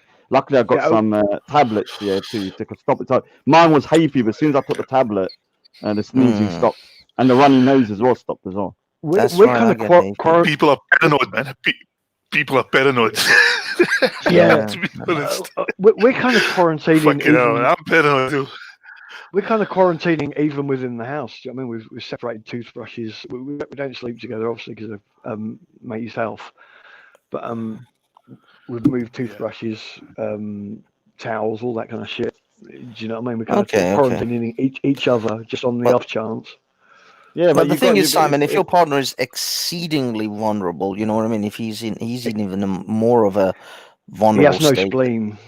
Yeah, that's what I mean. So you can't. You're in danger of just giving him a regular cold, and he's got problems, let alone anything else. Yeah. So you guys have to take even more care. By the way, here's a thing that I've been doing. I don't know if other people can do it or not. I keep a little bowl of Dettol and water mixed. Right in front of near my door, my front door, with a cloth in it, and that cloth is just soaked in Dettol, and I'm always wiping the handles of the door. We've got rubbing alcohol. Same thing. Do you want to see how? Because I've got the statistics of how many people have passed away yesterday. So let me just show it to you. There it is. on the screen. So can you see it? It's for me it's small, but yeah. I think in the stream you can see. Basically, in the USA, 180 people, 82 people died yesterday. Italy, 919 died yesterday. Nearly 1,000 now. China's only. I don't believe the Chinese figures, to be honest with you. I think they're lying. You can't trust the Chinese figures. Yeah, at all. 506, 500. Yeah, 569 in Spain, Germany 54, France 299, Iran 144, where you're from. UK, UK 181 yesterday. So 181 yesterday. That's a lot. 39. Netherlands, is that where Wanksy's from? In that region, yeah. But you have to 112, compare these 112. figures with normal. Can I say something? You have to compare these figures with the normal people who die in this time of the year. You have to then basically, if there are many more people dying than normal, because otherwise dying now because of this virus would have probably died already because they were weak because of the flu or other viruses, other coronaviruses, others. So I've compared some of those statistics, and the overkill beyond what's normal for this time of year isn't that great. So it isn't a Ebola or a original SARS which had a 30% death rate, So it's been overblown. I wouldn't say it's overblown because I believe that the death rate is much higher than that because China has there's no way China like how they controlled it was to basically bolt everyone into their homes. So I've seen videos of people having their doors like literally bolted and locked. So they couldn't leave the house. They didn't stop it by you can't go out. No, they went up to each house, each flat, and they locked the doors. Yeah, they welded some apartment buildings' doors shut. Yeah, so do you seriously think that only 3,000 people died in China? You're looking at, I reckon it's probably closer to maybe 20,000 in China. Well, look what they did. Look what they did with Fukushima. I've heard stories that there are 2 million less phones active right now in China than before the crisis. About 2 million. Yes, I read that as well. Less phone weird. Fucking hell. This is why Chinese numbers. The thing is, it's not just Chinese numbers. You can't trust numbers globally. Like right now, if you look at this map, which is by the John Hopkins one, in Libya, it indicates one confirmed case. That's because Libya is a failed state right now. There is no law and order, and nobody's testing properly. So I'm sure in Libya there's far more than just one case. It's just the fact that there's no reporting. There is no reporting coming out of Yemen. There's no corona cases in Yemen. That's nonsense. And so there's a lot of Russia also has nothing. Because Iran. Russia is really badly hit as well, isn't it? Oh yeah, Iran is. I think the reporting is totally off on Iran. Iran is. Right now they're saying France and Germany have got higher numbers because France is about 29,000. Germany is about 47,000. Iran is 29,406. France is 29,567. I just don't think that numbers in Iran are correct. I bet you Iran has far more cases. It's not reported. So it's not just about whether they have it or they don't. It's about also the infrastructure of the country that is able to report confirmed cases, proper testing. Half these countries don't have proper testing, and I presume. There was even a case where somebody they thought someone died for something else, and so when they went into hospital, they thought it was like a heart attack. When they opened the chest up, their lungs had coronavirus in there. There you go. So even and if they didn't open them up, they said they would never have known, but they just opened them up, the autopsy to check, and they had coronavirus. So a lot of other illnesses are being affected. So if you got a heart problem, and then you get coronavirus, it's going to exacerbate the heart problem. From my understanding. Of course, because the tests are 50. The tests give 50% false positives. The tests they are not reliable. Yeah, I know. That's why that's in the test. The PCR. That's why the government. How much can we trust even the test? Yeah, I personally reckon the death toll is higher, probably around 45,000 or something like that at the moment. And most of it coming from China. Yeah, who knows? But I will say this: right now, America is just shooting mile ahead of China when it comes to actual infection. And Yeah, it's because 96,000 now. Nearly 100,000. 96. Yeah, Wow. nearly 100,000. Wow. 97,000 basically. China managed to hold it around the It's 80,000 probably more, you mark. know. Yeah, but At that's least what according to their China's. reports. Yeah, but China's able to do stuff. This is one of the like. Obviously, I don't agree with communism, but when you have these kind of like communist states or fascist states, they can literally, if they want to lock something down, they have no issue. They're not going to ask you. I mean, Yeah. there's people like saying that, you know, when they went back into, because I was reading some of the stuff that are coming out from China from people like, you know, using other ways to get it out, that when they reopened these flats and stuff, there were just dead people in the flats. Like they just let them die. They bolted them in and Yeah, let them of die. hunger, maybe. No, Maybe they died of no. hunger. It was Something yeah, maybe hunger, or if it was from Yeah. coronavirus, then that's the way that they've kind Or of another managed to virus, control it. another disease, you know. Yeah, The maybe. problem is you have to But look at how many people die every year of flu and other. In China, I've heard 1 million people die each year because of the filthy air. And in Wuhan, from the citizens against the government about the filthy air for years, you know. So this yeah, I mean, is specifically. yeah, somebody was saying that the coronavirus, yeah, this is a bit controversial, but somebody was saying that the coronavirus is actually going to save more lives than it kills in China because of the pollution. So when you're looking at all of the issues with that pollution causes with deaths, people dying of, you know, like problems. Yeah, I mean, they advise people in Delhi and places like that to use P95, P99 masks anyway. Dude, you know Delhi, yeah? yeah? You know Delhi, yeah? Normally, when you right now, look at the shots of Delhi aerial views. It looks amazingly beautiful, but normally it looks like a freaking shithole because there's people walking around everywhere. There's smog. There's like animals in the street. There's freaking like, you know, when the traffic and stuff, it's like freaking madhouse. But it's the first time I've seen People are Delhi. bad, okay. Yeah, but it's the first time I've seen Delhi empty, and Delhi's actually a beautiful city. Like when you see it with no people there. So we need to get rid of people. Then we have a beautiful world, basically. Yeah, Greta was right. Greta Thunberg.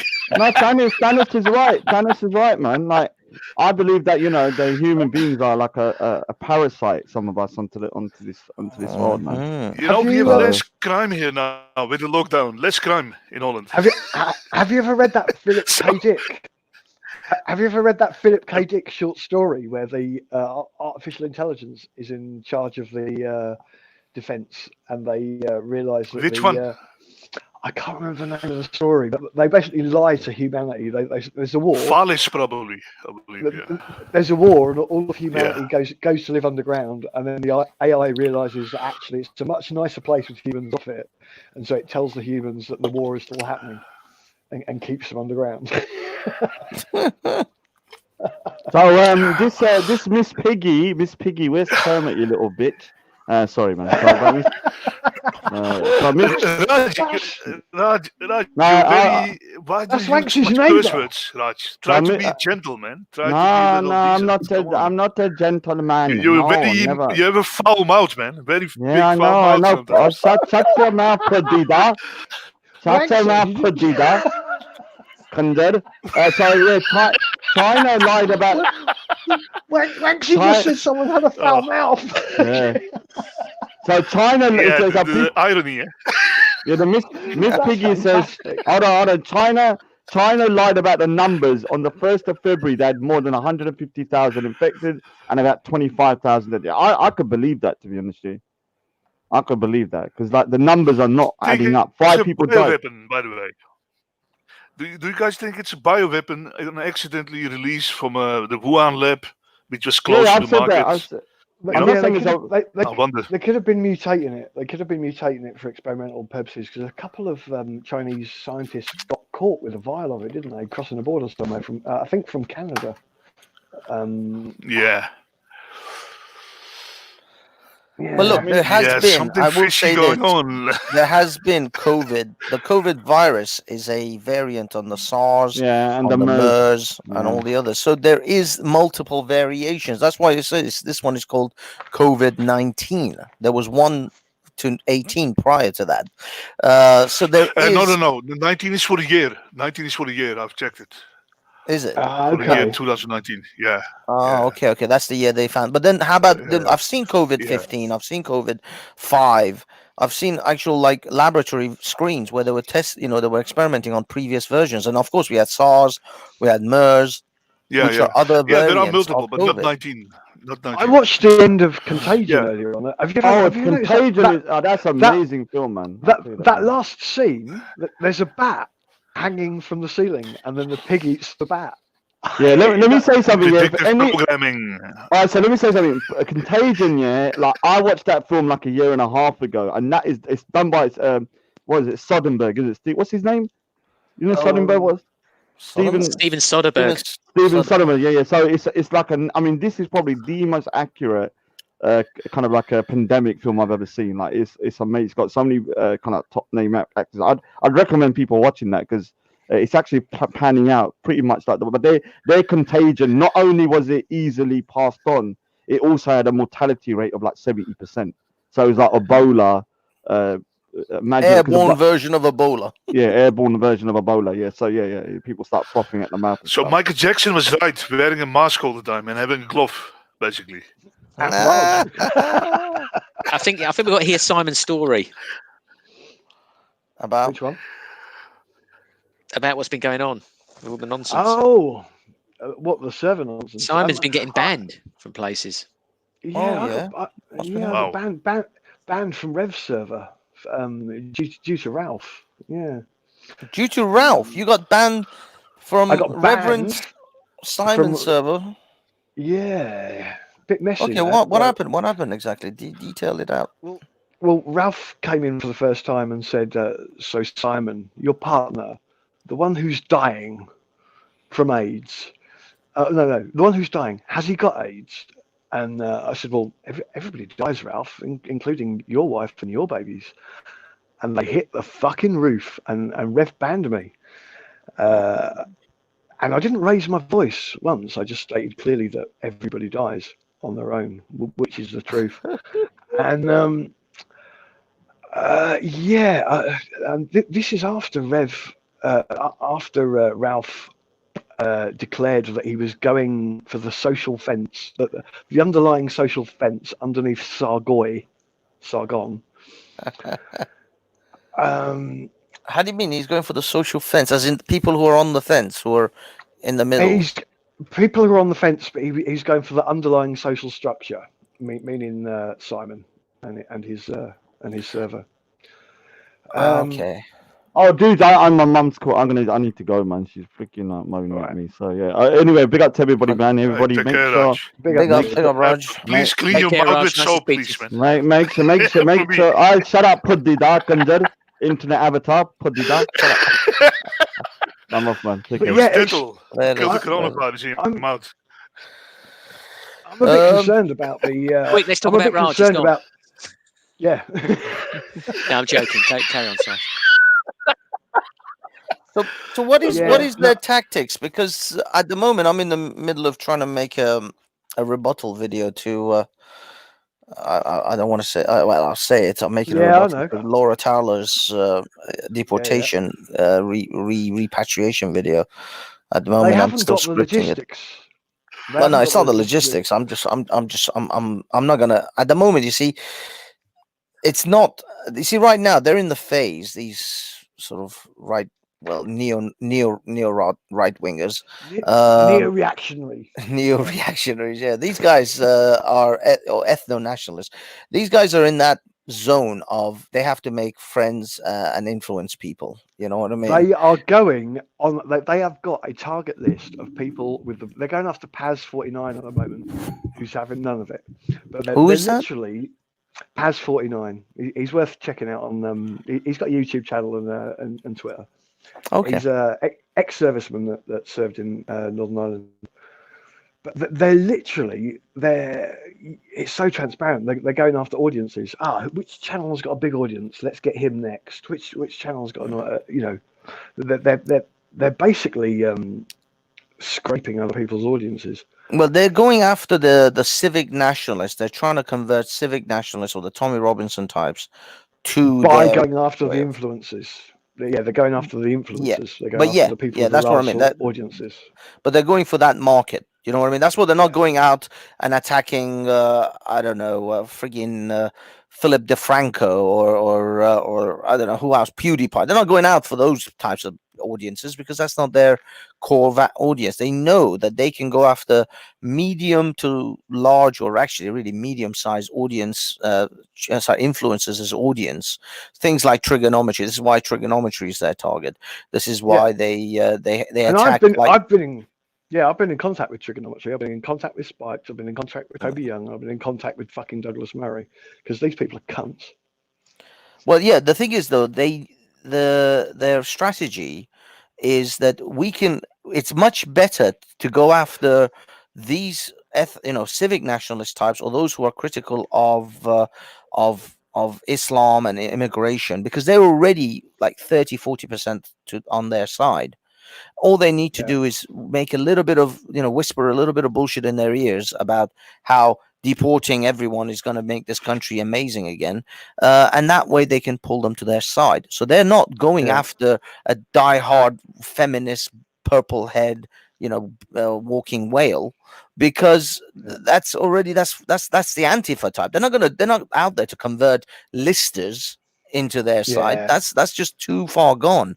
So there's no way you're gonna they're not worried about those. They're worried about those people, center right people who are centrists effectively, but with some conservative leaning and with some religious leaning, and because they know they can pull them to their side far easier, and they're much also richer hunting grounds there. They're going for divide and conquer as well. Simon Sideways banned Jack Dawkins from his Telegram today for mocking Dion Muller, Secret Sausages. Oh, okay. I don't know these people, but yeah. You know Dion. Surely you know Dion. She's like, really? I don't think so. I'm not that far in that rabbit hole of the alt-right. You should be. I should look them up. I should look them up. She's the ex-police woman that. Yes, the police lady. You know who she is. Yes. Yeah. Oh my God! Now I know who you mean. She lives in Sweden or Switzerland or somewhere in Europe. Denmark. That's that. Oh yes. Well, no. Who? Reverend Simon went after her. No, Simon banned Jack Dawkins, who's one of the big TR channels, because I think he might. I might have this wrong, but I think he might have made a joke about poisoning her horses. Personally, I think she should be fucking poisoned. But she is full on. She's a full on alternative now. She's a Holocaust denying cunt. Okay. Wow. So you've gone right off her as well. But the thing is, you see, I think Reverend Simon is leaning towards her and her side, and unwashed. I think he is ripe for converting. That's why. He is ripe for converting. Yes, and unwashed is targeting him. Trying to knock him off the fence. And I'm afraid that Simon is going after the drama. He's just going after the drama. Simon's disappointed that he's not included in the state of hate. And he's now entertaining these people. And his server is fucking infested with absolute scum. A lot of the people that James took loads of shit for taking the brave move of making people take a choice between Skywalker server and his server. Because there is absolute fucking filth, or was filth, on that Skywalker server. There's full-on Holocaust denial, fucking get back in the closet queers, full-on fucking racism.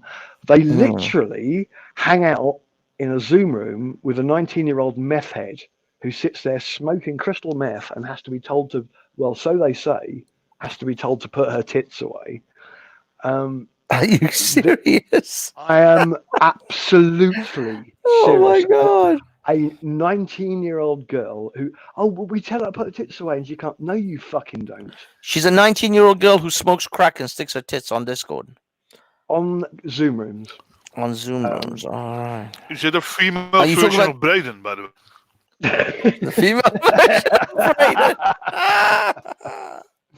But all these people, since Skywalker was shot down in flames, all of those people have now migrated to Simon's Sideway server, and Okay. he's got a fucking infestation of scum in that server that Well, he Simon needs is, to as I say, deal Simon with. is. He seems ripe to. He's leaning very much, into He's that. Simon's he's an okay guy, but he wants the attention. He's literally going after the attention. Are you sure though? Because I don't know. I don't know. As I said, because Jupiter's funnily enough in the chat here, and Jupiter's Big herself up, was Jupes. very much in that zone until she kind of got a wind of these people are not just genuine. They're very disingenuous people. Don't get me wrong. There are genuine people who are true believers, and I think these are good people who are being duped into this movement, into the Yes. Mark Collette cult. But Mark Collette and his inner circle are not honest brokers. I know that much. I know that they are the ones that need to be targeted. They're the ones that need to be taken down, because there Yeah. are lots of people on the fringes who have genuinely, because what they do is they offer these poor people the low hanging fruit. They give them something that is easy. And I've said this before, they give them what is known as the yes ladder. They do this. Yeah. This is sales. It's an old sales trick. They set you up with a bunch of things that you are most likely going to say yes to. Do you want less immigration? Yes. Do you think there's a demographic change in this country? Yes. Do you think that you're losing your country? Yes. Yeah, you know what I mean? They set them up like this, where they convince them that you're going to lose your country, your civilization is going to be destroyed, and we have to literally, it's the same thing that people like Greta Thunberg and all these other narcissists work on, which is we have to save the world, or if in their case, we have to save England. They Of the white literally race. think we can save England. They are the saviors of us all, and Yeah. this is the savior complex, and they'll build it up to that. And there is a bunch of people who are naive enough, who are not by their own volition, because I was listening to Street Soldiers, and I don't think Street Soldier, by the way, I think Street Soldier is one of those poor people, one of those nice people who is He's on the being duped fence. into this. Yeah. Yeah, Yeah, he is. because I heard, I saw him when he was running a stream where he was taking a political sort of test, and he was running the political test by two women. The two women came out as liberal, slightly right wing. So they were Shell kind of UK and center. Penny P.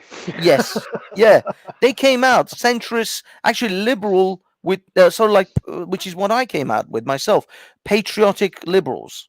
That's Yeah. the general and these guys were, and actually Street was being quite strict with them as well. He was giving them the absolute extremes of I strongly disagree and I strongly agree, and I did agree and disagree. He didn't even give them the middle choices. There were a few middle choices in that test too, but they were not taking those middle choices. They were taking the extreme, I strongly disagree or I strongly agree and disagree. Those were the choices you had. So they were limiting even your choices on that test, and still those people came out as liberal patriots. And this is what most of these people are. They are actually liberal patriots. This is why I know that the Mark Collette types are selling them a line of shit. They're selling them a lie, and they're getting them and they're playing on their fears in order to try to dupe them into this Mark Collette cult. And this is why these people are still not really on board with this. If they can visualize the cruelty and the barbarity that would ensue with the Mark Collette type policies of deportation and this bullshit about, oh, it's voluntary. It's never going to be voluntary. You can't point to one point in history that anyone committed such an act on a voluntary basis. No one did this voluntarily. People were forced to. Go and look at Uganda's Idi Amin. Go and look at Hitler's Germany. These were not voluntary scenarios, and they will not. They never end up being a voluntary thing. You will not find people voluntarily leave this country. Do you know what I found interesting yesterday? I read there's this guy called Simon Harris, who's one of Ralph's mates. Who yeah, he lives in Barcelona, I think, Catalan. Lives in Barcelona. That's the one. Yeah, the patriot that doesn't live in England. And he's just published the 88 precepts behind the 14 words, and he put it on Twitter. And his last three guests have been Unwashed, Horus, and Ralph. Oh yeah, Simon. Yeah, and I've never read the 88 precepts behind the 14 words, and they're fucking fascinating. Number 34. The instinct for sexual union is part of nature's perfect mechanism for species preservation. It begins early in life and often continues until late in life. It must not be repressed. Its purpose, reproduction, must not be thwarted either. Understand that for thousands of years, our females bore children at an early age. Now, in an attempt to conform to and compete in an alien culture, they deny their nature-ordained instincts and duties. Teach responsibility, but also have understanding. The life of a race springs from the wombs of its women. He who would judge first, he who would judge must first understand the difference between what is good and what is right. Now, what does that sound like to you? Are females Pedophilia, maybe? Yes. It sounds like Sharia. It sounds like for thousands of years, our females bore children at an early age. Now we are conforming to. Yeah. Do you see what I mean? Simon, you just have to watch. These guys, they absolutely advocate for Sharia. I was commenting on this weeks ago when Ralph did a video of him chastising a transgender guy who was talking to Nick Fuentes, and he was advocating for fucking morality police. Just because Ralph the guy was saying we should have morality. Dress. Yeah, Ralph was saying we should have morality police on the streets to stop such people from running around in the streets, corrupting the society. Fucking, that's Iran. To me, all I could hear was when I heard Ralph say this shit, I was like, I heard this somewhere before. Let me think. Oh, yes, 1984, Ayatollah fucking Khomeini. He said the exact same fucking shit. It's exactly the same. I've got another one for sorry, Banksy. Can I just get in there? Yes. Yeah, go ahead, man. I'm listening. Yeah. One for the Squadron 14 ladies. Number 35. Homosexuality is a crime against nature. So this isn't LGBT left-wing agenda. This is just gays are a crime against nature. Homosexuality is a crime against nature. All nature declares the purpose. Homosexuality in nature too. Yeah. Exactly. All nature declares the purpose of the instinct for sexual union is reproduction, because obviously straight people don't have sex for fun, and thus preservation of the species.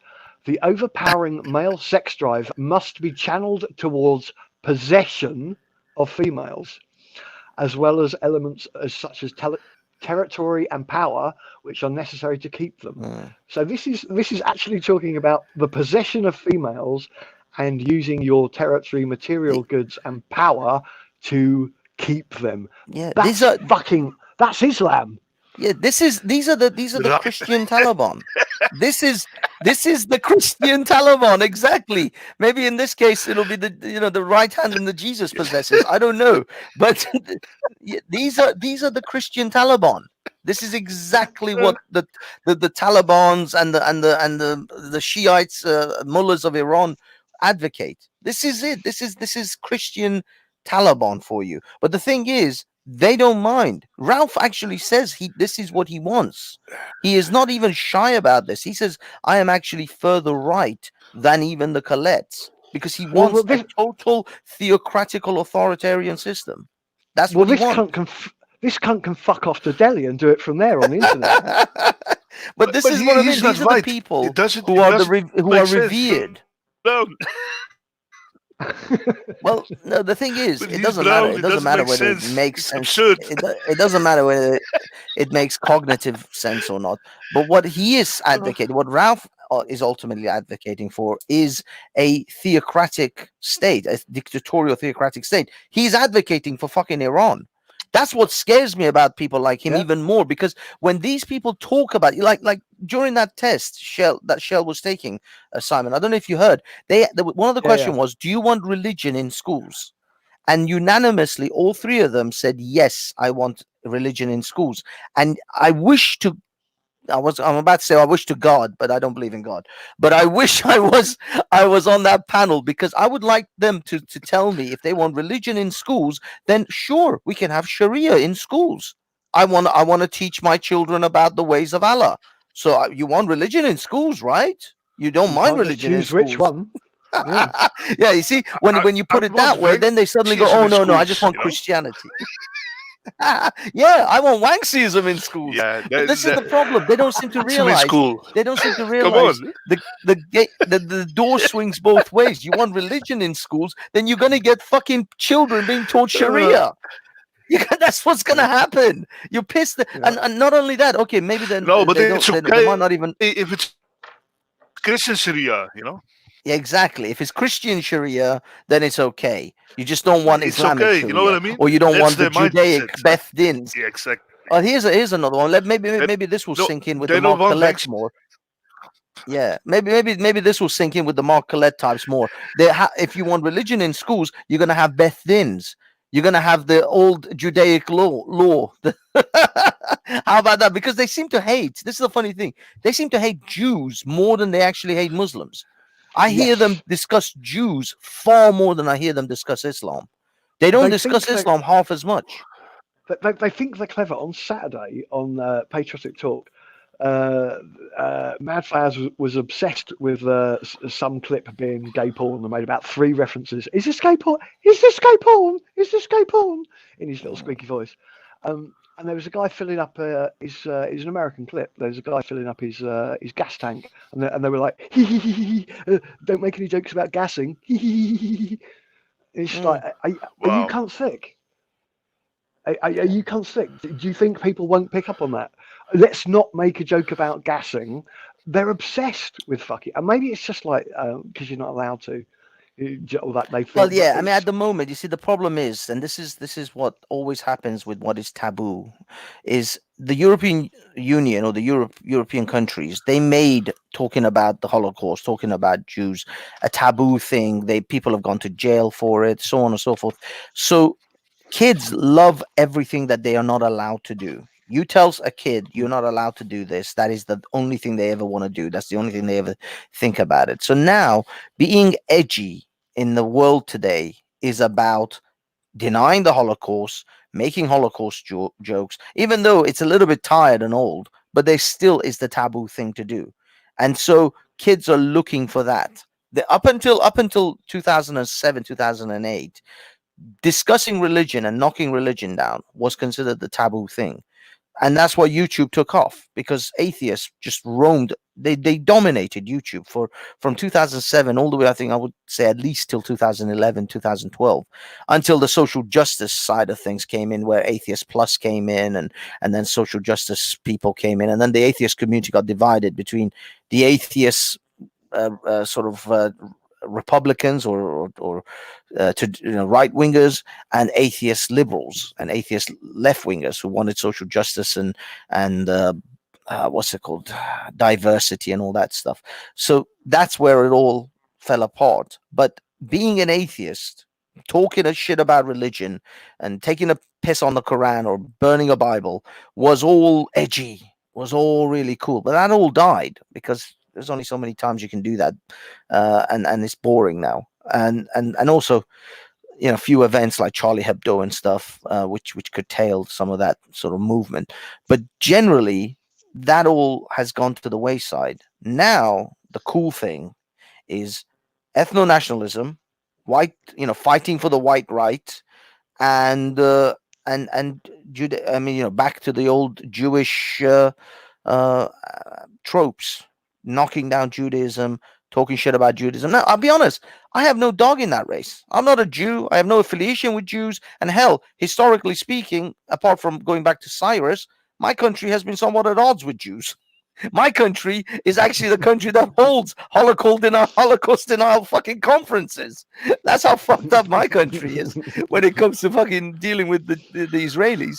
So my country, I don't have a dog in that particular race. I don't care. Our country kidnapped the Jews. They went into tribulation, into this is Persia, the weird. back. This is what I mean. This is the weird swing my country's had historically with the Jews. They protected the Jews. They welcomed them. Jews have been living in Iran for thousands of years. They are as integral, integral to Iranian society as Persians are, as Arabs are. They've been entwined in Iranian society for thousands of years. We don't distinguish. I Exactly. honestly don't distinguish between a Jewish Iranian and a Persian Iranian and a Turk Iranian and an Iranian Arab Iranian. We don't have that in Iran. Nobody talks to you and asks you, "Are you an Arab Iranian?" No one does that in Iran. This is I don't know what in this country or maybe in Europe, in other places they talk about in these ways. In America they do that a lot. I'm an Italian American. I'm a Irish American. There is no Jewish Iranian or a Turkish Iranian. You're just Iranian. You just happen to have Turkish background. Oh, you have Turkish ancestry. It's like an English person who says, "Oh, my mother's fourth cousin, twice removed, is Irish." You don't consider them not English. They're But still Banksy, English. is there a difference between? Oh, sorry.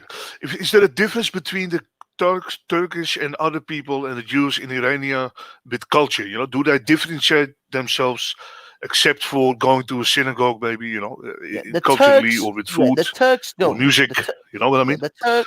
Well, musically, yes, but Iran has various music from all different corners of Iran.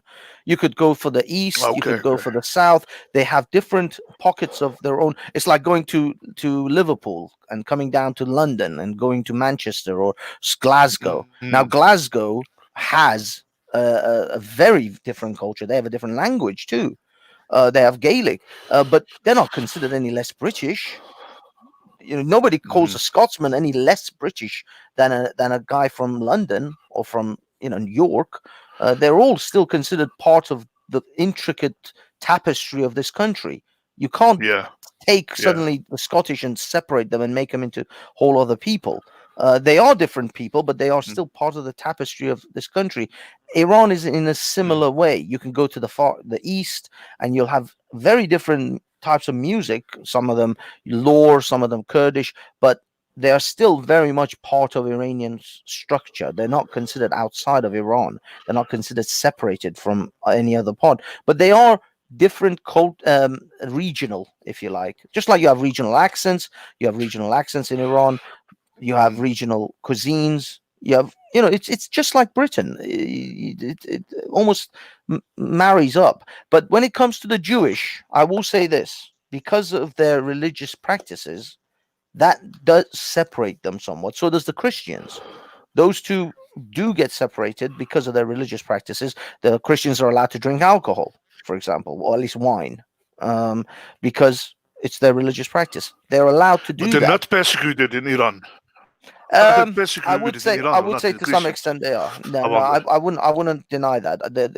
Muslims, Okay. wherever Muslims dominate, they persecute the minorities. They persecute them Maybe as Ralph much as should they go persecute. to Iran, man. Oh, he would fucking Yeah, love Ralph it. should go to Iran to help the Christians out there.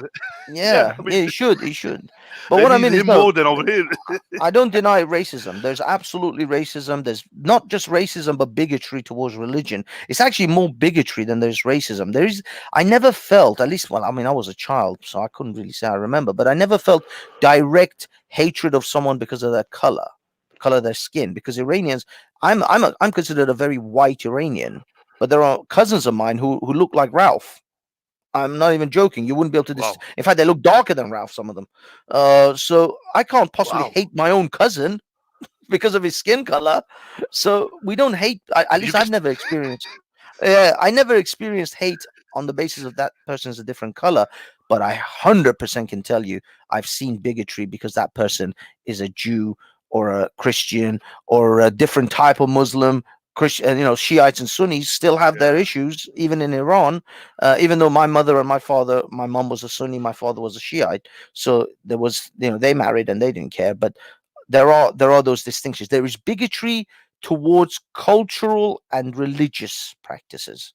100%. I'm not even going to Everything which remotely is deny that. different from you is bad, basically. Human bullshit. Yeah, Everything which yeah, isn't the same as you is bad. The bullshit mentality we have yeah. as humans. But what I will It's say a is, this is the sad weird. This is thing, the man. weird. Yeah, this Yeah. is the weird thing about Iranians. Although they still consider Jewish Iranians as Iranian as any other Iranian, they don't distinguish them as not Iranian, but they have bigotry towards the fact that they're not Muslim. That's the thing. They still would like them to be Muslim. They would accept them if they were more Muslim than they were Jewish. But that's bigotry I over wonder their why, man. religion. But they don't hate them Will it make because them they're feel not more Iranian. safe? You know, I know. what's I know. the I mean, the reason? Will thing it is, make them feel more this is safe with Muslims around them and no other yeah. religion? You know, I wonder. Well, the thing is, this is the problem. It's more. It's the fact that this is the religious Iranians, by the way, I'm talking about, not non-religious Iranians. They don't give Yeah, two shits. But religious yeah. Iranians do have, because their religion dictates bigotry towards non-religious people, even though it makes exceptions for the Jews and the Christians. The Zoroastrians, by the way, I've got here's another thing. We completely miss out the Zoroastrians in Iran. There are plenty of Zoroastrians in Iran, completely hidden. They can't practice, they can't have a temple, they Wow. can't practice their religion openly at all. They are persecuted to the fucking wazoo. The Iranian Zoroastrians are so badly persecuted that even in this country, they feel scared about telling people that they're a Zoroastrian. In the UK, Wow. that's how much and also the Baha'is. Yeah. The Baha'is are also persecuted Yeah. as well, badly. And by the way, Omid Jalili, the famous Iranian comedian who looks like my twin, he is also a Baha'i. And he talks, he occasionally, I've saw a show from him recently who actually did a show about the Baha'u'llah. It was a very, very good show actually in London. But either way, the Baha'is are badly persecuted. That's why their headquarters, the Baha'i headquarters, is in Israel. They can't have it in Iran, even though the religion was Wow. founded in Iran. Because Islam. It's all because of Islam. All of the down the road, straight down the middle. Yeah, It's I mean, Islam. Buddhism doesn't do this shit. Buddhism allows other religions to prosper around, as far as I know. And a lot of other religions don't are this toxic and trying to kill everything which is different than them, around them, to make everybody the same. Like the Yeah. Borg, from Star Trek. It's weird. It's a weird mentality, man. It's like it's based on fear, I think, in a way. I mean, what's going Well, on with this? You know, yeah, I mean, the thing is with Islam, to me, the way I see Islam and its inception is because it came about through a yeah, tribalistic warring. It's basically, if Attila the Hun, if Genghis Khan had brought a religion, it would look like Islam, because they wanted to bring in. It's got massive. I mean, Christianity and Judaism do have in-group unity, out-group hostility. They have that built in. yeah, yeah, yeah. Islam like did that with, it's like Islam is Christianity and Judaism's bigotry times 20, like on steroids.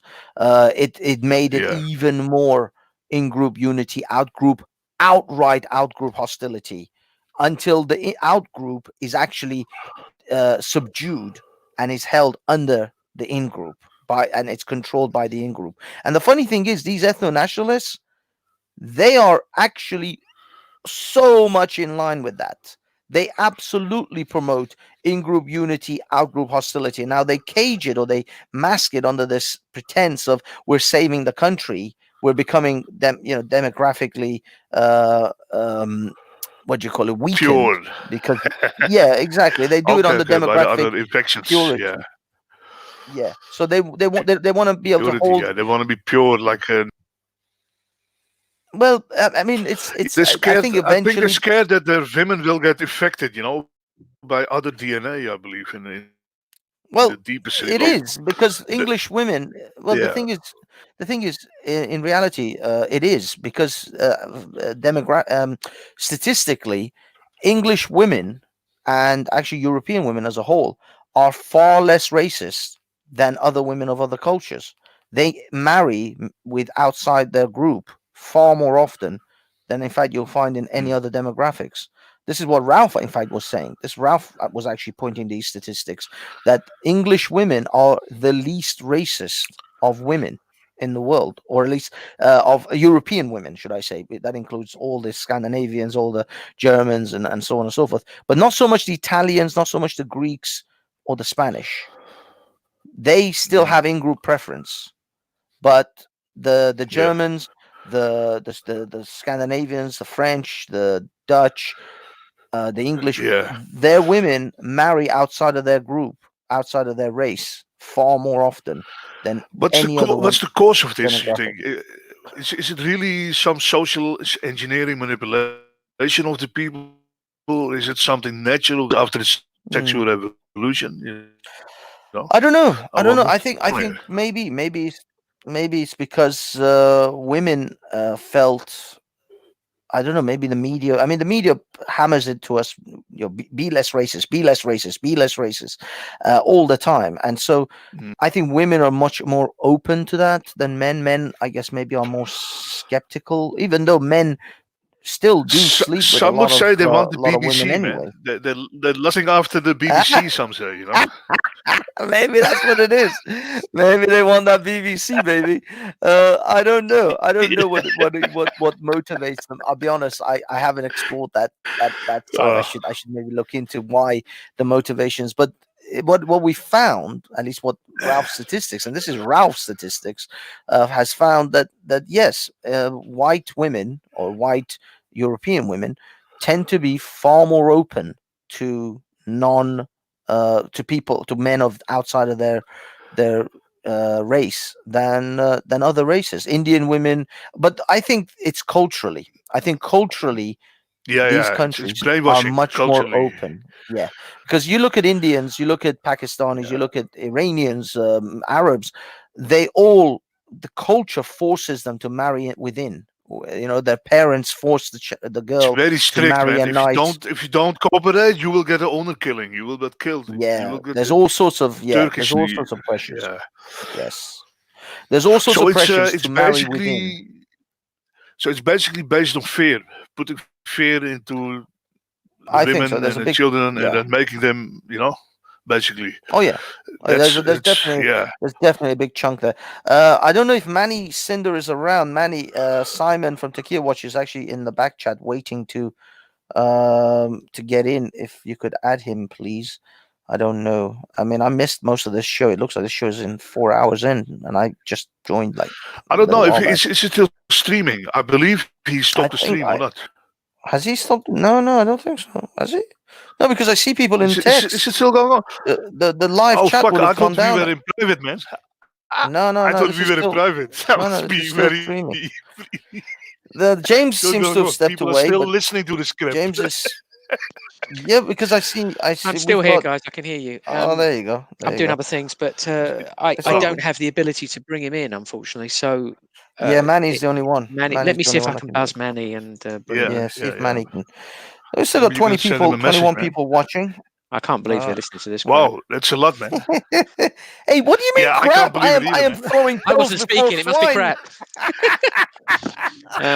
James, go back to your I'm echo throwing pearls before swine. human centipede echo chamber, James. Go back into that.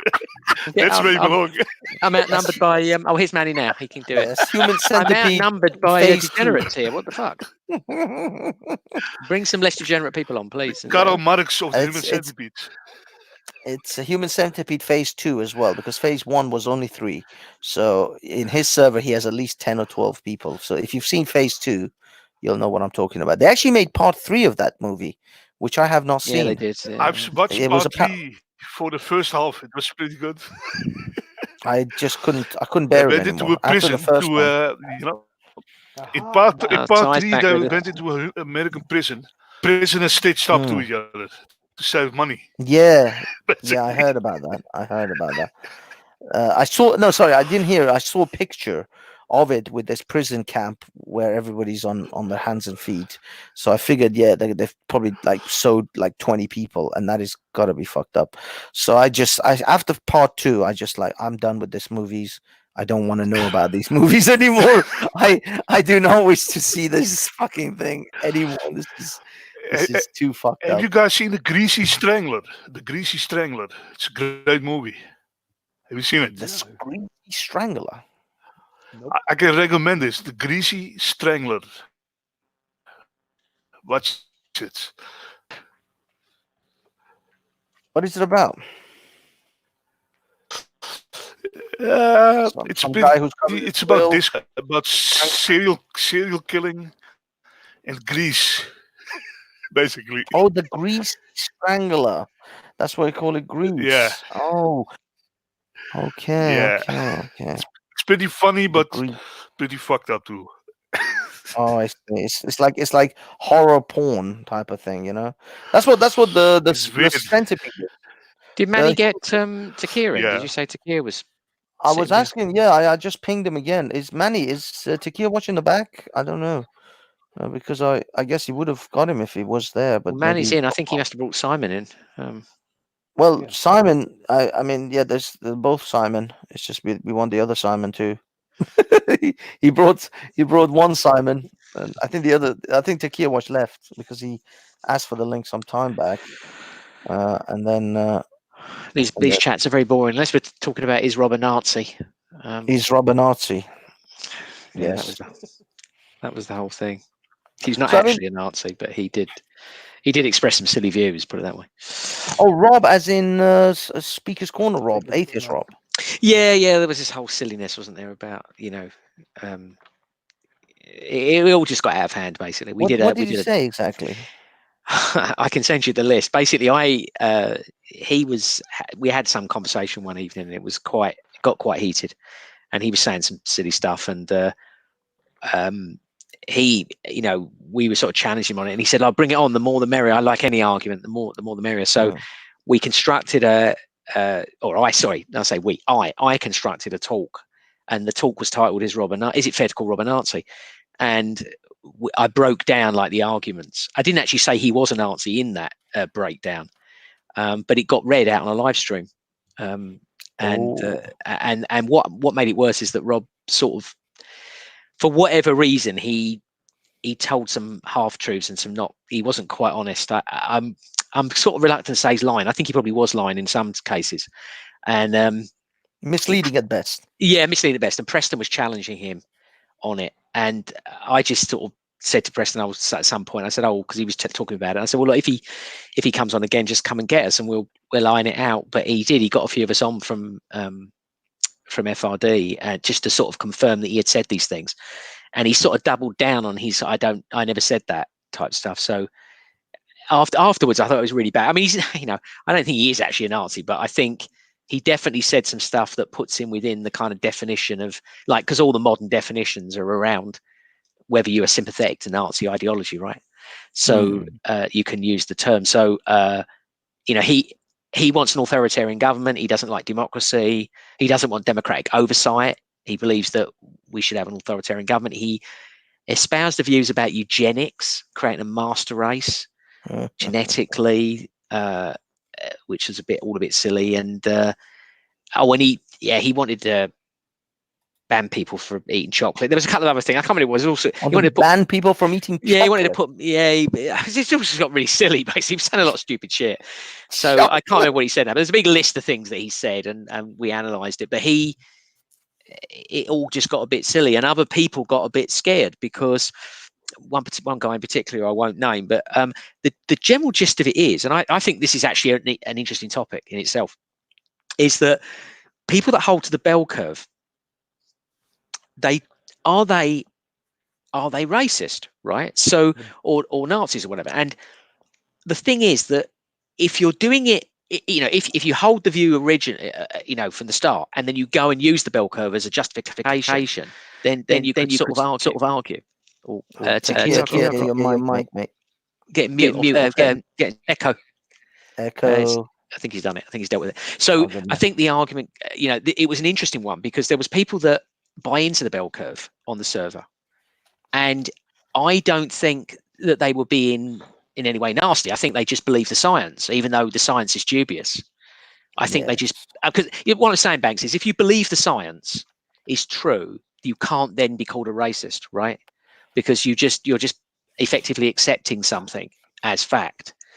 But they were fearful that if that we might do the same to them, we might go on a live stream or something and call them a Nazi or something, right? So I could see the point there. There's a contentious issue there that people do buy into some of the science that's out there that is sort of pseudoscience. I've expressed that as far as your server is concerned. I'm a full-on Nazi because I've expressed similar things. Admittedly, I'm quite often using your server as a test base for my arguments. You definitely have said some things that would put you in the racist category. You haven't said anything that's Nazi. but you've definitely Well, said things that firmly puts you in the racist camp. exactly, Yeah. exactly. So this is what I mean, because like when I talked about the bell curve, and about possibility of human beings being a holistic system, and their behavior is dictated by their physiology. It's not their mind isn't separate from their physiology. So we can maybe ascertain that certain types of people with certain physiologies will have certain type of behavior. Well, we know that. I mean, but- yeah. I mean, and there's, you know, we had a conversation about paedophilia recently, for example, where it was very much about predispositions, right? You know, to be in doing these things. But at the end of the day, we have to prove it, right? That's the thing. We have to demonstrate it with science. So nobody's denying we clearly have differences, racial differences that are obvious.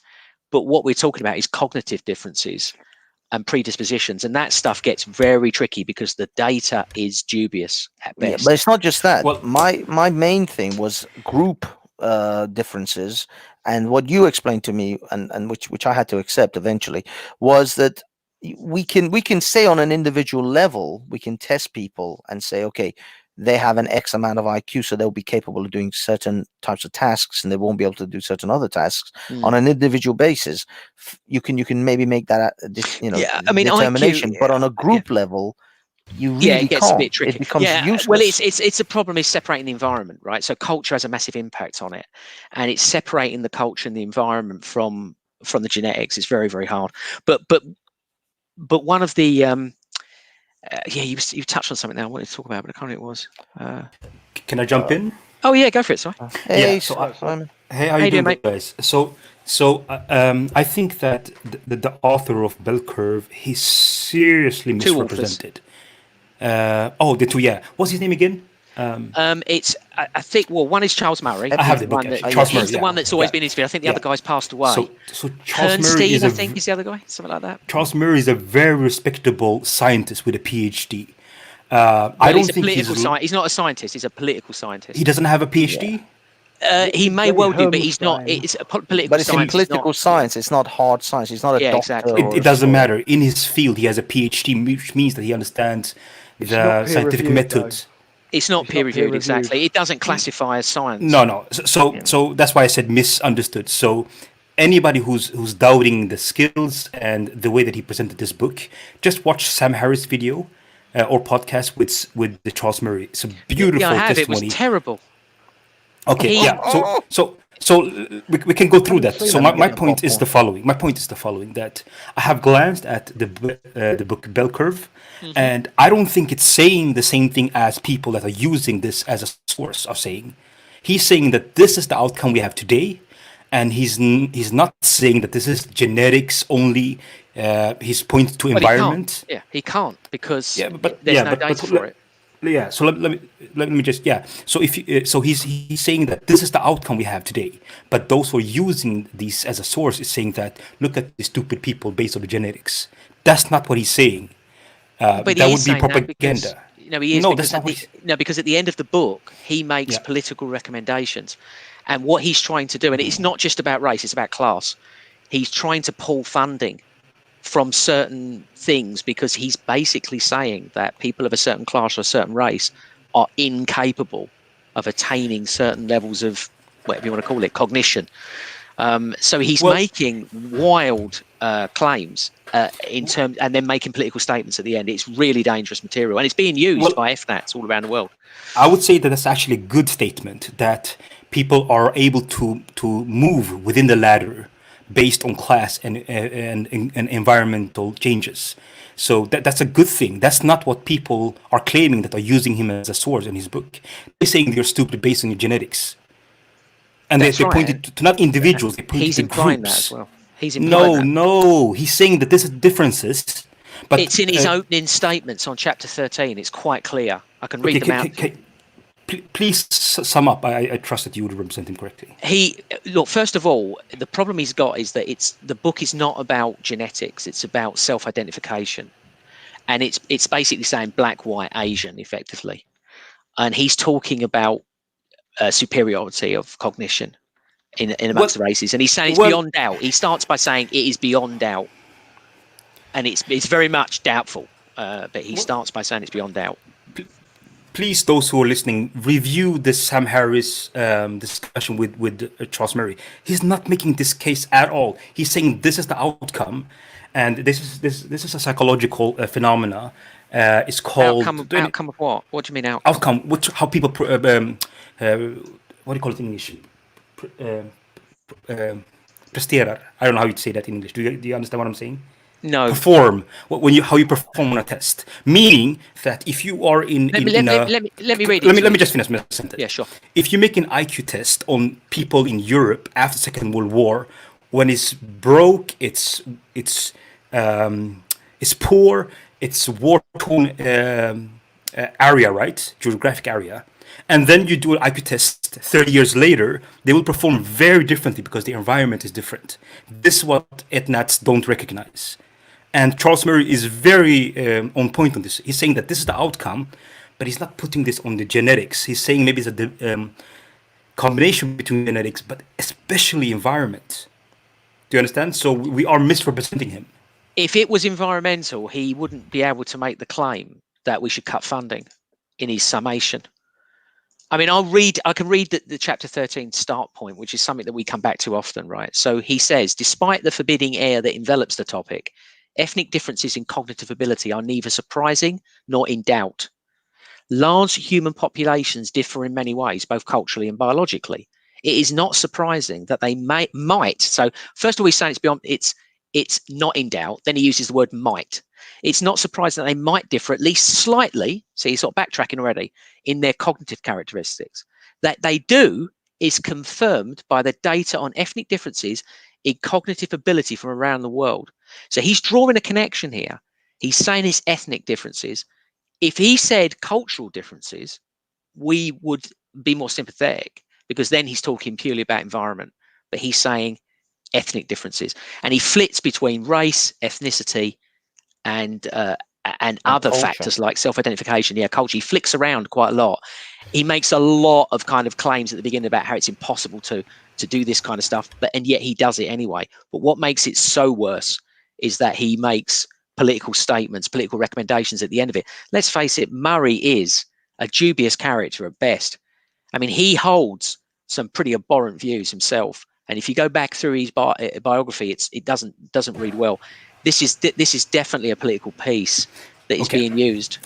So I get your point. So I hold on. I get your point. Here's in the chat. Here's my debate with Ralph about this. Yeah. Because Ralph is using it, right? Ralph is using it. We both know this, right? Yeah. So just watch my debate with him. And here's the research.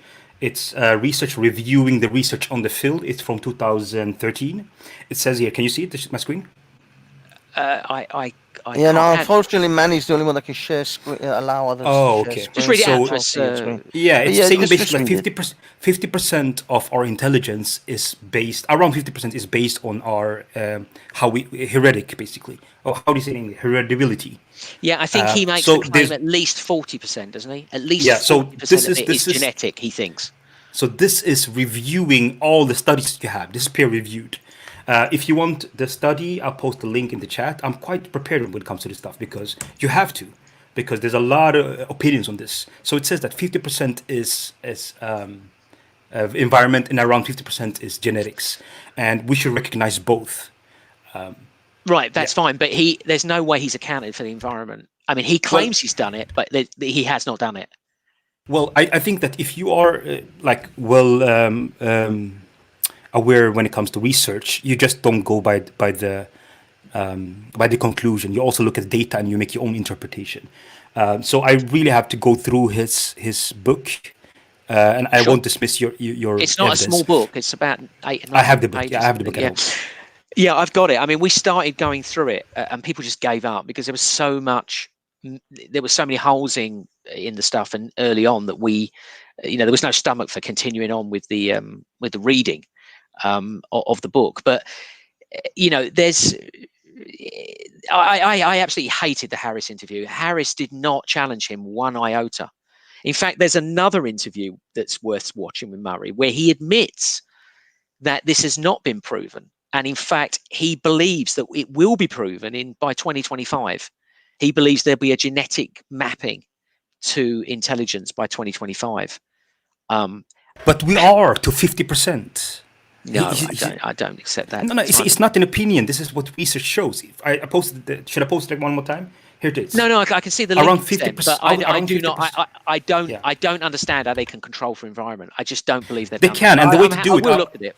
I'll show you how to do it. What they take is they take twin studies, and they make sure that they control that all the twin studies are non-shared environment. You can differentiate between shared environment, they live in the same house, or non-shared, they've been adopted. So they have the same genetics. What they have difference is in environment. And if you have 200 such cases or 20,000, you start to see patterns. What's difference between them is different environment because they have same kind of genes. This is the way that you actually approach this. Yeah, I agree that's what you have to do. You have to take a lot of samples, but you have to take people from one environment of a genetic heritage and bring them up in another. But there's so much mix of heritage. I mean, we don't even know.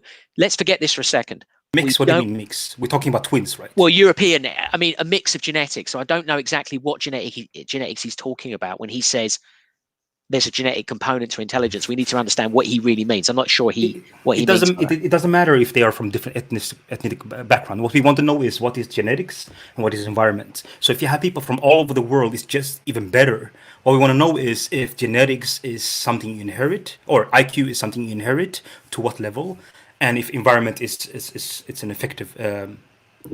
Right, but even factor. if you took two individual because even twins, even same egg twins have a lot of mutation between them.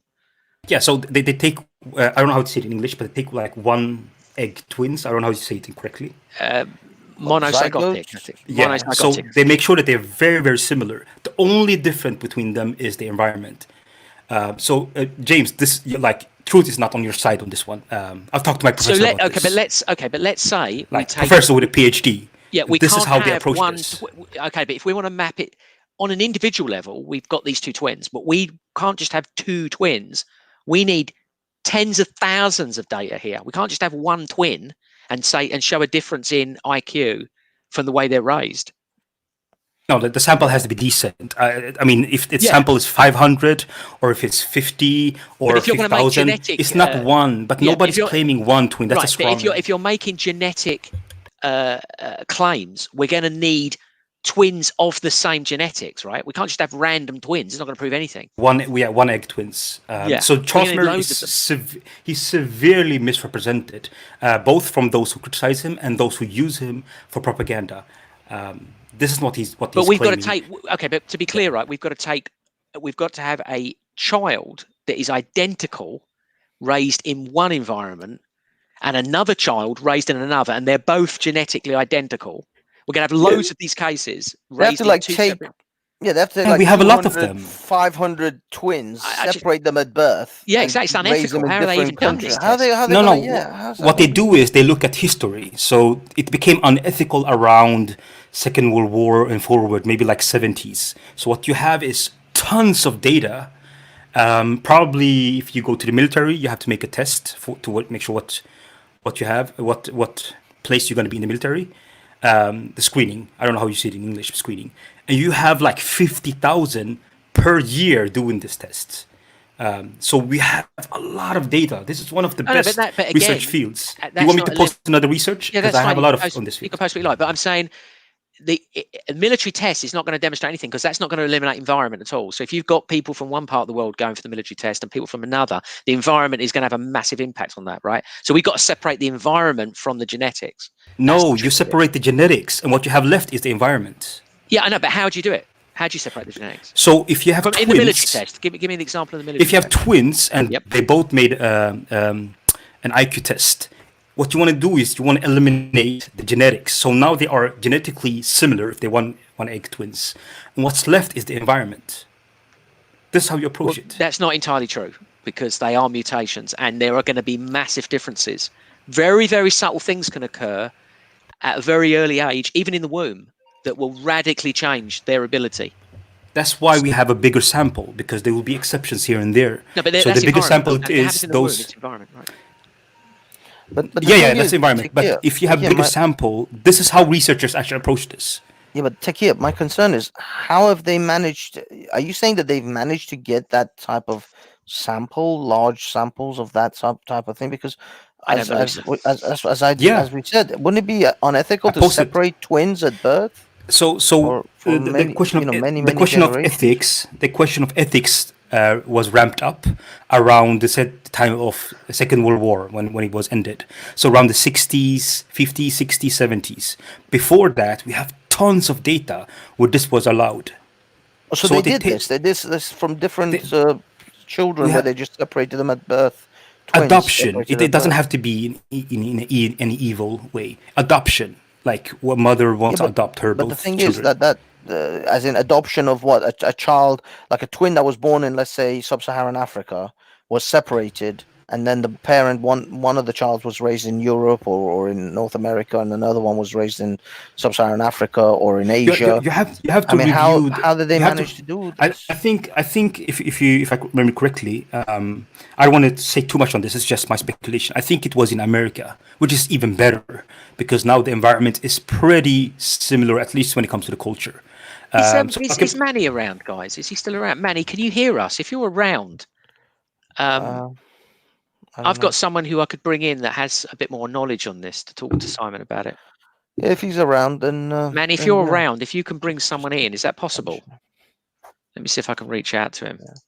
But Simon, my thoughts, because I was on board with the science of this. The only parts which James pointed out, which I kind of started to become very skeptical about, was Murray's recommendations at the end of the book, which were based on political analysis. They were not based on genetic science or really hard sciences. These were just his political analysis of it, and it seemed like they were leaning a particular way. So that's the only side of this of that bell curve which I became would say very like this. skeptical about. Every research paper has a certain structure. They reveal the data, and from that they make an interpretation and says this is the conclusion. Here's our flaws, which is something that next research paper should pick up and do better. And then they make a recommendation. So the recommendation is not what I'm looking at. I'm looking at the data that he put together and the conclusion. Recommendation is just his opinion. Yeah. This is not what you look for when you are quite aware when it comes to the science. I think the people like the Ralphs of the world and the Colettes, they're using the recommendations as far more what they're using is the data. The data is heartbreaking, first of all, but what they're doing is they're explaining it with genetics, and that's why they if you really want to challenge them on this, you bring forth the Flynn effect. Do you guys know what that is? Yes. No, I don't know. Okay, the Flynn effect is a disaster. Variation in IQ over time. Yeah. So what they do is they look at the national IQ, and let's say the 1920s, like the poverty was high, the people, maybe the literacy rate was quite low or middle. So if you make an IQ test then, and you make an IQ test last year, 2019, there will be huge difference in performance, right? And what is the difference? Basically, the literacy rate has gone up. The living standard has gone up, right? Diet. So the better society is doing, the better it will perform on IQ tests. Well, they are granting this to Westerners, to non-Westerners. They're saying, look at how you perform on this IQ test, that we are doing better. And they're saying that the explanation is not the environment. They're saying the most explanation is the genetics. You're stupid. So the Flynn effect really explains the difference between one nation to compare to itself, well, let's say 50 years apart. So just Google it. It's a Flynn effect, powerful argument. So you're saying the Flynn effect is what accounts for... It's inexplicable. They don't know what it is. It goes up over time, right? No, yeah, but what I mean is that is the argument that will take away the ethno-nationalist argument. It's a disastrous hole they have. They don't even understand what Flynn effect is. But what I mean is that... I don't think it takes away from their argument. They're saying they've got genetic proof, and Murray has provided this. He says he's eliminated the environmental factors and thus put the whole thing firmly at the door of genetics. He's saying blacks are inferior to whites and whites are inferior to Asians. And could you recommend what page I can read this? Because I want to make sure. I'd have to go dig up. Oh, yeah. I mean, we can do it later. But we could do it later. I will dig it up for you. But that's the general gist of it. Chapter 13 is the controversial chapter. If you've got the book, you want to jump straight there. I have it in PDF. But I would say that the Flynn effect, the professor was called Flynn. I don't remember his first name, but he took the military IQ test from around 1900. I think it was 1900. Like it was like 30 years between, like 1950s and 1970s, and he saw like, wow, in one generation, the IQ gap is 25 points. Do you want me to post the Yeah, no, the but study? but there's massive environmental changes. Yeah, that's my point. It's a The Flynn huge effect. environmental change. I mean, Yeah, one was right after Second World War, and the second one was 30 years later when Europe was doing better. So he took the IQ test look at the from increase in military technology, Simon, for example, and our interaction with technology. This is going to have a That massive is impact on that our is my IQ. point. I'm saying that he took 14 nations. It was not Europeans, just European nations, but mostly European nations that were affected by the Second World War, and he saw that, hey, how can you in one generation escalate your IQ points with 25 points? Does the brain really evolve in 30 or 25 years? What are we actually measuring? I can post Environmental this. change. Environmental change. I'll post the study in the chat with the page number, and you'll see it. It's Sure. I think Athena might want to jump in now because she's quite interested in this subject. Research suggests there's an ongoing reversed Flynn effect.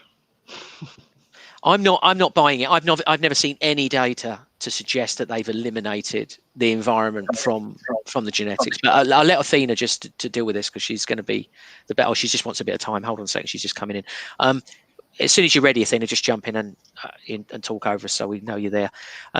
I've not seen anything, Simon. I'll happily look at other data as much as you want to send research. Athena, likewise, I'm sure she would look at all of this stuff and go through it. The funny thing is, I don't know, I just get the sense that, James, you and Takia both are on the same page when it comes to the misunderstanding or misconception of the ethno-nationalists that claim that this is a genetic only. Yeah, this is a genetic only. There is only a genetic basis. No, I don't know. I've not heard them say that. I think they're basically saying there is a significant a genetic component to intelligence, and that they can demonstrate that certain races are genetically inferior in terms of cognition. Yeah, but what I mean is, I think you and Takia are both agreeing that, given the Flynn effect, then that vastly reduces their claim. Yeah, I don't understand why. Well, their argument. Yeah, please go first, James. Well, I'm not convinced by that either. But you go ahead, Simon. Yeah, so their argument is it's called race realism, meaning that science is being suppressed due to political bias, and they're saying that white people are. Hey, Hi, Tina. White people are inherently smarter than non-whites based on genetics, but this is not allowed to be spoken to. Hold on. Spoken to in the media and research. That's their claim. So that's the race realism claim. And I posted the link in the chat, by the way. Athena's in the house. She is. Hi, Banksy. Hey, you want to get in on this? Can you guys hear me okay? Yeah, I don't know if I guess you've heard most of this, Athena, but one of the things we haven't touched on yet is actually mapping IQ to intelligence, which I'm very doubtful of. I know you are as well, because we don't really know what intelligence is. I'm not really sure what we're marking here. We've already got tests. For example, we've got school tests, and we know that we have massive improvements. We can completely level the playing field when we approach this from a cultural perspective. So we've got counter evidence to this. And we have not mapped anything genetic, as far as I know, to IQ either. And I don't believe that they effectively have eliminated the environment. So over to you, Athena. So yeah, first, the IQ is not a test it's not an accurate test to measure the intelligence. We use it clinically to actually differentiate between people who have mental deficiency from people who doesn't. So that's the application of it. Using it otherwise is really not recommended, and we don't use it in instances to say that, oh, this guy is smarter than that other guy, because it really doesn't solve anything. It doesn't give you any information. This is first. Now, I've read the Charles Murray book, the bell curve, and I've read another book that is Scientists Respond to the Bell Curve. And to be honest, from the beginning, the Bell Murray, it was very, very hard to digest. He made claims that he could not support. Everything that he did was based on impartial data. Now, the twin studies, he did mention it in chapter 13, which is the chapter where he talks mostly about the differences between ethnicities, and black are, well, the gist of it, are dumber than the whites. It's basically, this is what he's saying, that and he has eliminated every kind of environmental factor. Now, the thing that he couldn't eliminate, and we still cannot eliminate, is that environment is not just about being raised. Environment is about the intrauterine environment, how much you are getting of vitamins, how much you are getting of a blood, the oxygen. If the other embryo, if you are in a twin study, the other embryo might actually be getting more than the other, than one embryo. It's like they become like a parasite. One is taking more than the other. So how could he have eliminated those? He just basically decided that, oh well, I'm not gonna talk about these things. Or maybe when he published it, he didn't know. I don't know. It was in the 1990s. But basically, it's a faulty studies, just based on whatever. The twin study is not the right one. Yeah. So, hey, Atina, good to hear from you, by the way. Hi, I would challenge you on the thing that the IQ test is not used. I think that what you said, IQ test is not used except when you want to look for deficiencies in. Yeah, was that the claim? Yeah, clinically. Yeah, I would challenge that because IQ test is one of the best way to measure performance. It's used when you hire people, especially in high positions, because hiring the wrong person is very, very expensive. Let me just finish the argument. She's coming from a medical perspective though. She's not talking about laymen who are hiring people. Well, when layman is hiring people for high positions, it doesn't even have to be high position. They actually hire a psychologist to do the work. It's not just about if you fit for the work based on your experience. It's also your cognitive abilities.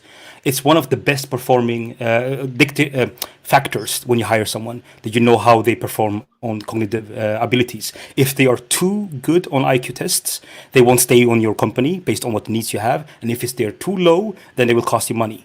So IQ test is a very strong predictor if you're going to hire the person and if it's going to be good for you. So I would challenge that. That's actually something that's becoming more and more popular. Yeah, just because people are employing this doesn't mean anything. It doesn't mean that this is actually working, or it's something that just because one company or a lot of companies or all of the companies are employing this doesn't mean that that's the right thing to do. Intelligence is more than what you see is similar on the IQ. I've done the IQ test several times. And one of the things that if an IQ test, if you do it more than one time, your score improves with every single time. Now, my intelligence have not increased since the first time that I did the test. I didn't magically develop a bigger brain or anything, but I could show you my scores from the first test, and from the third one, it has improved. Just because now I know how to do the test faster, I know what they are looking for. I know that, oh, well, they are actually the way of thinking outside of the box. It means nothing when you apply it in This the environment. This is an ideological infiltration within this field. IQ test is one of the best way to measure the performance. And what you said is basically if you make the same IQ test, let's say twice per year, of course you will perform better. That's why you ask the person, what kind of things have you done before? And the rule is that you don't do the same IQ test within 2 years. So if a 12-year-old has done an IQ test, and then when they're 15 years old, and you want to see what they have, what kind of problem they have, you want to make sure what IQ test they have done before, you make the research, and then if it has gone more than 2 years, then you can make the same IQ test. You ask them, you ask their parents, you ask the person, and it's not just about the Yeah, companies. but you are in a company. You are in a company. You're trying to employ somebody. I Yeah. could just go and do this IQ test 10 times Yeah. before the last time and just come and submit for you the last IQ that I have done. So How would you know if there's it's not accurate? there's no officially one IQ test. There's a lot that measures different things. So I what? did the Mensa one. Yeah. think So it's quite there's a lot of them. I know them by heart. These names. I don't have to go through them. But what I want to tell you is that it's not just companies doing it. I mean, if companies are willing to do it, there's an indication that they want to save money. They want to hire someone who's overqualified and so on because they're going to leave. This is actually a strong indicator that they're seeing something that you're not seeing. But let's just take state policy. When you are going to, what do you call it in English? When you're going to filtrate who's in military, I'm talking military field. So who's going to be general, who's going to be this. IQ test is one of the strongest predictor to know what person should be in what field.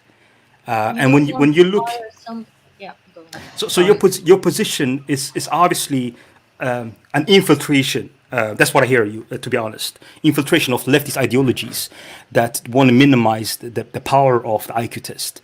And just How be did they honest. measure that the generals were good? Yeah. And it would also depend what kind of job you're being hired for. 'Cause you get That's my people- next point. But if it's important, right? Could I finish? Yeah. No, sorry. Go ahead. Could I meet countless amounts of people with huge IQs who are totally socially inept, who can't communicate with other people, who can't build working relationships with other people, but they have a fucking massive IQ. What use is that? Yeah, so what we're looking for is something called general intelligence, which is looking for six factors. The G factor. Yeah, G factors. The first one is your ability to interpret and understand. Second one is your memory when it comes to words. The third one is spatial, meaning your ability to estimate distance. The fourth one is mathematics. The fifth one is your perceptual speed. And the sixth one is your ability to see patterns. So you don't need all six factors depending on what job you're looking for, right? Your question is, if you have a certain, if you want to hire them for a certain field, then maybe they need the first three, right? So that takes interpretation. So if you need the first three of these six that I mentioned, then you need to pick an IQ test. There's a lot of them, many of them. You need to find an IQ test that measures these. And if an IQ test includes 12 parts, maybe you just need to include 3 parts because that measures the exact thing that you're looking for.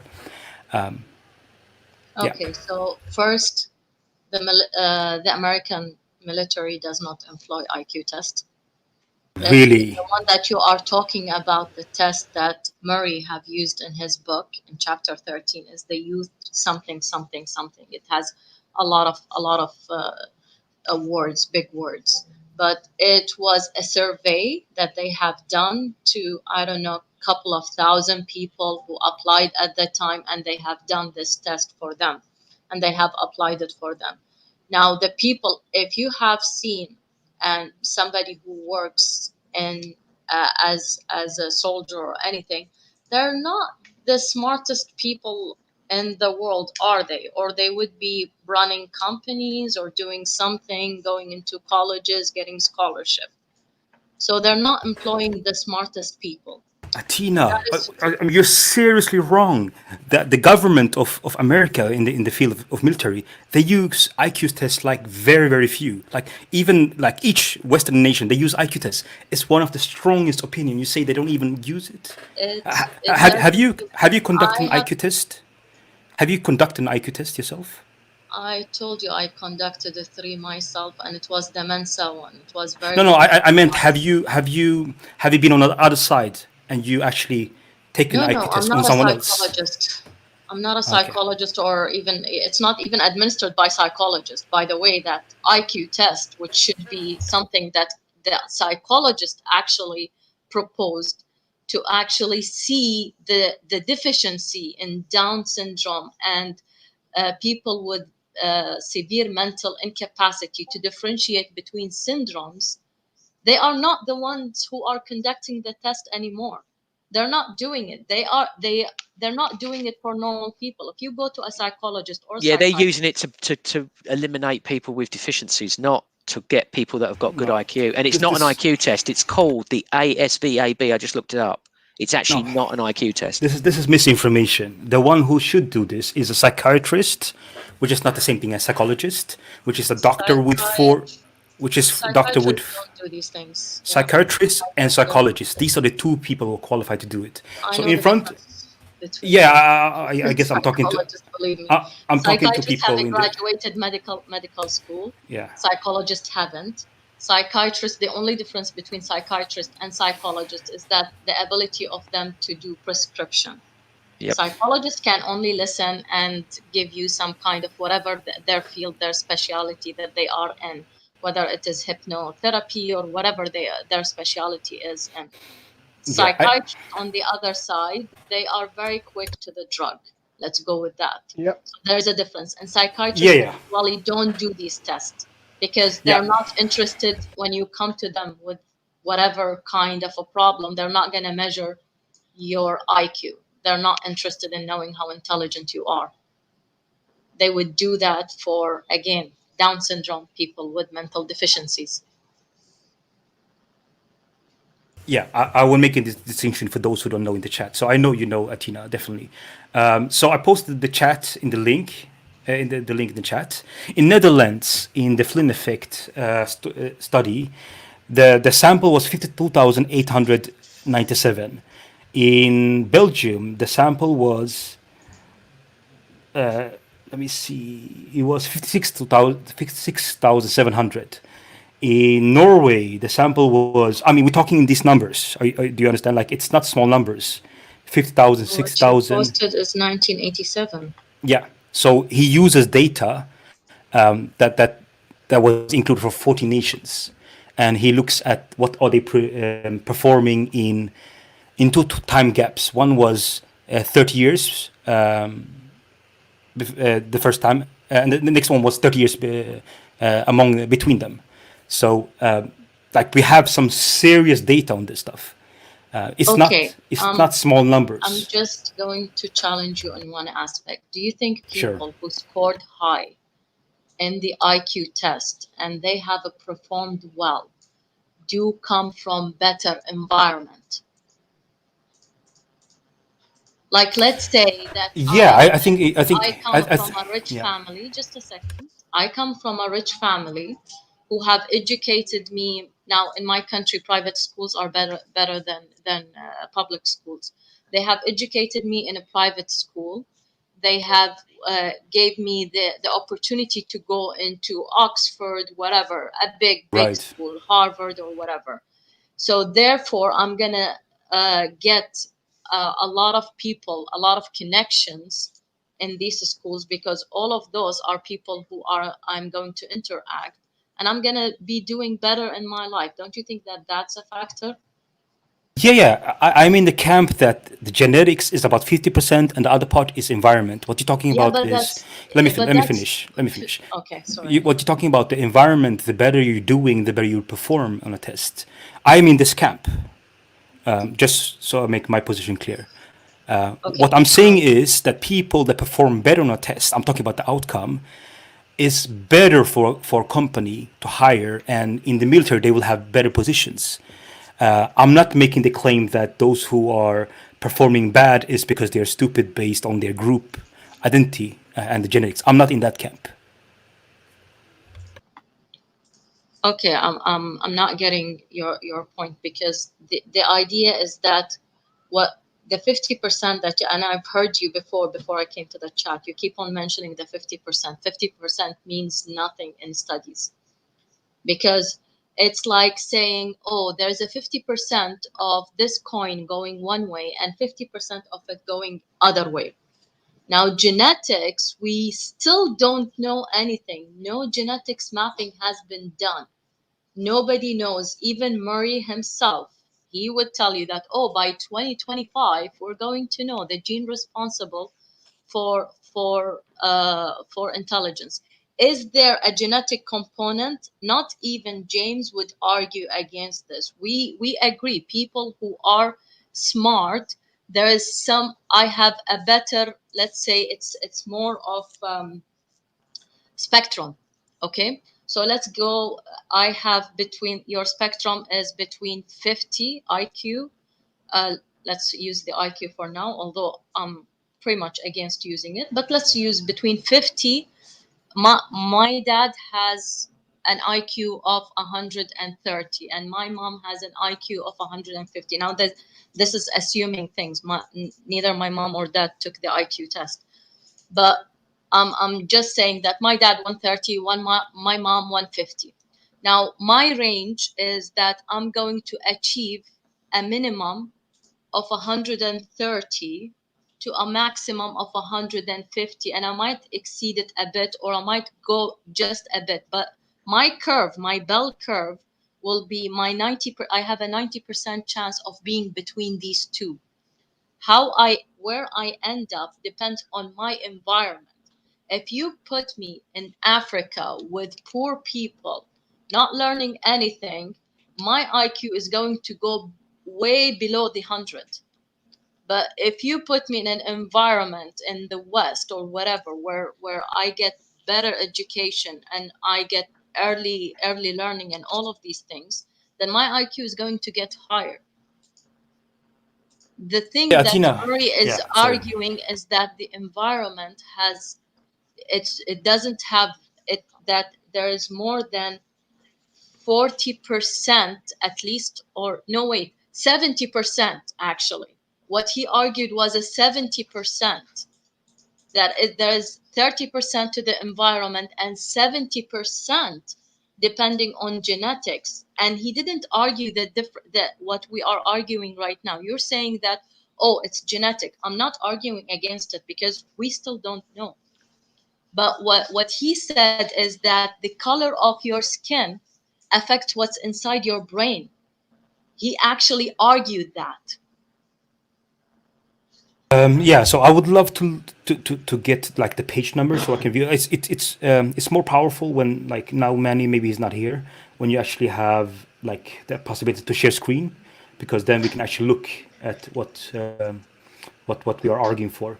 But I would ask you, Athena, it feels like we are talking, we cross each other. Like, can you sum up a little bit what my argument is, what my position is, just to make You sure said we that are. there's a 50% genetic component, right? And 50% to the Yeah. environment. Yeah. Okay. So that's not a big argument. What you're saying that there is a 50-50, which Yeah, is and then not something. But this is not the argument of Murray. If you looked at his book, I wouldn't go through all of his book. Just go and look at chapter 13, because Yeah. most of the book is all I've done. quite disgusting. Yeah, so I'm willing to do 13, that, but you missed chapter like 13, it summarizes it very, very well.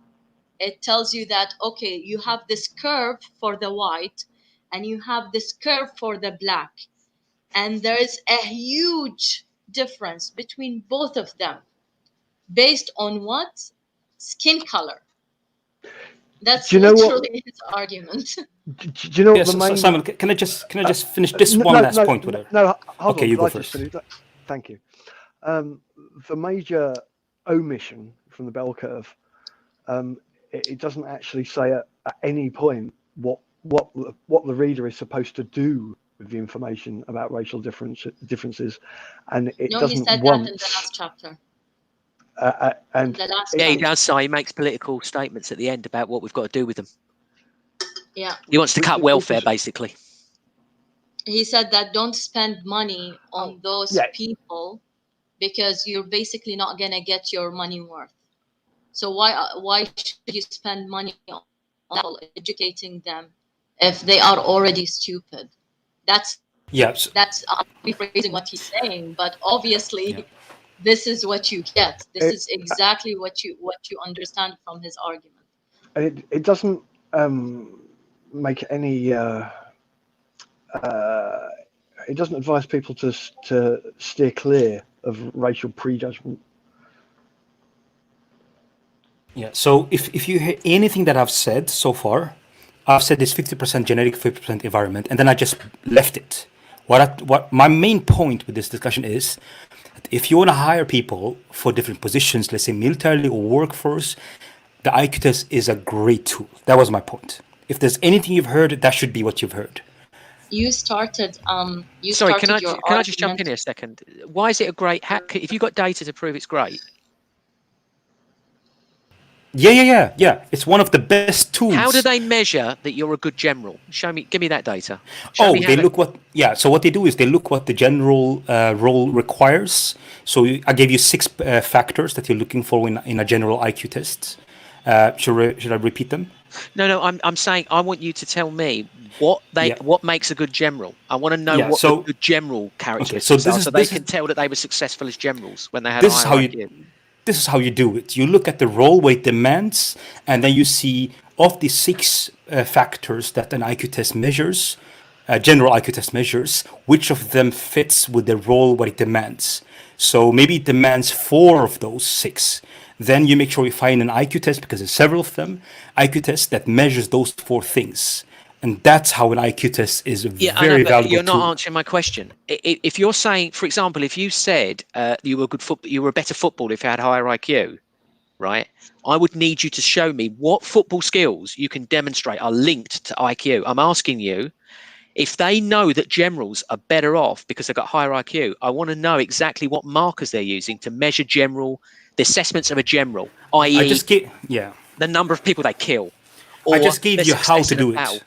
I just gave you how to do it. You didn't. You look you what didn't mention generals at all. You never mentioned what the factors of being a general ever. You didn't. No, mention I'm not going to go into each work field, because you have to know what the work field demands. Well, that's what I'm asking you. I don't think I've done that. No, but I told you the principle how to do it. You look what the role demands, and of the 6 things that the role demands, maybe it's 4 things or 3 things that it really demands. But that's what I'm saying. What does the role demand? Yeah. Of a general? So what you do is like this. You do like this. You find out what the role demands, and you find an IQ test that fits this, and then you have 100 people, and then you have a time span, like let's say 2 years, and you see how they perform, and you will find those people that gets the job and do good work with an IQ test in a really good way, compared to if they're hired without an IQ test, and then how they perform. I understand you keep saying this is how you do it. Yeah, no, but you keep saying it's been done, but you're not actually justifying it. I want proof that generals with a higher IQ than another general outperforms that general, and I want to know exactly how they're measuring that outperformance. So the way that they actually instead, it needs to be something you can mark. Yeah. So the way that they actually approach this is in a classroom, you have the highest performers, right? And but generals aren't in a classroom. Generals are on a battlefield. How is I'm taking a new example for you. In a classroom, you have, let's say, 30 students. With an IQ test, you'll find the highest performant student, around 80% will be found with an IQ test. Compared to you just see everybody's the same. You'll spot them. I know, but you're saying performance. You need to explain what you mean by performance. How are they being measured? What are they being measured on? I have to go back and look for the previous study that I've read. I don't have them right now. But what I'm telling you is, if anything that you hear is IQ test is a really good way to spot the high functioning students when it comes to cognitive ability. If it was good, we would have applied it in medical school. Well, are you in the field of psychology? I'm not. Why would you not apply the degree that they've got? Why would you throw the degree out and say, well, yeah, okay, you've got a doctorate in something, but we're going to totally disregard that because we're going to take the guy with the higher IQ? Sorry, one more time?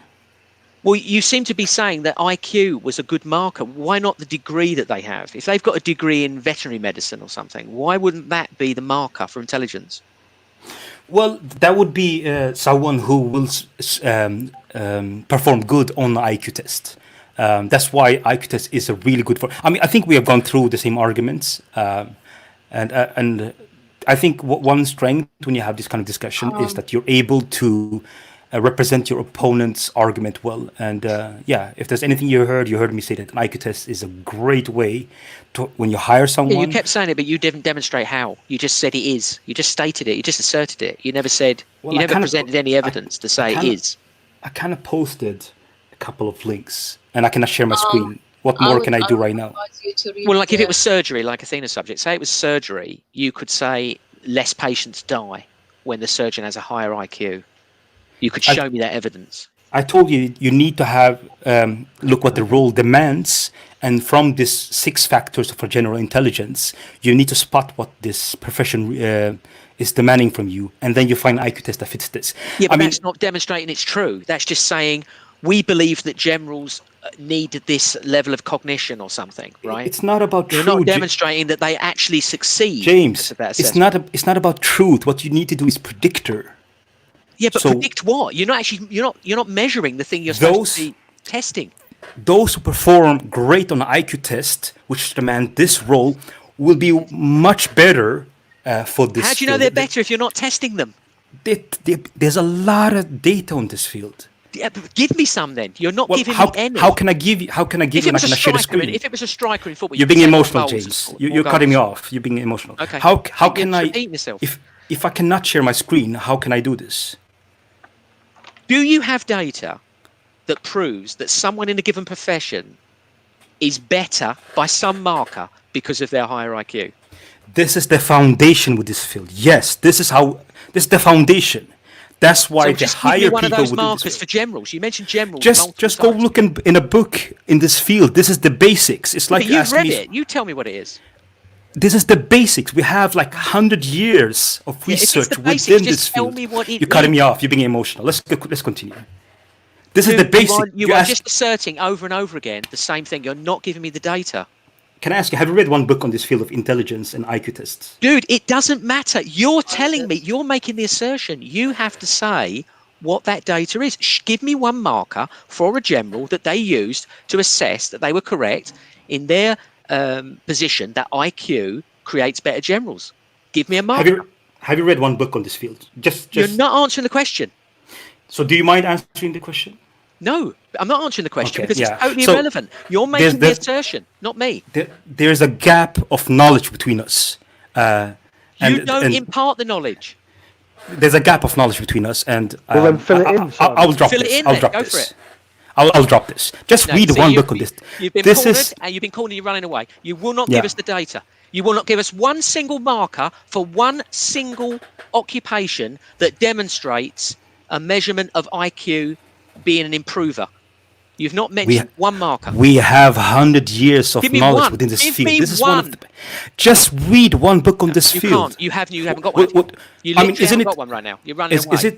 Is it realistic for me to have this on Yeah, next to one. my hand? Just open the book on Making an this. assertion. If you're There- making an assertion, you'd You're have cutting me at least off. one piece Come of on, data. man. Where's the one piece of we data? gotta have manners. Dude, you're just running away. Just give us the one piece of data. You're not giving I it to think- us. Let's just continue. I think we're finished with this We can't topic. continue because you refuse to give us the piece of data. There's a knowledge gap between us. I cannot Yeah, say I know. anything more than that. That's called an ad hominem, dude. You have not You- given us. I'm asking you know for the data. you know more than me Give on me this the field. data. Yes. I'm asking you for the data. It's irrelevant what I know. You've got Let's to continue. present the data that supports your argument. You refuse to do so. This is one of the most well researched. I don't have it on There the you on go. the next to my So hand. you're not I've going to give re- me the data. You just say Are you gonna it's cut me true, off? it's true. This is Ralph. Are we This gonna is- cut you it's off? true. It's true. It's true. It's true. It's true. How can we have a meaningful conversations if you don't let the other It will person be speak? meaningful if you give us the data. You see, you do it again. You're deflecting. Where's the data? All right. I think I'll finish here. You're if finished anybody else because you want to? cannot present the data. Charles Yeah. Murray all over again. You came in here backing up Murray. You have no data. Right. A lot of confidence. It's called the Dunning-Kruger effect. Those who know more Yes, are more and you have skeptical. Hold on. Those who know more are more skeptical of their positions, while know those what who the know Dunning-Kruger less, they are I am more super comfortable in this. skeptical until you. How present many the how data. many books have you read on this topic? Irrelevant. Yeah, You're the we're one finished making the here. assertion. Let's continue. Next Dude, topic. my subject's mathematics. If we were arguing mathematics and I asserted something to you, it wouldn't matter how many books in mathematics I've read, which I've read many. I still have to demonstrate with evidence that I am correct. I can't just assert stuff and say, yes, but how many maths books have you read?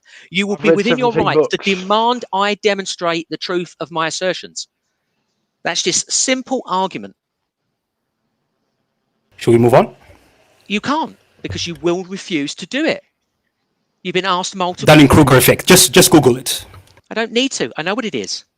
It's not helping your argument at all. You still need to present evidence, and you have not done Right. so. Okay, let's move on. Let's move on.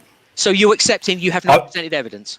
Our next conversation, I can have the data ready for you. I cannot have it right now. I'm not in a position. You know right what I now. want, though, don't you know what I want? I want the generals. I want You're I want to see the tests. You You're mentioned being stubborn generals. right now. You mentioned generals over and over again. You're being stubborn. But you will look back at this it's an ad video hominem. and It's keep calling me stubborn is an ad hominem. I'm telling you what is needed. stubborn means that I gave you said the information. Generals, you didn't. So you shouting never loud, once how is gave that me a meaningful? marker. You have not once given me a marker. Come in with data that shows me that 1,000 generals were tested. This is their IQ. This is the thing we're measuring. Look at the difference between the generals with 160 IQ and the generals with 120. Look at this marker. I don't even know what this marker is going to be. Less troops dead? More success on the battlefield? Okay, so I know what's happening right now. The higher someone is on emotions, the less they will be You're not dealing with receptible. that, are you? You're Ad-hoc. interrupting All ad-hoc. again. You've been caught out, and there's all ad-hoc. You don't have any self-control.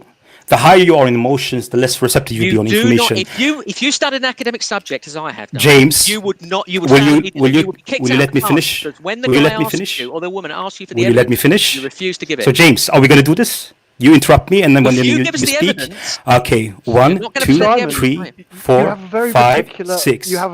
Will you let me speak? Finish? Will you? You Hold have a on. very particular He won't give you method the of evidence, shutting Simon. He's people not down. Simon, let me just finish. Let me just finish with this. How many times are you going to say, "Let me just finish"? Okay, so How for us many to have times? a meaning, You are presenting a racist Simon, hold on. position. You are presenting a racist position. I don't You need to hold. I'm justify. challenging You the hold a racist position. You believe that, Oh my people are God! 50% Are you lefty? genetically Are inferior you by lefty? race. Simon, are you lefty? I'm listening. I'm listening. Are you lefty? I said I challenge the racist position. Oh, You no, don't. I said I'm You listening. stated You a see? I racist misheard position. you. Oh No, my I'm not. God! No, I'm not a lefty. I'm not talking to you, Simon. I'm talking to James. I'm saying I'm challenging the lefty, the racist position. I'm not saying I'm not agreeing You're with them. agreeing with it. So that's what lefties does. They misrepresent your position There's and no then they left, right argue here. against that. You held to the view that the James, that let's bell continue curve another is day. correct. Let's continue You another hold day. to the view that the bell curve is correct. You stated that at the beginning. Murray's a very intelligent guy. He's got a PhD. Blah blah blah. You were backing up Murray. You said go and watch the Harris Murray interview. You'll know all about it. We've watched the Harris Murray interview. It's a shit show. Harris does not challenge Murray one iota on any of it. 45 minutes he flates the guy. That's it. That's all he does. All right, James. For us to have a meaningful conversation, we got to let each other speak. And from what I can see, the last 30 minutes, it's not meaningful. So You are. hold on, you're dodging the interrupting. questions, all You're the interrupting right now. You don't have any self-respect. Justify your racism, Simon. Justify it. Self-control is one of the No, you're gonna components for us to deflect, but have you know a what? You've been conversation. cornered. You're going to keep deflecting. This is what Ralph Full of did. confidence. All right, Ralph did James. exactly the same thing. You're going to keep deflecting. You're obviously- a racist. Justify your racism. Go ahead. Obviously, this is a room where you don't have a moderator. How can you have a meaningful conversation? I will leave the last word for you. You should be ashamed of yourself. You came in here bigging up scientific Right. racism, and you have no All right, justification for it. James, I think we're finished. Should we move on to a new topic, or is this No, dude, it's what impossible. we can expect Whatever from topic this? we do, you're going to do the same thing again. You're going to make racist James, claims. you're lying on your Go ahead. opponents. You're lying on your opponents. You've How been can we have a lying. meaningful Everyone's heard you conversation? do it. Everyone's heard James, you should I return the favor? Should I return the favor?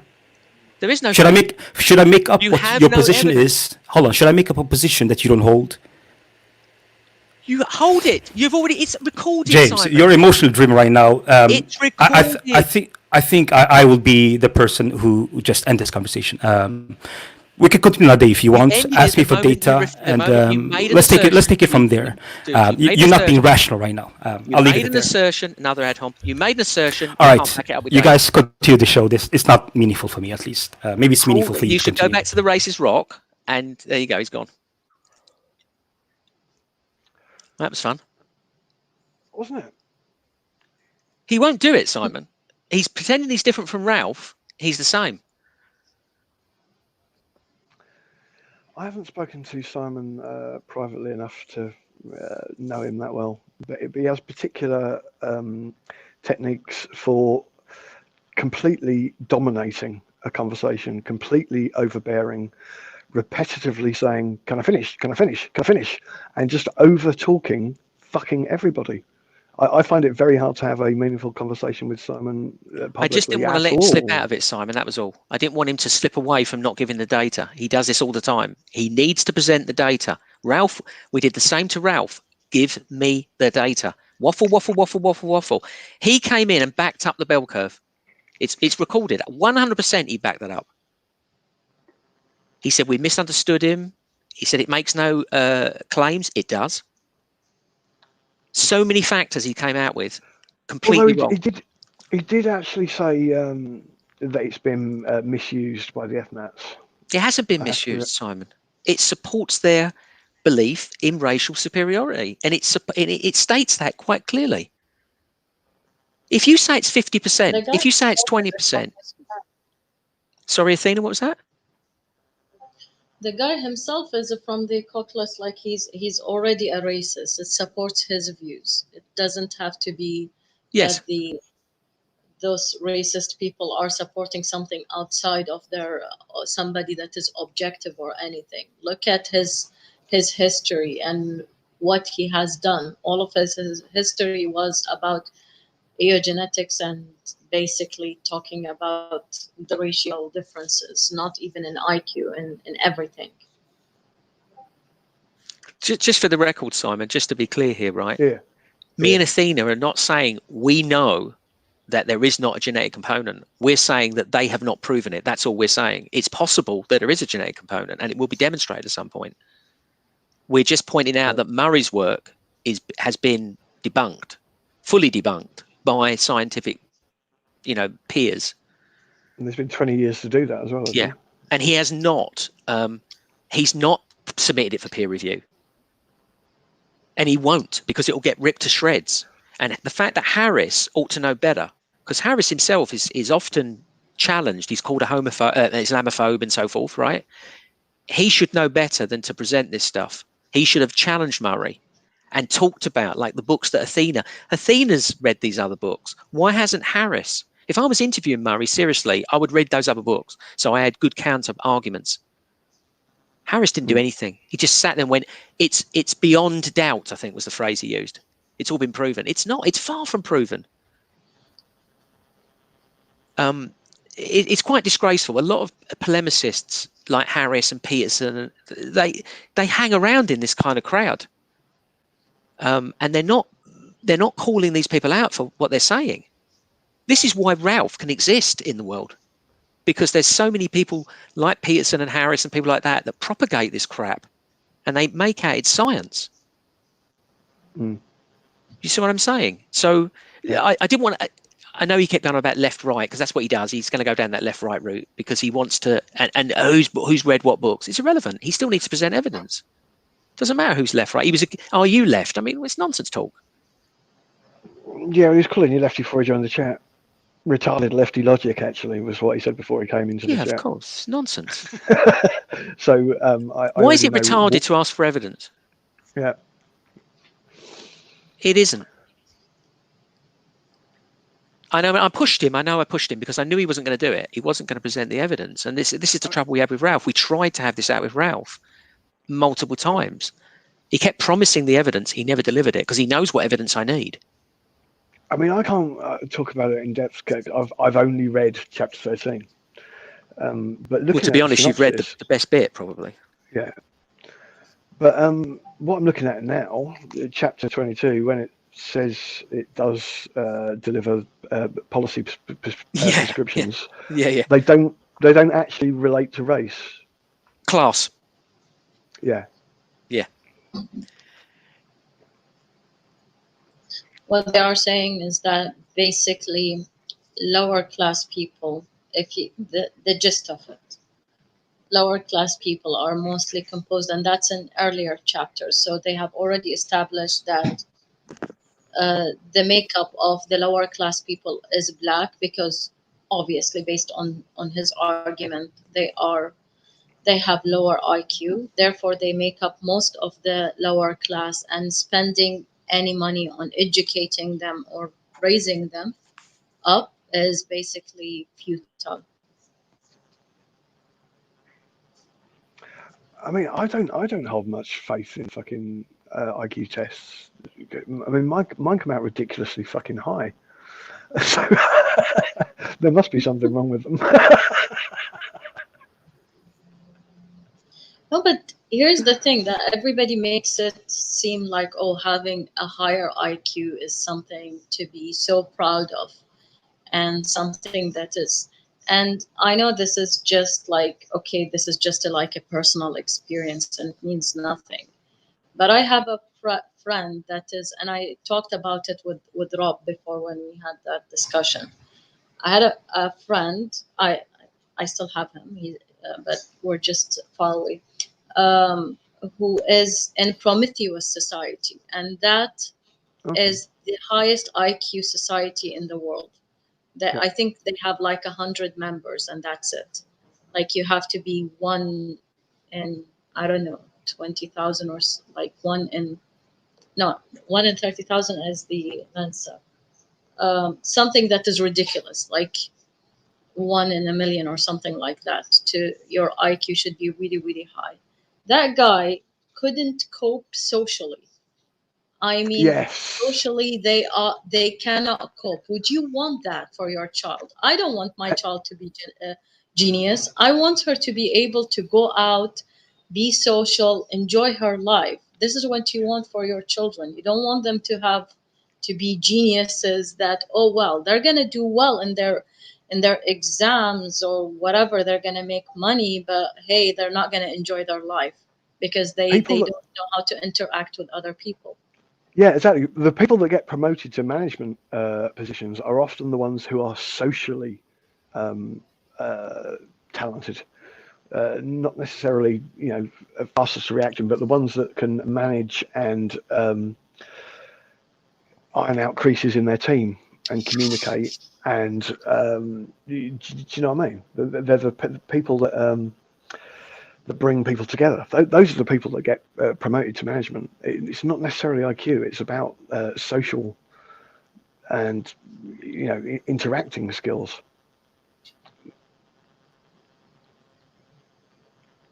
And there are several documentaries following those child prodigies and how they actually become in their life.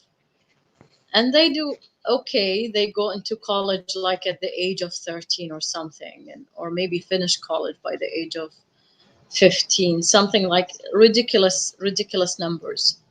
But then they are following them, and they have mental issues, and they are crying all the time, and they don't have friends. It's just, it's sad. It's not something that you actually want. You want to be able to function. You want to be able to process things. Okay, whatever intelligence entails. Like you want a certain type of intelligence that you can be able to function, but at the same time, you don't want it to hold you back from life, because this is the only thing that you've got. It's not like you've got any other. Yeah.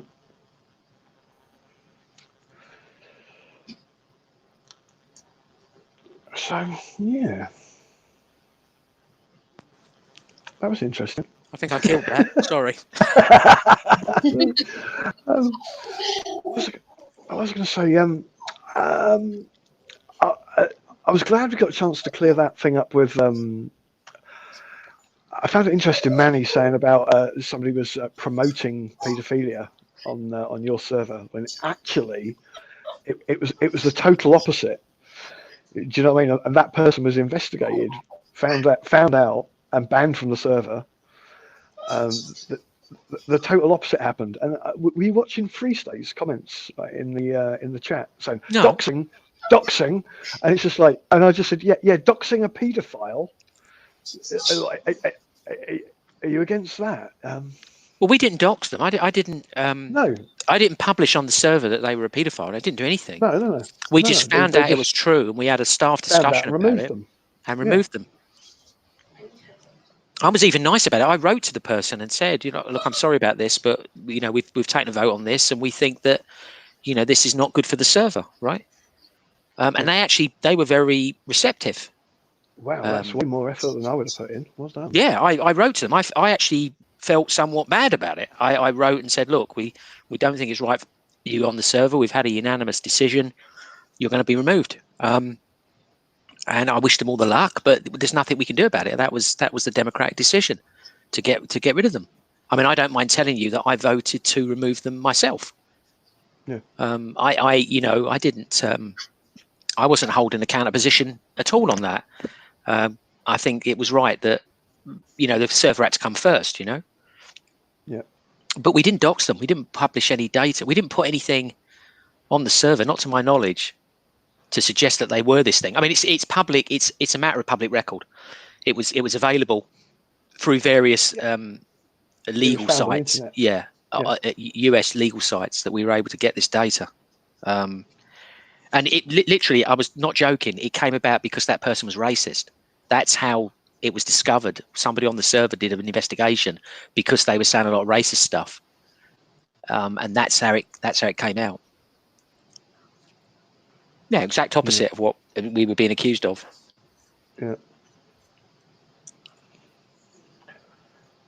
So was Free Snake calling us doxers then because of that? Yeah. Doxing. Is it? Yeah. Oh, there were other comments too. Oh, I'm sure I get a lot of shit. I'm Other sure that's interesting comments. But I mean that I find interesting when we've got I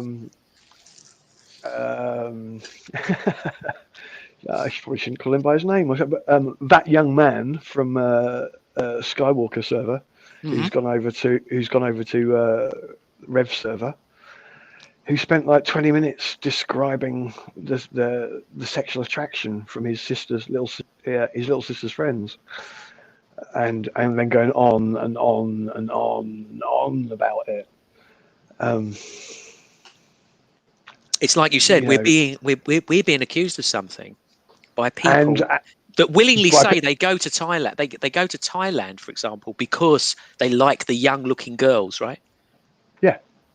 Like, don't ask Steve how old his fucking wife is. Looking for prostitutes that are basically very girl-like, right? And these are middle-aged men banging on about this, and then accusing other people of being paedophiles. And then also, as you say, one of them is saying that he knew that prepubescent girls were sexually attracted to him. I mean, if that is rather than dealing paedophile with it talk, like I don't know what is.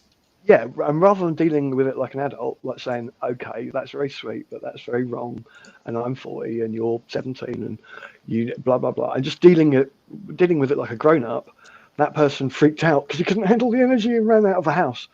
That shows that person is not in control of their feelings. Well, if they were prepubescent girls, there was no sexual stuff. Yeah, no. He's exactly. just made this up, right? He's got an issue. And that person has now run off the Rev server.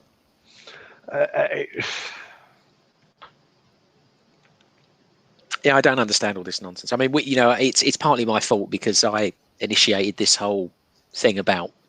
I didn't like the doxing really, and people going for various people. I mean, you suffer it a lot where people go for you.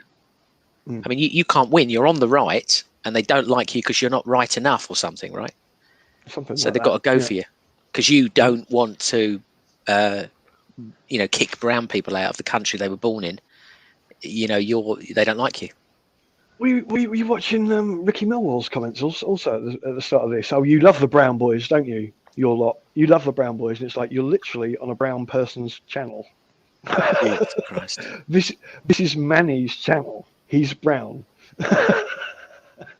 We live in strange times. We do live in strange times where the racists feel able to come out and spit their bile. Yeah. And there's a lot of, like you said, there's a lot of anti-Semitism floating about. A lot of homophobia floating about. I don't even see how they can deny it. Some of the screen grabs in Chris Patriotic Talks Telegram group, where they're literally wishing COVID on Israel. Oh, look, there's been 17 cases. Good. How many more? It's like you're literally wishing COVID on people because they're Jewish. but you're not anti-Semitic, and you don't want to be called Nazis. I mean, they're lucky they're not in certain countries, right? There's certain parts of Europe, 3 countries I know of, you could be banged up for that kind of talk. Yeah. Yep. Yeah, it's very strange. What the funniest thing I think is the whole free speech thing that they, right from the start of me being on Discord, which isn't that long ago, free speech was the #1 thing. You know, free speech, and yet None of them. None they of don't them believe in practice it. free None of speech. None of them practice free speech. Ralph's allowed to talk about people I love dying, and when I say that someone he loves is going to die too, I get removed from the server in a room that's called handbags and mudslinging with no rules. Oh, but actually there are rules when I decide there are. Yeah, no, there is no such thing as free speech. It's free speech until you disagree with me, and then fuck off. they decided exactly. It's not free because it's not free speech. Isn't even meant to be about this anyway. It's meant to be about, as we've talked about it on the server many times, it's meant to be about challenging government. And they seem to have they seem to think that it's about running around being racist. That's it. That's all there, or homophobic or whatever. They think that's free speech. That's not what it's about. It's about being able to challenge government and not being persecuted for it. Yeah. Quite rightly so as well. And they're also lying. They're saying you can't criticize Islam and things like this. You can. There's no issue with criticizing Islam. You can criticize Islam all you want. But they're running around saying we can't criticize. You can try it. People do it all the time at Speaker's Corner. All the time. All the time. With his Alaris gay t-shirt, yeah.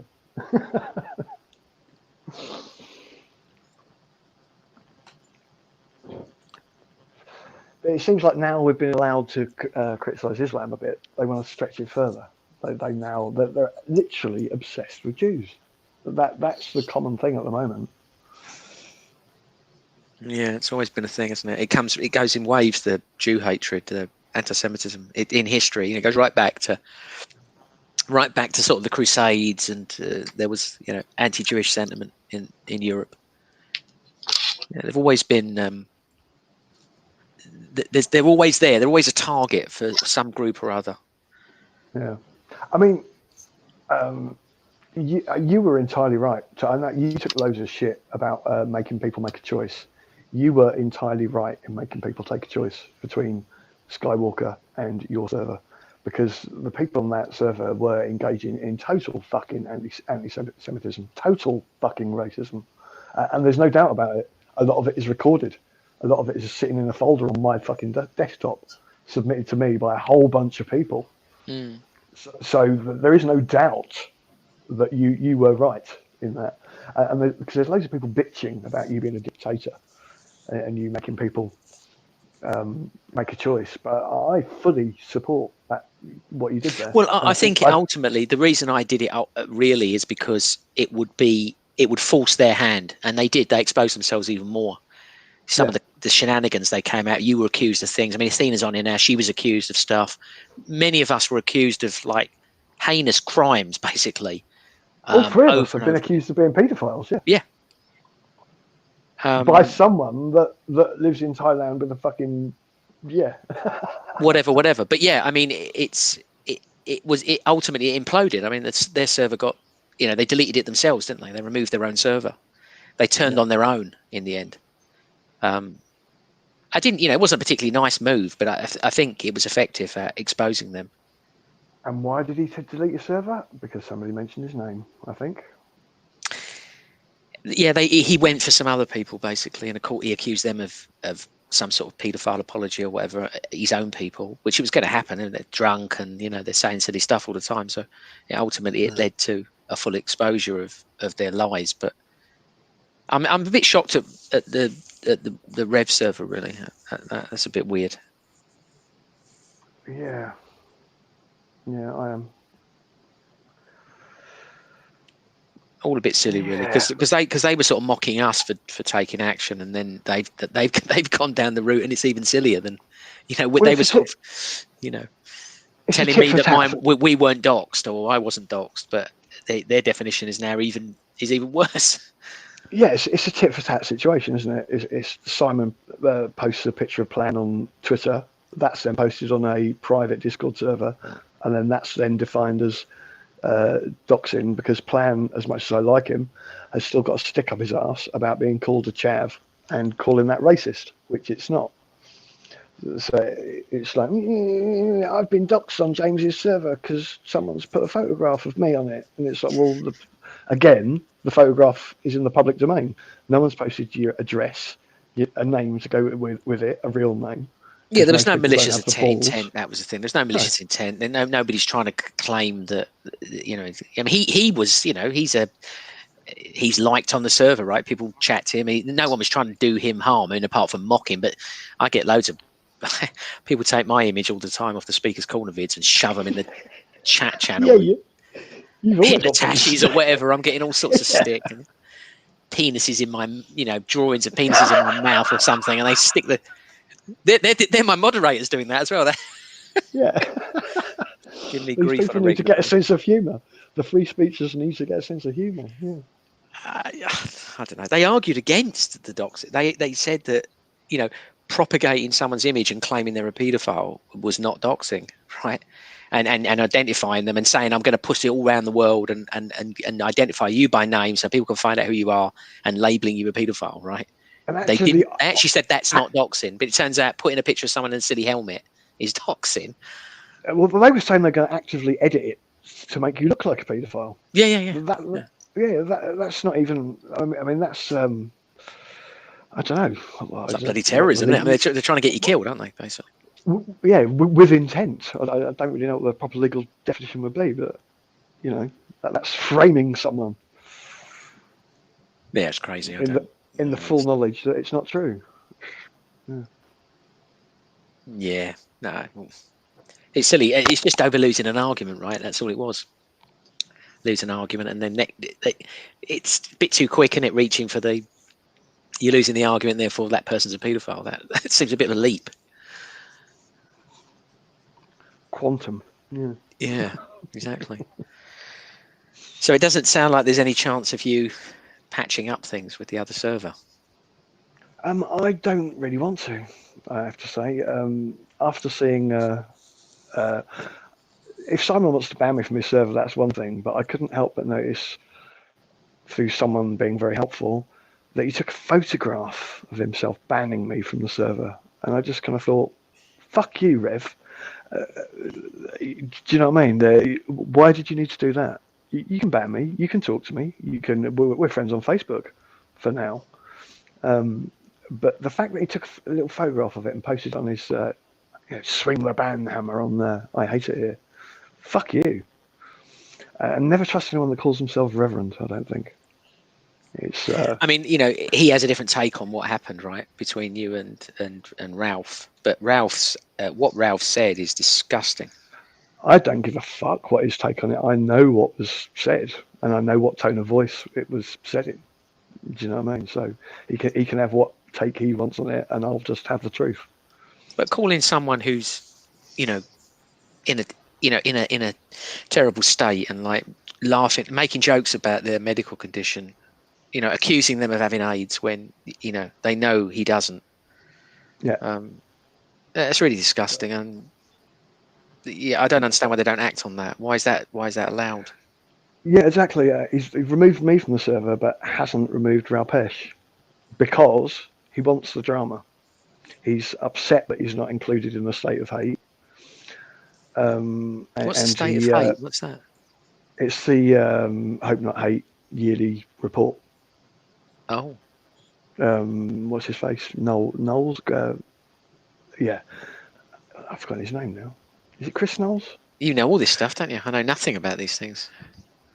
It's what Hope Not Hate put out at the start of every year, and yes, Simon's just pissed off that he's not included in it. He's not far right enough, so I think that's why he's entertaining all this shit on his server. Well, he used to be on the left. Simon did, and I think to a degree, I think he still is. I mean, he's asked me questions before, and you know, we've agreed on stuff. You know, certain industries need to be nationalised, and I mean, I don't know. People are. This is the trouble. It's like populism. They're getting well. Maybe that's the part of it, but I think people are getting pissed off with the state of affairs all Yeah. around the world, really, and they're turning to some form of ideology to solve that problem. It's classic. It just goes in cycles, right? Since Charlie Tiny Spuds and Tommy Robinson had a voice note argument on Rev's Telegram page, it seems to have become all the rage. So now Vince Sullivan's jumped in and he's leaving voice notes everywhere, and yeah, they're all at it. And there's a conversation on Rev's Telegram earlier on where basically Charlie Big Spuds is grooming him and saying, oh, there's barely, you couldn't fit a Rizzler paper between our views, and there's my Tesco delivery. Back with you in a second. Let's see what they're arriving with. Nothing. No tins, I bet. I guess we've got to end this stream. I can't believe we're on a live stream talking about all this stuff. It's crazy. You still there, Athena? Yeah. Listen to this nonsense. This I told you women are better sex, right? Men are arguing about drama and accusing women of being dramatic, overly dramatic. Drama queen. Yeah. So it's all men. I don't think you get many women doing this kind of thing. We do. It's a different kind of personalities. Doesn't depend on sexes, really. There's not many women at Speaker's Corner doing this kind of nonsense, right? There's an awful lot of men. I remember once there was a conversation. I think it was Raspect and Raj, there's a whole bunch of people, like some of the key players, and they were talking about women in Islam. And there was a couple of female Muslims standing next to me. So I said, "You should be in on this. You know, this is about. They're talking about you." And they said, "Oh no, we can't be bothered." They wasn't interested. You know. So all these men are talking about women's issues, but not the women that actually they could have asked. They were just standing right there. They really weren't interested in taking part in the drama. And I thought, and that's why women are the best sex.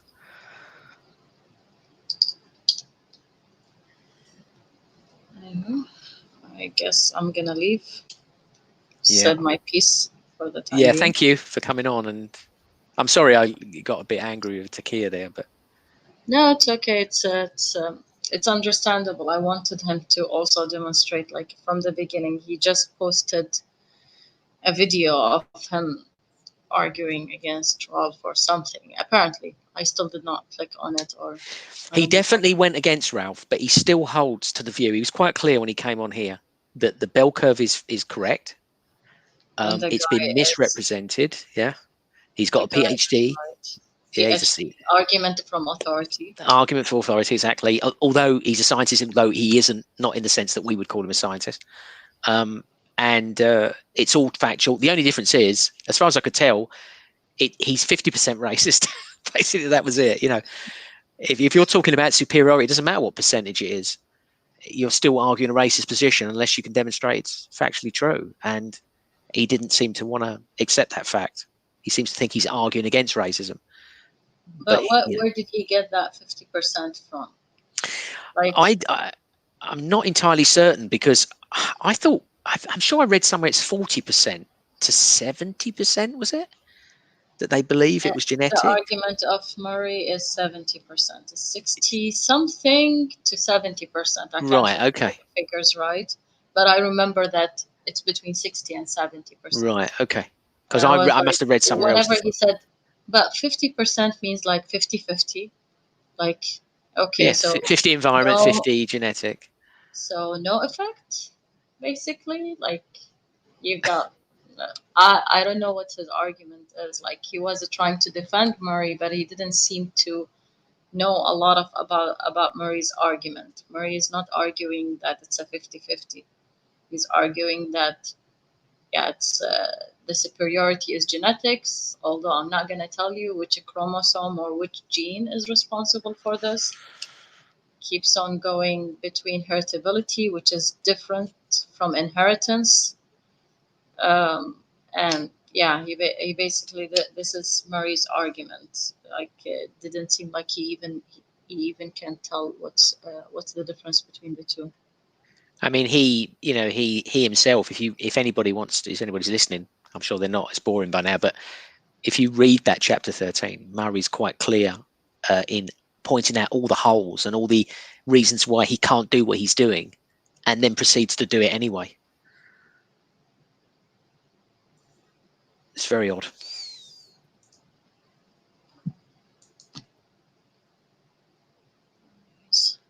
I'll leave you guys. Have fun. Yeah, take care, Athena. Thanks for coming on. Take care. Thank you for having me. Oh, thank Manny.